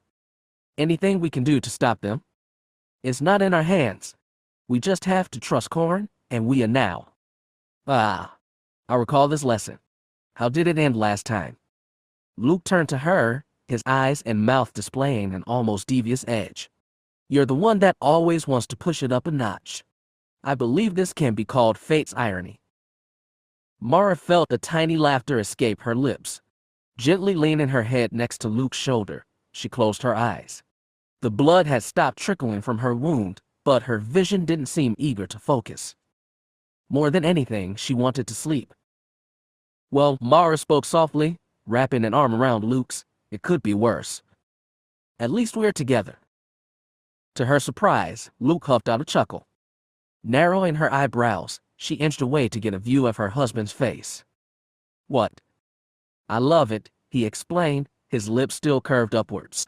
Your attempt at optimism? Attempt. A very good one, he came back, and set his crystal eyes to hers. Entrancing. Mara stared back until a tiny grin caressed her lips as well. You're teasing me now. No time like the present. Like I said, the future's out of our hands.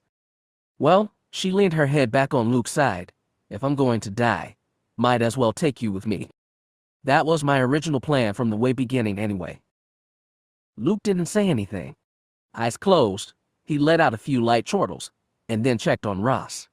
Silently, Mara closed her eyes, listening in the quiet hallway as she, Luke, and the computer slicer breathed. The force still alerted her. She felt the tension growing more steadily in the air like a rebel officer listening to the clank-clank of stormtroopers moving closer to her position. However, she did nothing. Like her husband said, it was no longer in their hands.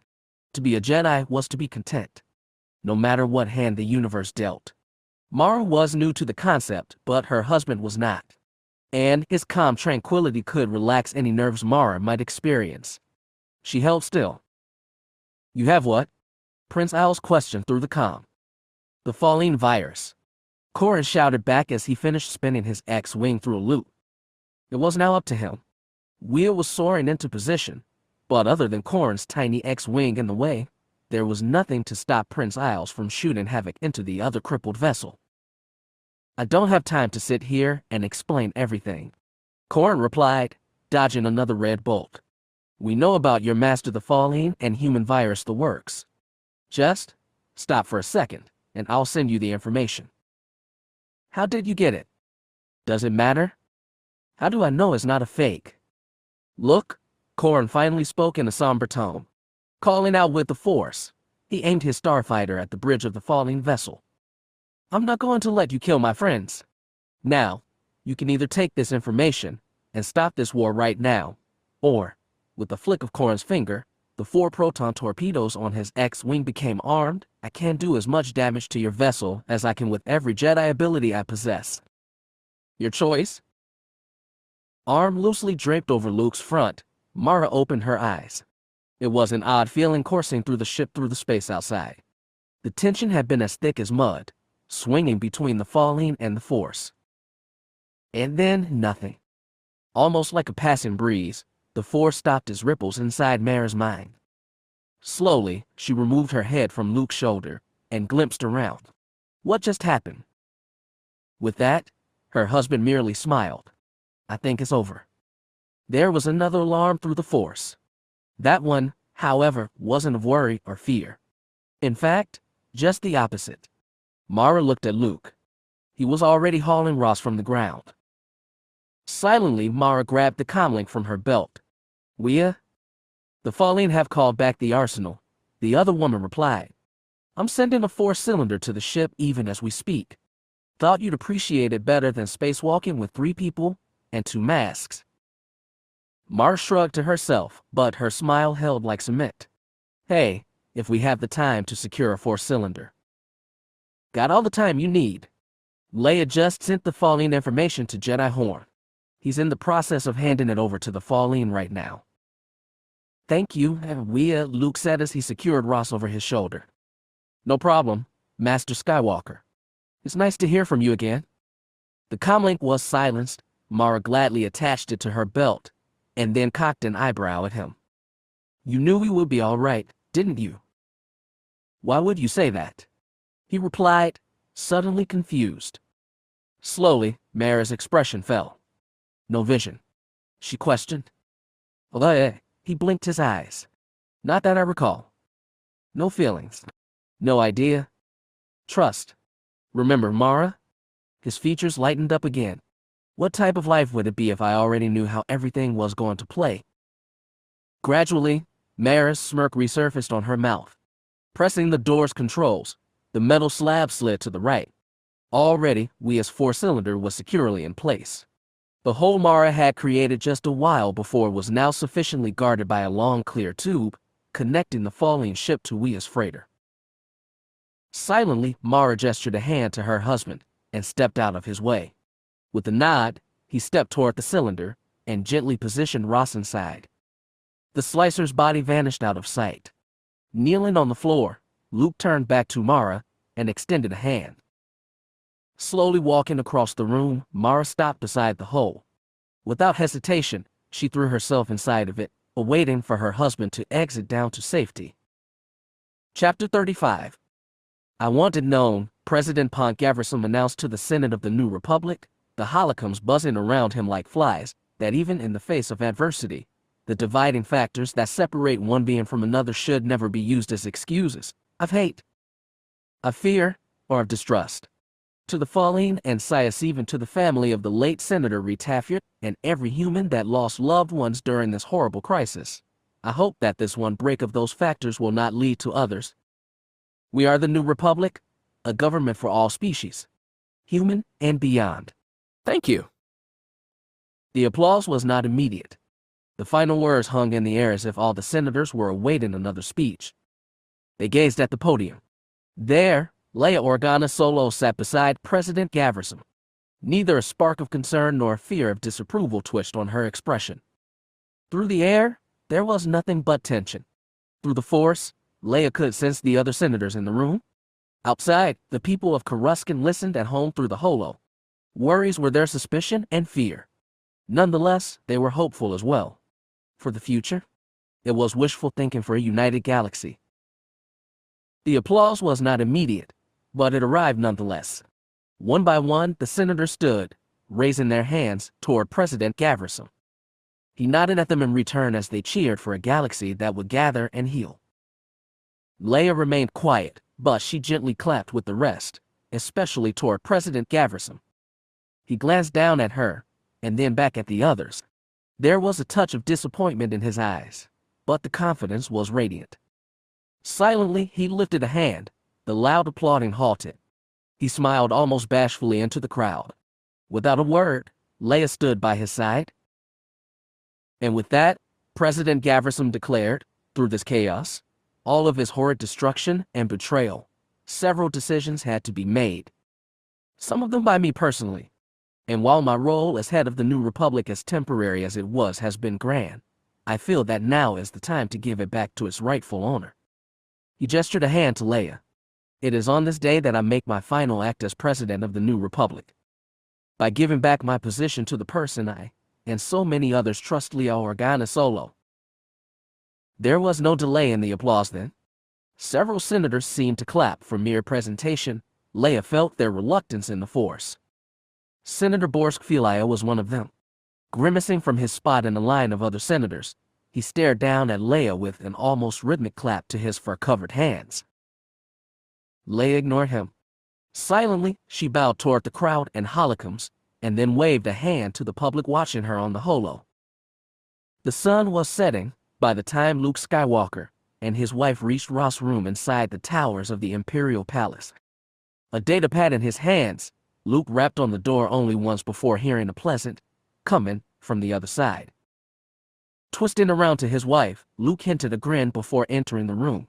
Mara remained outside for her husband. Luke desired her to come in and join him, but Mara had refused, claiming it wasn't her place. Luke didn't bother to argue. Stepping into the room, the door closed behind the Jedi Master as he turned his light-hearted expression to the bedside in the far left corner of the room. There, Ross laid. He tilted his head to look at Luke, and a new energy seemed to fill him. "Oh, Master Skywalker," the computer slicer exclaimed with a rasp to his voice. "You came to visit me." Huffing out a laugh, Luke approached the boy's side and positioned himself on the stool by the bed. "I thought a visit was in order. How do you feel?" Immediately, Ross' warm expression calmed. The tiny glimmer in his eyes faded. Almost reluctantly, he extended his right arm. It was covered with medical devices and tubes. Ross frowned. They had to take the entire arm on this one. only a few fingers from the other side. I guess I should feel lucky. They seem real. There are worse things, Luke replied, and lifted his own artificial hand into view. Silently, he twiddled his fingers. The computer slicer's frown lightened slightly, but a somber expression still plagued his face. Luke knew the look well. It was the same one he had seen in his own eyes after his experience with his father at Bespin. Luke had lost his childhood naivete that day. Ross had lost his own tremor in one. No matter who you were, trauma affected you the same in the eyes of youth. Nodding his head once at Ross' new mechanical right arm, Luke asked, "Does it hurt?" Ross' eyes shifted toward his bed. "It aches." The medic said that was normal. "It's phantom pain. Your mind dealing with the trauma. It'll pass. I promise you." With that, Ross casually shrugged. "I'll get used to it. My arm and these fingers." He wiggled the partially constructed mechanical pinky and ring finger. Luke merely nodded, and then glanced at Ross' bedside. Laying casually on the nightstand was a datapad. Silently, Luke picked it up and switched on the device. Ross merely blew out a breath, gently reaching out with his new hand to retrieve the machine from Luke's care. "It's just a letter," he explained, and deactivated the datapad to Commander Pace's daughter. "To tell her he died bravely. I'm sure she'll cherish it." "I don't think so." "Why?" Blinking his eyes, Ross almost carefully explained, "I am the reason he's dead." "How can she cherish a letter from me?" "It wasn't your fault, Ross," Luke replied. "Matic made a choice. He knew the risks and picked his own way. He preferred that you lived and would have blamed himself for your death, just like you're doing now for him." Leaning forward, Luke stared the younger man in the eye. "He had the choices. You didn't. You're at no more fault for his death than me." Ross was silent after that. Averting his eyes to the wall beside him, he sighed. Luke watched him, wondering through both his eyes and the force just how long it would take Ross to recover from all the pain. After another moment, Ross twisted back to the Jedi Master and glanced at the datapad Luke had brought with him. "What's that?" he asked. "Oh," Luke replied, bringing his own thoughts back to him. He fidgeted with the datapad's corner. "I heard you were writing, and thought I would add a few things myself if that's all right." "For Maddox's daughter." Raising his eyebrows, Ross extended his hand again and gently took the device. Activating the datapad, he scanned it for a second. He reverted to Luke with a stunned expression. "You wrote this?" Luke offered a nod. "I realize it isn't much, but it might help his daughter understand better. Considering I was there when he got sick and passed away." "Yeah," Ross replied. "I'm sure it'll help. Making sense of any of it would help anyone." Patting Ross once on the back, Luke stood and walked to the door. "I hope you feel better, Ross," he spoke as the metal slab opened to the hallway. "If nothing more, you've become a hero to billions. Rightfully so, as well." Luke stayed only long enough to see the tiny gleam of life sparkle in Ross' eyes before making his exit from the room and back to Mara's side. The bright lights of Coruscant could be viewed through the high rise of the Imperial Palace like decorations for a holiday. Speeders raced by the skyline all the way to the horizon. Calm oblivious. The planet never truly had a nighttime. There were far too many things occurring from one hour to another for there to be any rest. Observing from the large window of his medic's room, Kyp Durron seemed almost mesmerized by the lights. The activity. Silently, he stood in his patient's clothing and ebony Jedi robe. The attire alone could describe the Jedi's disposition. Just waking from the ailments that had plagued him for over a month, it was clear he only felt content within the comfort of his Jedi garments. The robe was actually a gift from Han years before when Kyp was still a boy.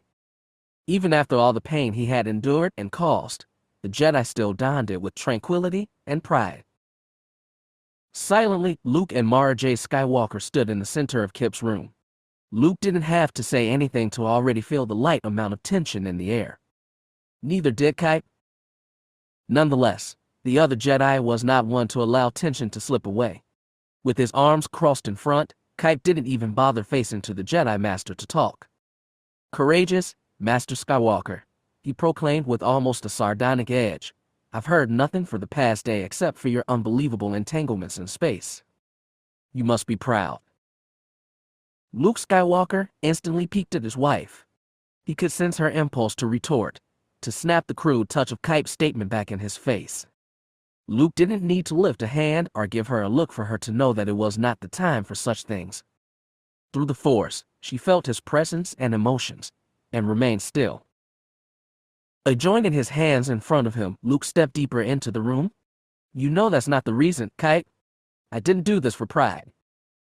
"Really?" The other Jedi came to look at Luke with a firm gaze. After only 2 days out of his coma, the new antivirus flowing through his body like the Force, Kyp looked rather healthy.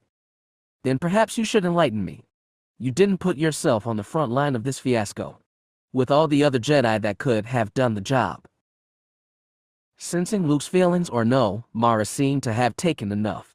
Hurrying to Luke, Mara placed her hands on her hips and stared the Jedi down. "How about a nice, why, thank you, Master Skywalker, for finding the human virus that ultimately saved my life. That would be courageous, Kyp, just for you to swallow your pride and say it." To Luke's surprise, Jedi Durron merely grinned. "From my understanding, I've been in a healing trance for over 4 weeks now, waiting for that human antivirus, and as stable as anyone could hope for. I would have beaten it myself. Eventually." "Why, you little..." Mara was almost ready to punch him. "Mara," Luke called out, and shifted his hard expression from Kyp to his wife. "No, Luke," Mara countered. "This is too ridiculous, even for me. We saved his life, and still he can't give 1 ounce of gratitude." "There's no gratitude to retrieve," Kyp explained, and then motioned his head to Luke. "You're a Jedi, a master at that. As far as I'm concerned, you did your sworn duties. If you were expecting more..." He paused and shook his head. "I'm sorry, Master Skywalker. You won't receive it here." With that, Mara groaned and waved a hand dramatically in Kyp's direction. "He's impossible, Luke," she explained. "Let's just go." However, Luke didn't turn to his wife. Eyes securely locked on the other man across the room, Luke serenely walked to Kyp by the window. Gazing at the other man, Luke spoke. "There is one thing I want to say before I leave, Kyp." Luke paused. After a second, Kyp cocked a curious eyebrow. "What?" "I didn't do this to earn your gratitude," Luke declared. "It was something that needed to be done. By me or someone else." He came in closer to Kyp's face.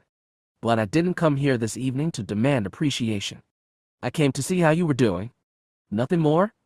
I'm sorry you took it for something else." Kyp opened his mouth, the urgency to retort gleaming inside his eyes. Nevertheless, after only a second, the Jedi silently closed his lips and went back to the view from the window of his medic room. Luke surveyed him for a moment, wondering what ideas were roaming inside the other man's head.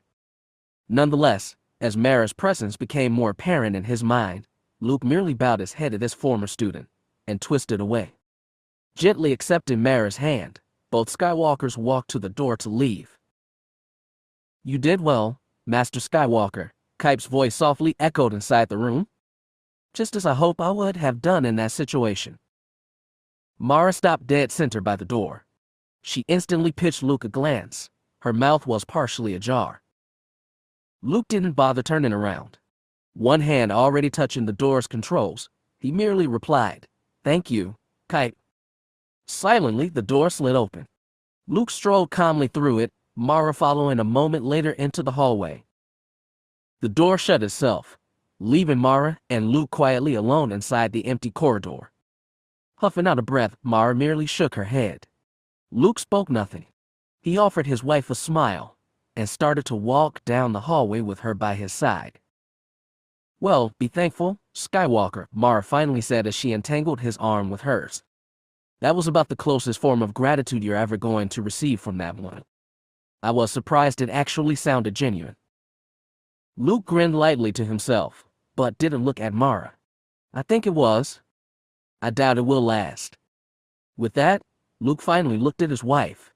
With her braided red hair, devious and lively emerald eyes, Luke Skywalker merely placed his hand upon hers, and smiled. It doesn't matter, Mara. As much as I appreciated Kyp's words, I didn't need them. I already have everything I need. Mara's smirk was full of sarcasm, but she held him tighter nonetheless. Don't get romantic with me, Skywalker. I don't fall for it. It was then that Luke Skywalker stopped in the middle of the hallway. Holding to Mara's arm, she was immediately pulled to his front without choice, so close, her breaths dissipated on his chin. He placed a hand on her face. She blushed and her smirk faded into a smile of compassion and modesty. Edging closer to her, he whispered softly into her ear, "Of course you fall for it, Mara. We all do." He moved his lips to her cheek, gently grazing the corner of her mouth. Even bashful, romantically hopeless farm boys, and tough, former Emperor hands. "No," she spoke, her grin growing larger, "you're not hopeless. Not to me." With that, Luke smiled. "Are you getting romantic with me, Madam Jade? I should warn you, I always fall for it." There was no hesitation, no subtle doubts. Inside the hallway of the former Imperial Palace, Luke tenderly pressed his lips to his wife's. They held each other there, gently and silently, opening the Force to every emotion, every movement. But it wasn't as Jedi to Jedi. It wasn't as the legendary Jedi Master or the infamous Emperor's hand. It was as husband and wife. The simple bonds of livelihood that bring two people together. And as they kissed, with the bittersweet flavor of each other's lives, it was clear that bond was the most sacred of all.